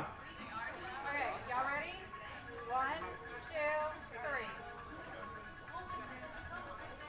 Alright, I got like 4 that time. Did you see what I did when you got it wrong? What? I pointed the mouse at you. I thought about it right after I made the noise. I was like, fuck. All good, bro. All good.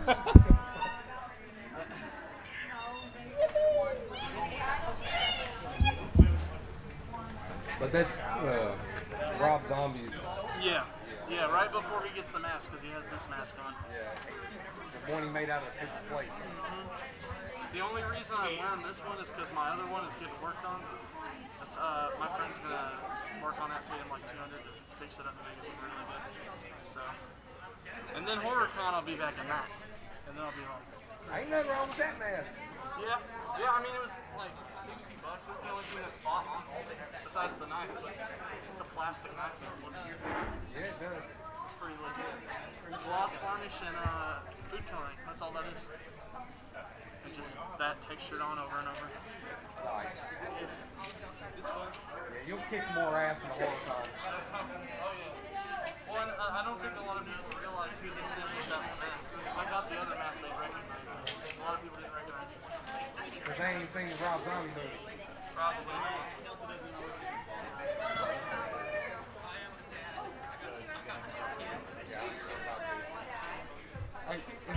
Is this Michael?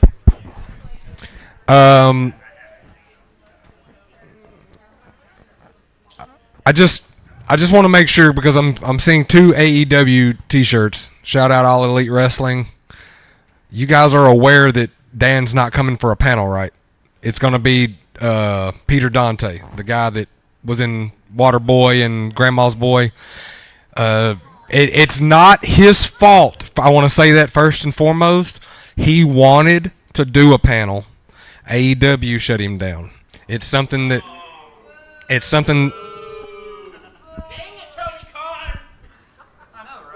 And that's about the reaction that I thought I was going to get when I made that. I hate giving people bad news. It was supposed to be announced several times on the loudspeakers today over and over again so people would know. But I do want to stress that he wanted to do a panel. That if he didn't want to, his name would have never been put on one. And it was pretty much a last minute, like, he got told he couldn't do one. And a lot of times... See, they probably didn't have enough time, or the publicist or whatever didn't check out Gabe's Cave. If they did, they would see that we're pretty professional how we handle panels. We don't ask them questions that we know that they can't answer, and if there is stuff that they can't talk about, we brief the audience before the panel even starts. So hopefully nobody makes that boo-boo and he has to, say, hey, I can't talk about it, because it's just better for the flow of it if that doesn't have to happen. But yeah, he wanted to do a panel, so it's not his fault. So,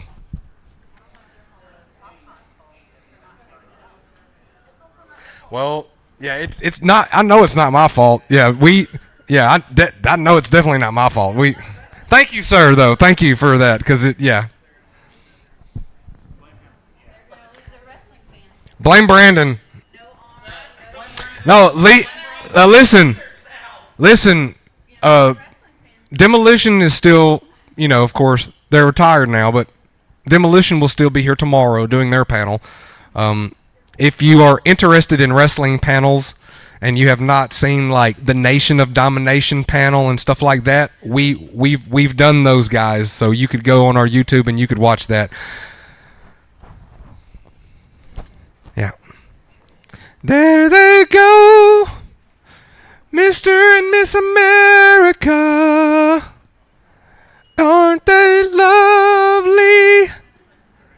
Mr. and Miss America. You don't like Grandma's Boy?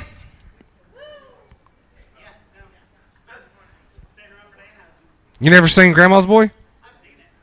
You don't like Peter Dante? He's pretty funny. Well.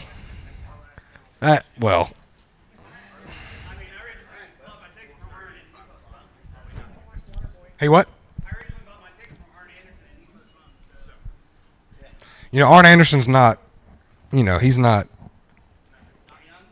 Correct. Right. And like the last time that we were here, the wrestlers were here. Scott Steiner was here, Big Papa Pump, and I've seen some of the wrestlers that have gotten older, and it's, you expect it, but that dude was a freaking machine. Like when you seen him on the TV screen, like those guys in your mind, like they don't get old. They just die young and swole still. You know what I mean? They go out like warriors. They don't. Yeah, I mean. Yeah, Ric Flair. Yeah, but he's still young at heart. Ric Flair's 21 years old.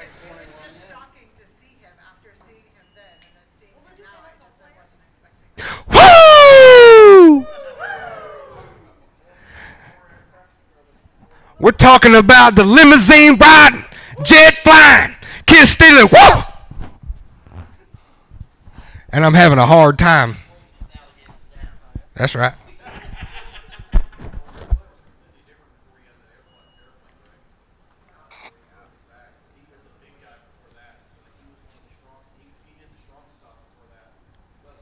I'm going to be sure to tell him when he gets up here that you guys hated his movies. All right. Not you guys. The people that are leaving. Well,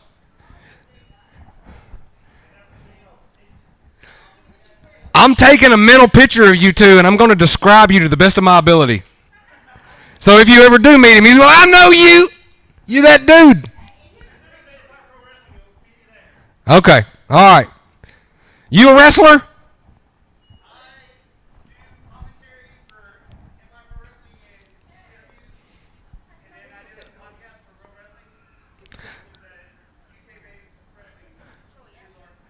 I used to wrestle. I've been power bombed off houses, swanton bombs off goalposts, went through tables on fire. Yeah, boy.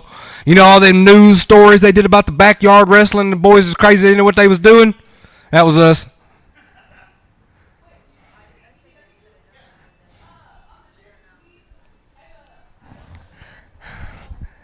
I wrestled too. I'm pretty funny, dude. You didn't want to talk to me or nothing. I'm Dan Hussein funny. If it was me, that's what my name would be, Dan Hussein. Dan who is insane. That's right.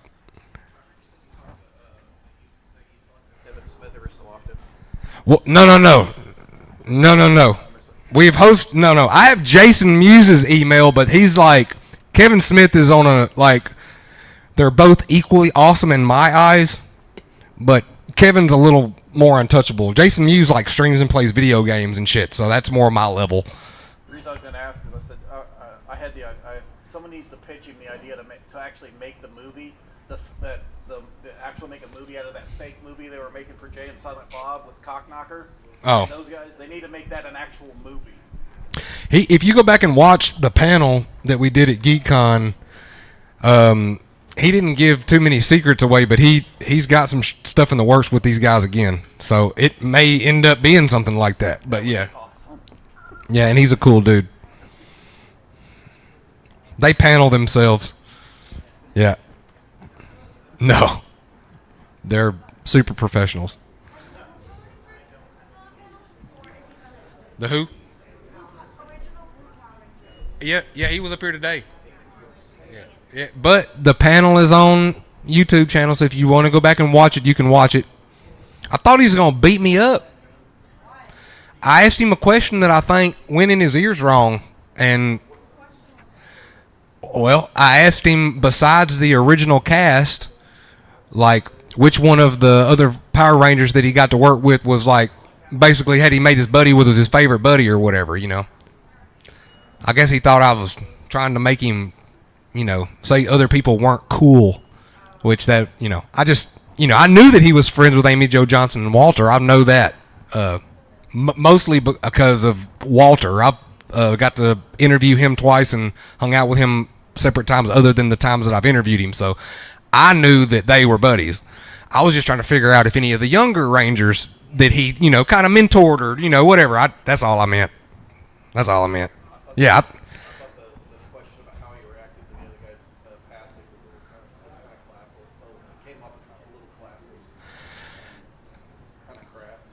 Well, you'll see tomorrow if you're here tomorrow. And the last time that we did this, it's going to happen again. When we get Jenna Frank up here, the daughter of Jason David Frank, when she gets up here, that's going to be, it just is. It'll be something that a lot of people mention.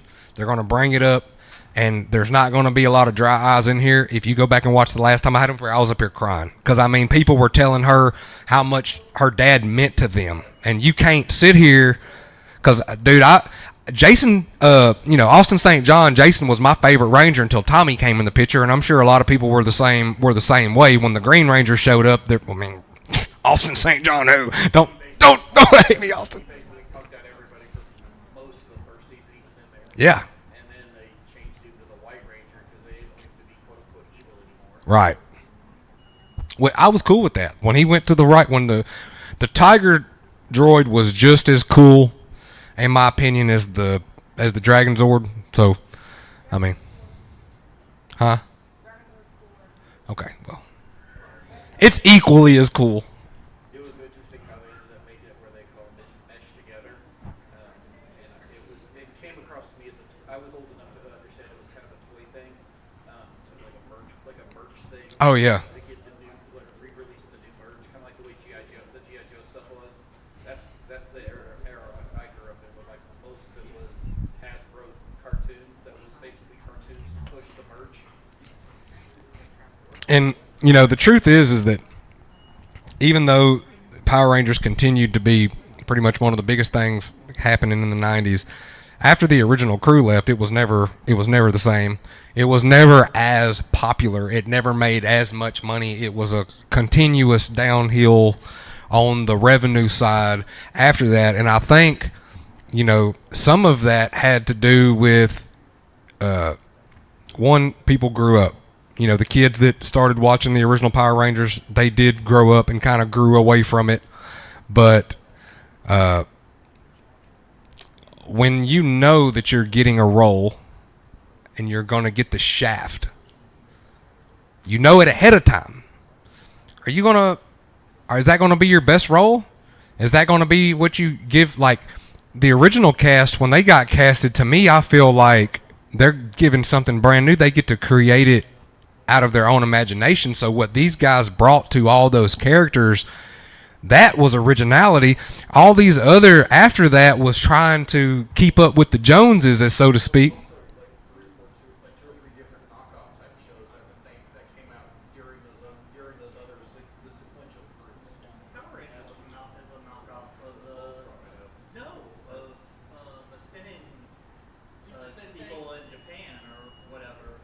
Well, yeah, you could say that Power Rangers it was directly because they saw how Voltron and animes like that, where people and robots interact together and they, I mean, look at how well Pacific Rim did.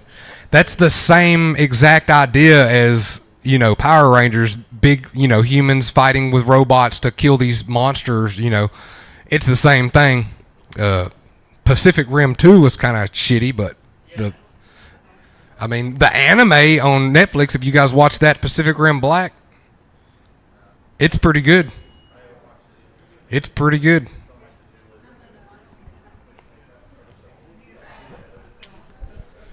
What time is it?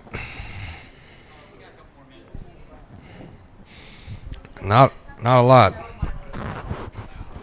I'm slightly concerned about the fact that there were still people up here for Dan, and then because they didn't. I will, but I'm sure Peter will be here.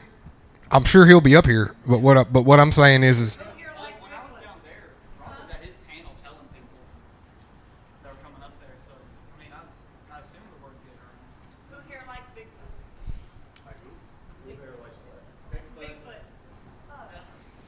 it's going to be a constant recurring question, especially when I'm anywhere near the microphone. Anybody ever seen Bigfoot?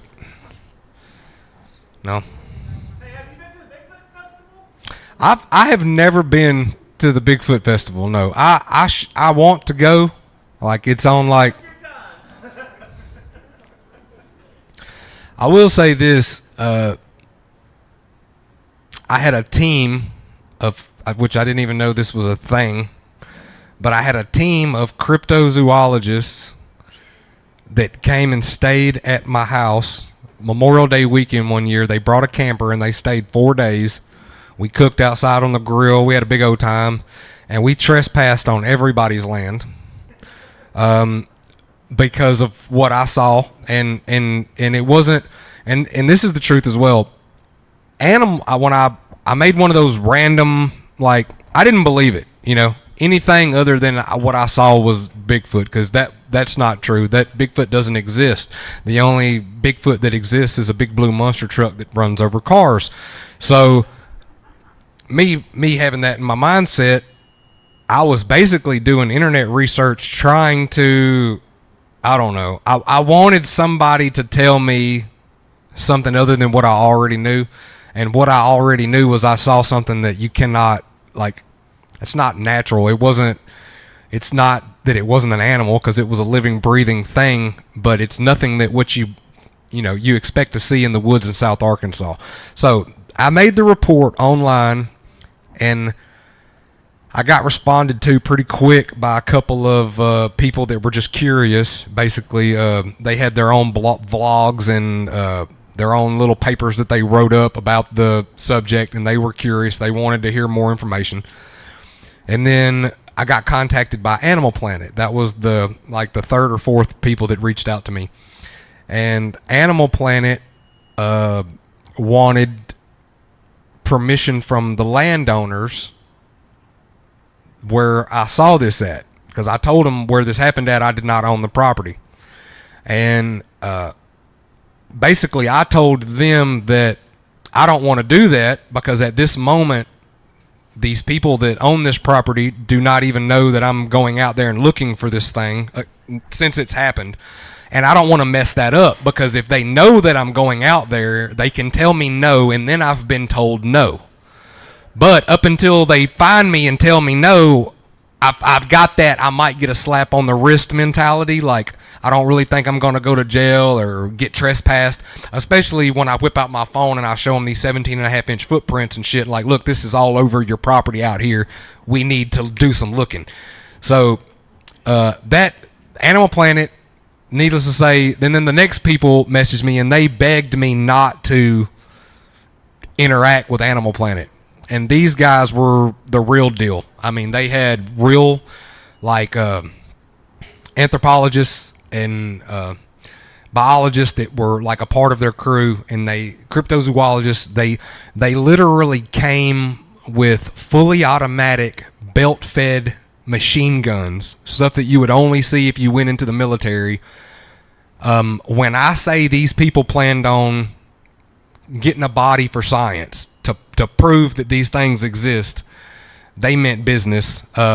The guy that ran the organization told me that out of everybody he'd talked to in over 4 years, he felt like I had the best opportunity to provide the evidence that science needs to finally say that these things are real.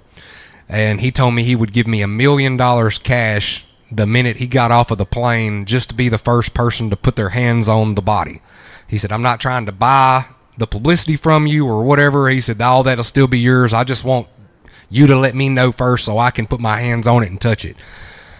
Now, the story about that guy, how he got into this, he was in his he was 49 years old. He was almost 50 years old. His son was a Army Special Forces soldier. I was also in the military. I did 7 years at Fort Bragg. What happened to me happened after my military service. So his son, every time they took leave, they would go on like a hunting excursion. They would pay the money to go to these places like Colorado or Montana and hunt a elk or hunt a moose or whatever. And they were in Colorado, and his son, who was a Special Forces soldier, and the guide that was taking them all saw a Bigfoot.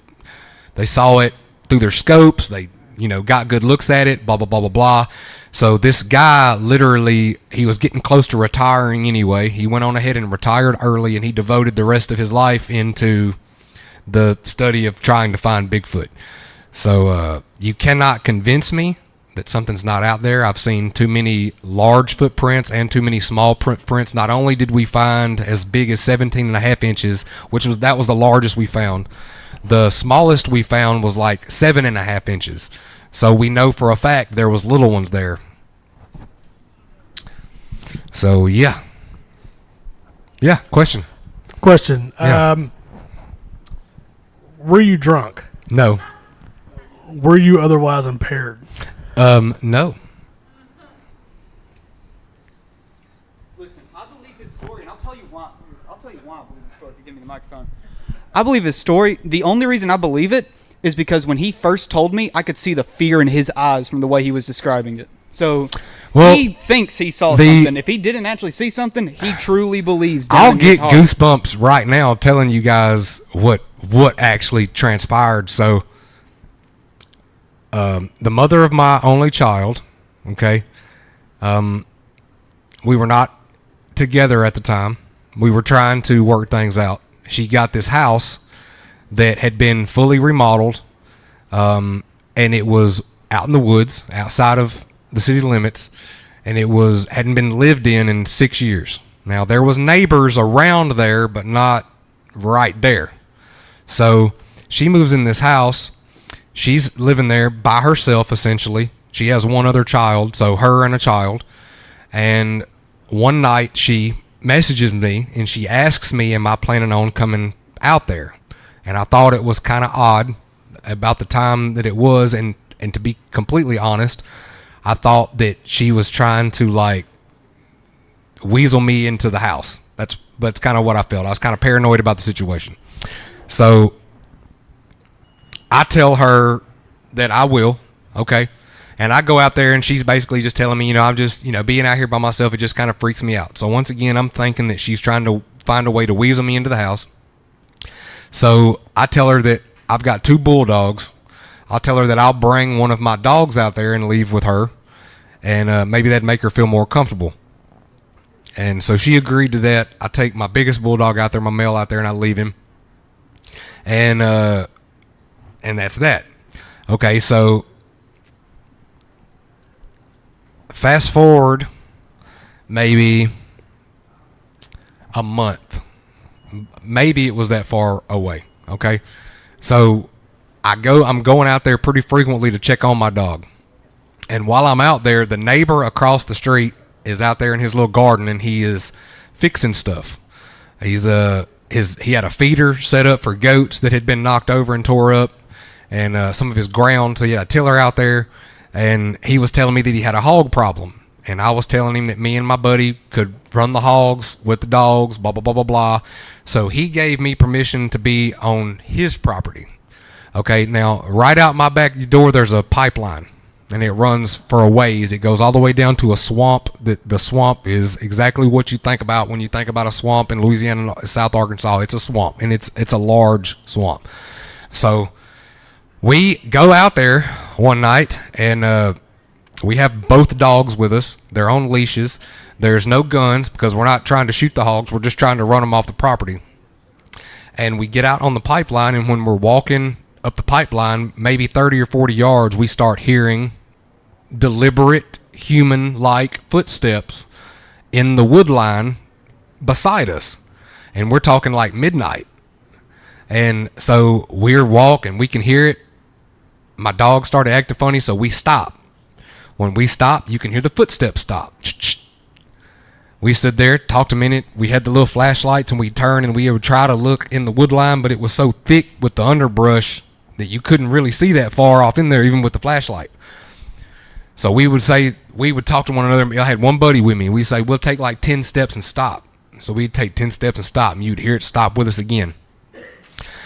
So then, at that point, we're both kind of nervous because in our mind, the only thing out there that would do that to a human would be a big cat, like a mountain lion. We do have those in our area. We also have bears, but you don't typically hear about a bear what that term that it's called when something follows a human like that, or any animal, is called being jackaled.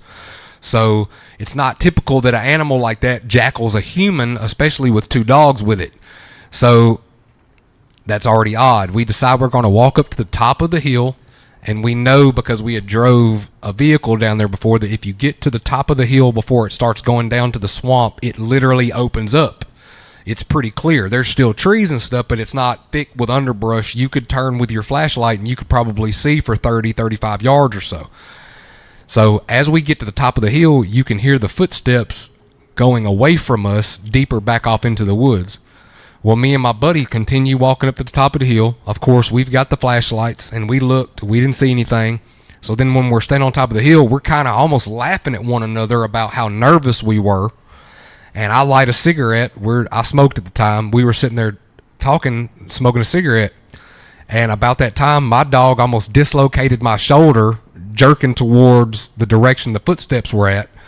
And every hair on his back was standing up, and he was growling and acting crazy. And once again, we started looking with the flashlights. But we were looking at like dog eye, hog eye level. We weren't, looking all around. We were thinking that something was coming at us and coming quick.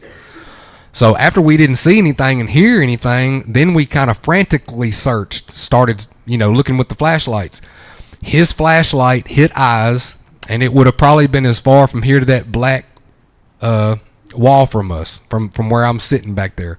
So we got a pretty good look at something standing on its hind legs, really thick, massive bodied, and as soon as we got a good look to tell that whatever this was standing on two legs, it immediately turned around and took off running from me, or from us. And let me tell you something. This is where nobody can make me believe anything else. I've had people say, well, how do you know it wasn't somebody that lived down the road in a Bigfoot suit, and they knew y'all were going to be out there that night, and they were trying to play a prank on y'all, blah, blah, blah, blah.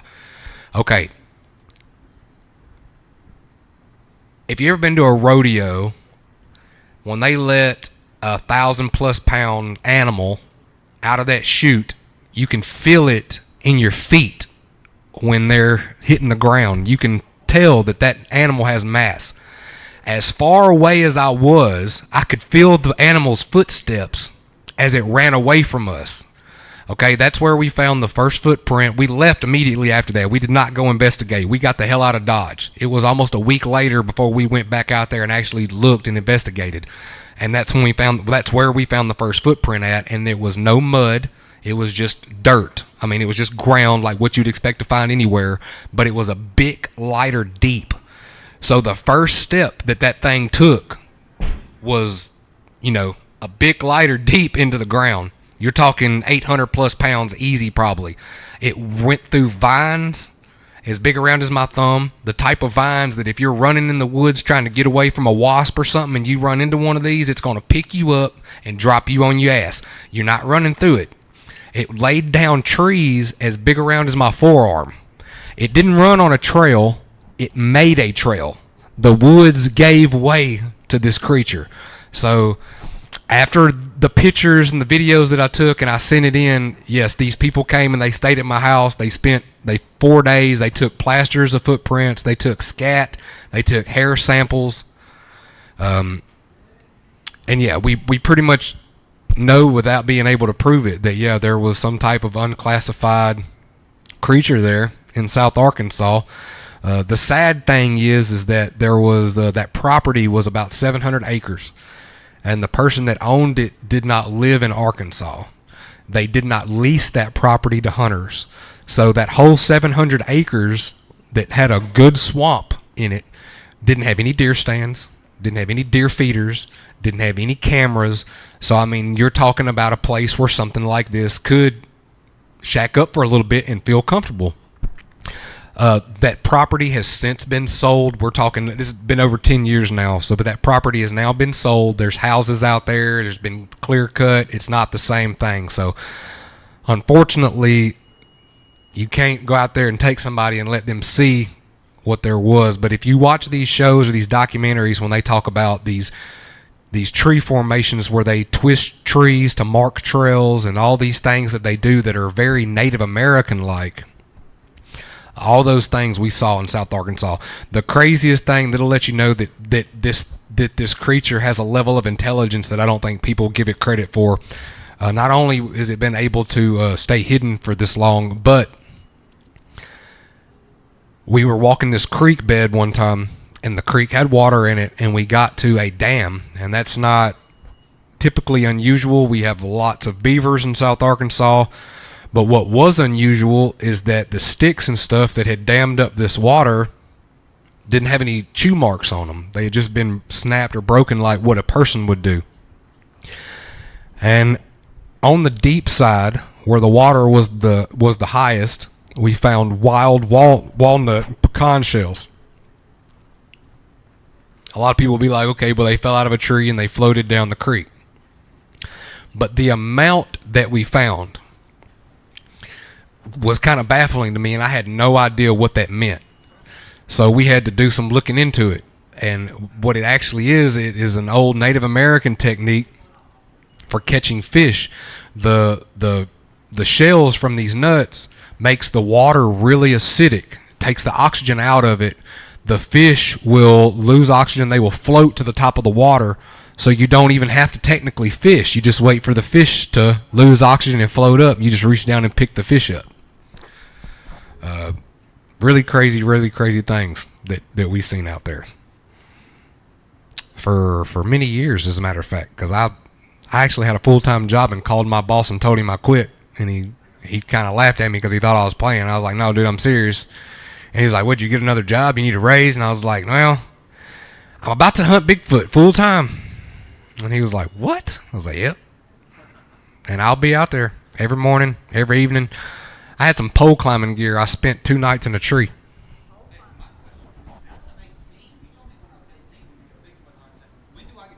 We can go, dog. In case you guys don't know this is a little trivia about your neck of the woods where you live here around here. The Ouachita Mountain Range, just south of here. Okay, where Oklahoma and Arkansas meet in that little block of area. Okay, the most densely populated area of Bigfoot sightings in the entire nation. People think that it's in the Pacific Northwest and Washington, stuff like that. That's not true. More people see Bigfoot in the Ouachita Mountain Range where Arkansas meets Oklahoma than anywhere else.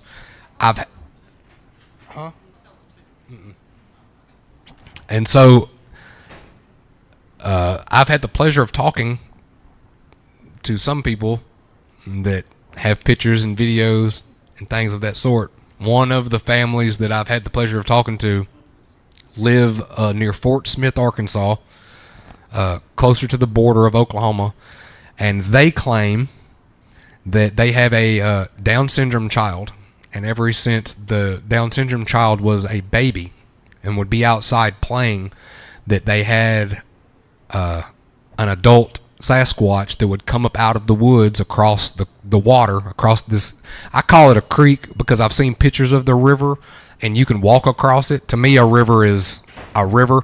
So, but it is a river, but it's across the river from them, and they would come out of the wood line and literally sit down and watch and observe the Down syndrome child outside playing. So fast forward years, this thing continued to come back. Now that child is grown, and now from what I understand, it's not just one Sasquatch, it is 3. They have been bringing their kid out and letting their kid observe. So, I mean, but these people won't let anyone go to their property to, they've got casts and they've got this and they've got that, but, they're pretty selective on the people they let on their property. All right, everybody, we finna have a panel. Get on your feet for Mr. Peter Dante, everybody. What's up, y'all? Me and my niece Lily are coming in to see.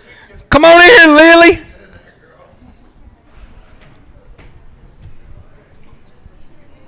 Where do you want to sit, babes? You want to sit right there? Okay. I'll sit right next to you. Okay.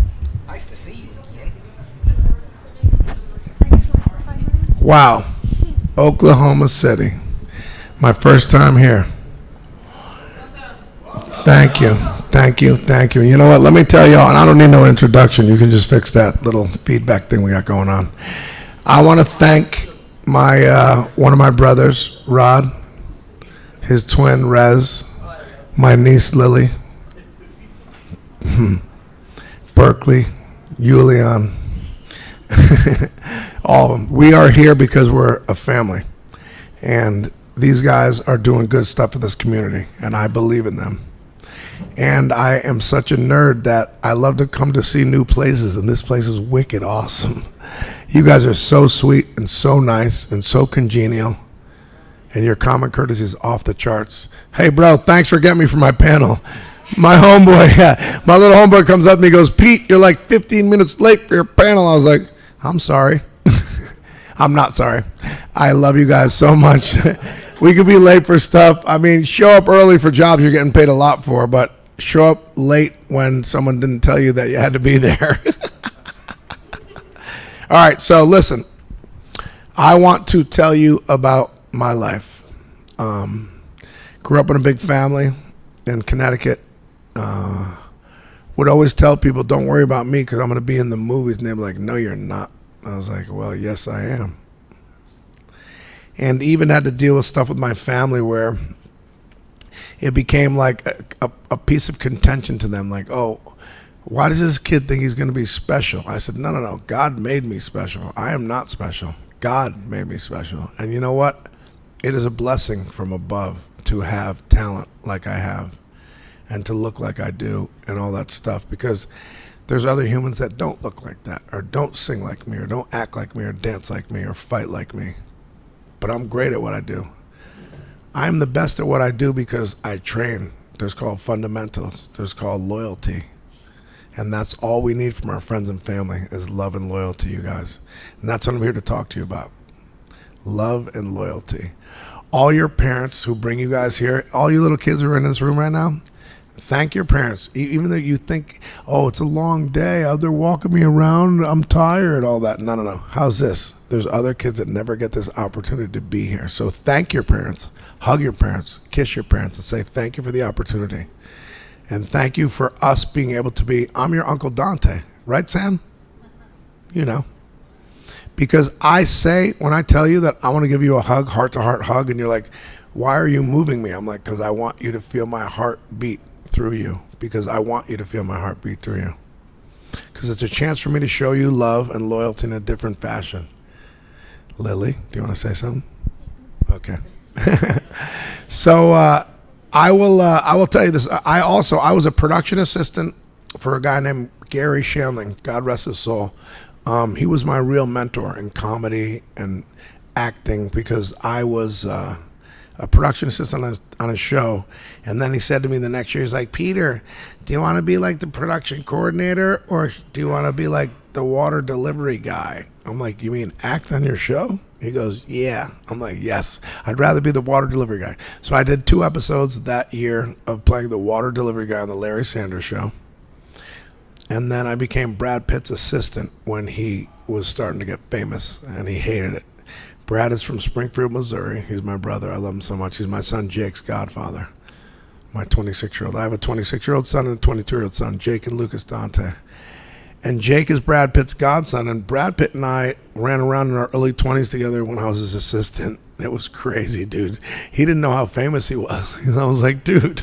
I was like, you were in Thelma Louise, and you had your shirt off with like a hairdryer and a cowboy hat on like a 20-pack. Like, I was like, bro, like, don't you understand that all the chicks in the world love you? He's like, Petey, can you hide me? I'm like, no, I can't. Look at you. So my life was early on, I gathered what it was going to be like to become. Because Brad was flying to my name, and like, when finally, I think Waterboy time maybe, I'm like, dude, I need my name back because I'm sort of getting famous now too. He's like, really? I can't use your name anymore as an alias? I'm like, you probably shouldn't. So the fact is that if you keep yourself grounded and down to earth, nothing will change you. If you chase your dreams every day and hone in your craft and be the best at what you do, then you can change your own world. And that's important. So you can't, because people are like, oh, I'm cute, I want to be in a movie. Good luck. You should probably be the weather lady or the traffic lady on Channel 4 that I met. Because Roddy, right, Rod? Yeah. We were on Channel 4 yesterday promoting the show. It was fun. I like it. Live TV. You know, the poor little young host was like, "Oh my God, you're a legend." I'm like, "Yeah, not really, but I love you. But I'll take care of this because I know you only have one segment until commercial, right? So you got to take your time." And the kid got barely one question, and I just lamented over him to promote this and promote our stuff because you know what? You guys need in Oklahoma City. You need more. I think you need more of a light on this place because you guys are really cool here. You guys are down to earth. You have so much, there's so much opportunity here too. Cost of living. Oh, hi, Rod. I would just state this. I feel like this place should be a growing mecca into something soon, like fast. I understand what they've done with the cannabis industry. They gave out too many licenses. They kind of screwed it up. But then again, I'm from California. We don't really pay attention to any licenses. We live in the alley. It's called black market. But we have to figure this all out federally. We have to have a president that says, "Hey, cannabis is medicine. Veterans should get it for free. School teachers should be discounted.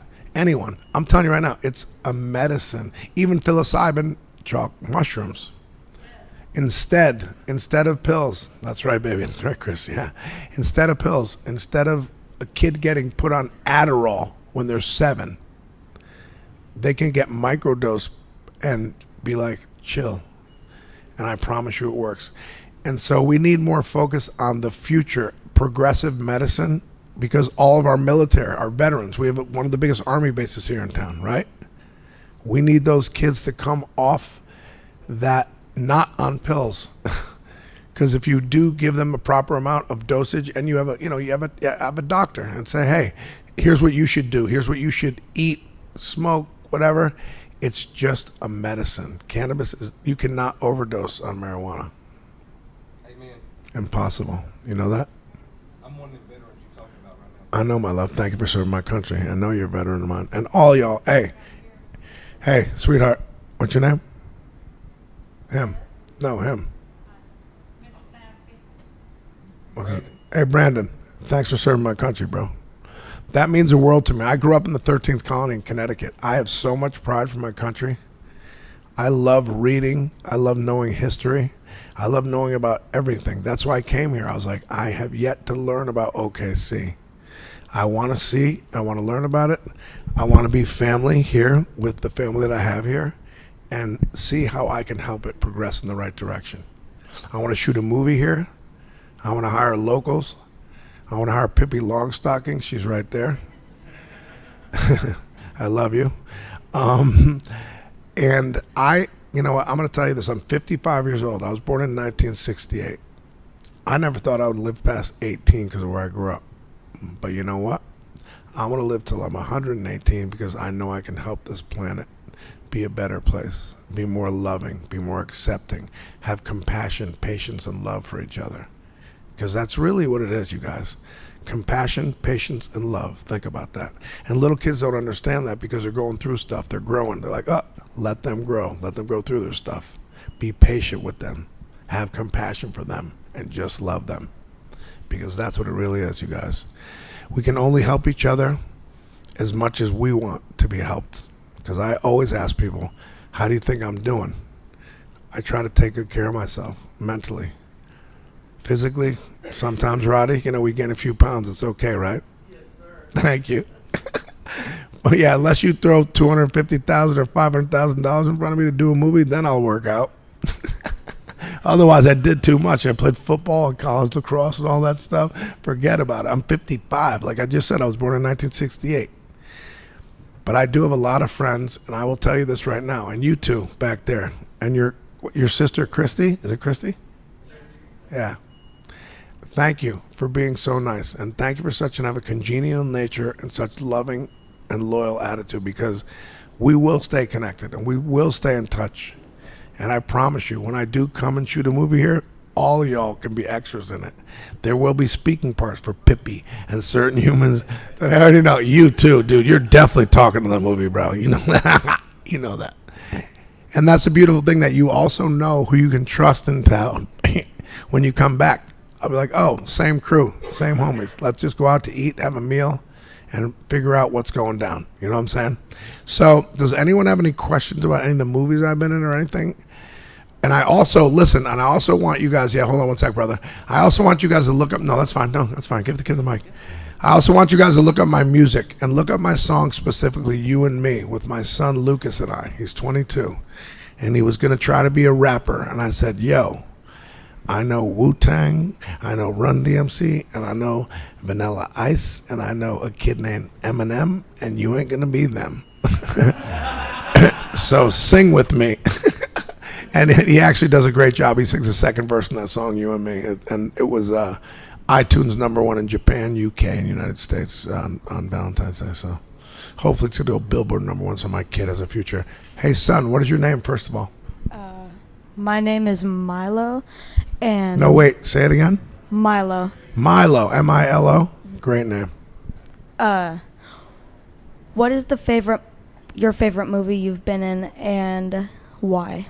Okay. Well, my favorite movie I've been in is a movie called Big Daddy, because I transitioned from being the asshole quarterback, and pardon my French. I don't like French people. But anyway...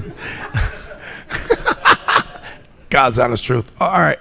So, because I was like the asshole quarterback, I was mean, and I got the privilege to play a gay lawyer. I got to present myself in the right fashion, because you know what? I didn't play that guy as if someone else would have played that guy. I played that guy just like me. And I almost won a GLAAD Award for that. I got nominated for the GLAAD Awards. Adam Sandler's dad was at the GLAAD Awards with us, dude. God rest his soul. So, and Milo, the reason that's my favorite is because you know what? You're allowed to love whoever you want, my love. Okay, Milo? And that's my message.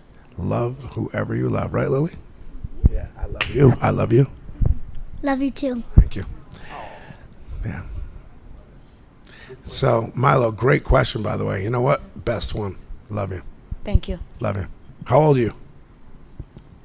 11, gonna turn 12 on October 20th. October 20th is my son Jake's birthday, who's going to be 27. That's awesome, buddy. I love you. Got one behind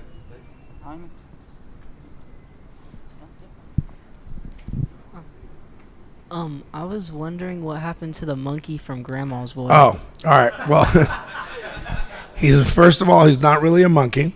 And his name is Harry the Chimp. We had 6 weeks of play dates previous to the movie, so we became best friends. I swear to God, it's amazing. Because chimpanzees are that close from, being human, but they have feet hands. And sometimes they, touch their diapers and stuff. Yeah. He would wipe his shitty feet hands in my mouth. And I'd be like, oh. But we were very close friends, and there's a great story behind that, because his trainer was kind of mean to him and aggressive, and I heard him one time like throwing him in the cage in the van and yelling at him, and I was outside the van like, don't be mean to my chimp, bro, like, because that's the guy, he's my co-star in the movie. You're right. And so Brandon, I literally started feeding him red vines on set, and he loves red vines. So it was like a 5-week shoot, and 2 weeks in, the animal trainer comes up to me and goes, hey Peter, Harry has formed an alliance with you. I'm like, what does that mean? He goes, you've been feeding him those red vines. He loves you, and he's going to turn on me. I'm like, he probably should. You're kind of mean to him. Because you know me, dude. I have 8 dogs. I rescue animals. Like, I rescue everyone. I rescue humans, dogs, everything. And I told him, I'm like, hey, you can tell me not to feed him red vines, but guess what? When he's on set with me, I'm going to do what I want to do. And I kept feeding him red vines. And then we had to do a reshoot 6 months later, and when chimpanzees turn 6, they're supposed to go to a sanctuary because they get very aggressive. They're a wild animal, and they change, severely change. We did reshoot 6 months later, and he shouldn't have been able to do it, but that crazy trainer that I didn't like got him out of wherever he was and brought him back to me, and he loved me the exact same 6 months later. He jumped on my chest. He landed on my shoulders. He kissed me on the lips. Like, yeah, just, well, because, I feel like this. Any child, baby, dog, animal that can trust you, you're a trustable human. Any of those things that are scared of you or you're way too scared of them, you're scared of yourself. You got to look inside and become comfortable with yourself so that we can move together and, do what we got to do. Any more questions? Hey, dude, did I answer your question? Sort of? Kind of. Almost? Yeah. Well, the chimp's in the sanctuary now. Okay. Yeah, and I won't go visit him because it'll make me cry. I can't go see him in captivation. Oh, homeboy's got a question back there, babe. I can't go see him in captivation because he's my. No, he's still alive. But I just can't go. I don't want to go visit him and look at him. He's my guy. You know what I mean? Like, and he would probably jump through anything to get to me and rip my balls off and rip my nose off. So that wouldn't be good. God bless you. Love you. So you've met Adam Sandler multiple times. Yeah, excuse me. Say your name, sir. Talon. Hi, Jaden. Hi. Thank you for getting me to my panel. I love you. So welcome. So Have I met? Did you say I met? No, I made Adam Sandler famous. Let's start over with that. I'm sorry. So Let's start over with that. Yeah, I did his comedy albums. I didn't go to NYU with him. I'm younger than them. I'm not a comedian. I'm a singer, a dancer, Mm-hmm. Yeah. What? So what's your real question? Go ahead. So you've made Adam Sandler famous. Thank Sorry. you. Yep, he knows that. What are some of your favorite memories with him? What is my what? What are some of your favorite memories with him? Sorry. Oh, during the Waterboy. We both had rent cars, and we would we work 15-hour days, but we would leave the set together, and we would stop at the Burger King drive-thru in DeLand, Florida, because we were shooting at Stetson University. And we would stop at the Burger King drive-thru, both get some food, but I always had footballs in my car, and this is the craziest shit ever. And don't do this, children. I warn you, do not do this. We would get on the freeway and be going next to each other like 75 miles an hour, and I would whip a football. I'm like, dude, open your back window. And he's like, what? I'm like, open your back window. And I would whip a football in his fucking car, which is such a bad idea. Such a bad idea. Kids never do that. But we were so happy, you know what I mean? We were so happy to be in Florida shooting The Waterboy. And look at our cast. Like Henry Winkler, the Fonz was our head coach. Kathy Bates, one of the best actors of all time. My mama, I love her so much, dude. Like all of them. Jerry Reed, legend of country music, right? So many people, man. I've been so fortunate to work with all of the best actors and the best humans in the world. And you know what? I'm not done. I got 2 scripts I'm writing right now.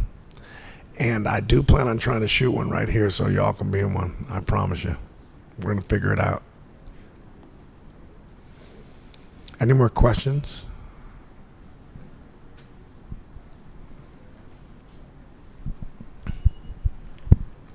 Piedmont. What's up, Deadpool? Having fun yet? I'm chilling, yes. I love you. Of course Okay. I'm having fun. Of course that wasn't my question.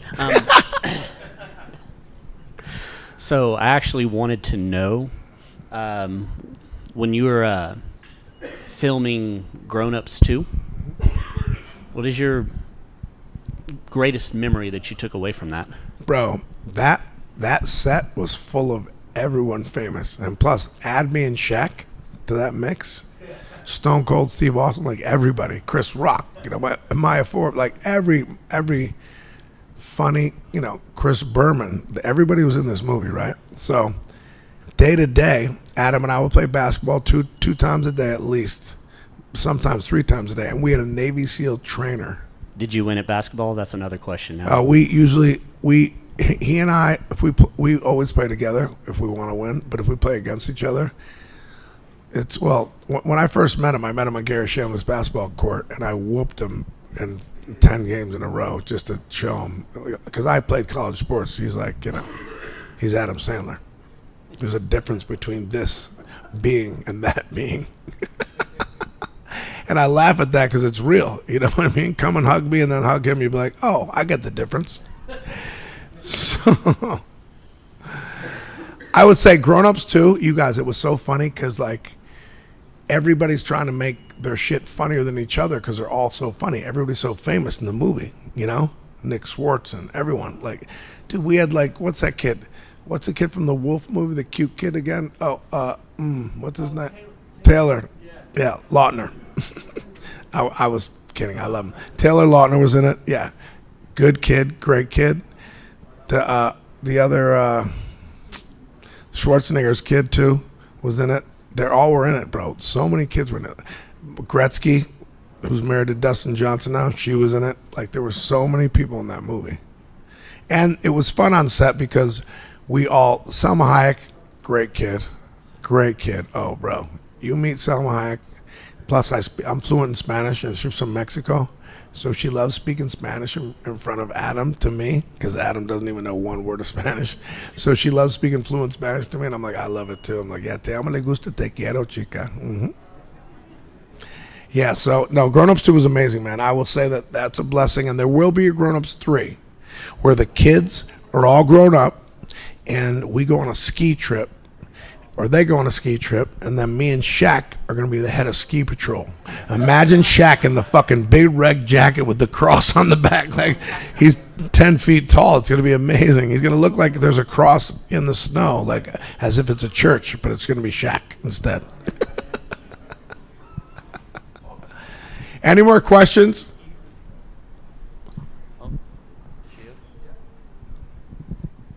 What was the least favorite movie you were in? Oh, Costa Rican Summer. Don't watch it. Terrible. I got to live in Costa Rica for 6 weeks, oceanfront, and watch sloths climb up the trees at night and do a lot of malicious stuff. But no, Pamela Anderson's not a good actor, and, you know, whatever. It's okay. Did I say that? Oh, hi. Yes. Yes, you do know. Any more questions? Can I do you guys a favor real quick? Absolutely. Yes.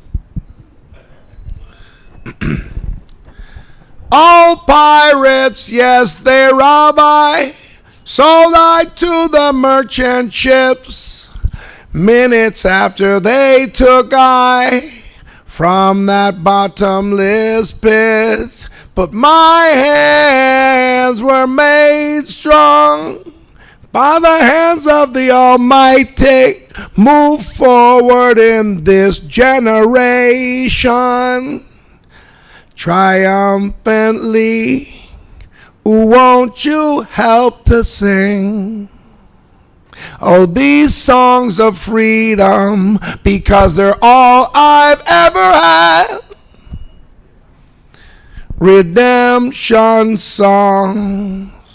Redemption songs. Emancipate yourselves from mental slavery. None but ourselves can free our mind. Have no fear for atomic energies, 'cause none of them can stop the times. How long shall they kill our prophets while we stand aside and look? Ooh. Some say it's just a part of it.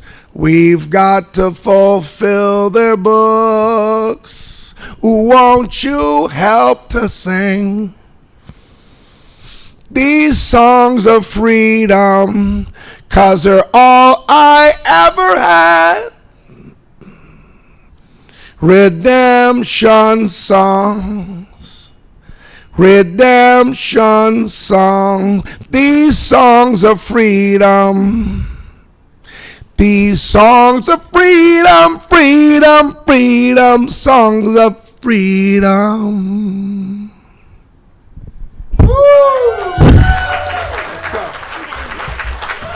Peter Dante, everybody!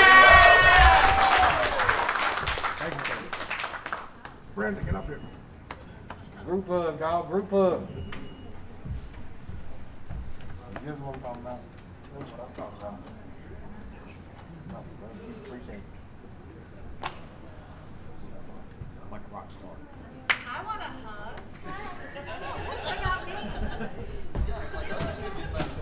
Well, that's day one, everybody, for Gabe's Caves panels up here at Oklahoma City Pop Culture Con. We'll be back tomorrow for day 2.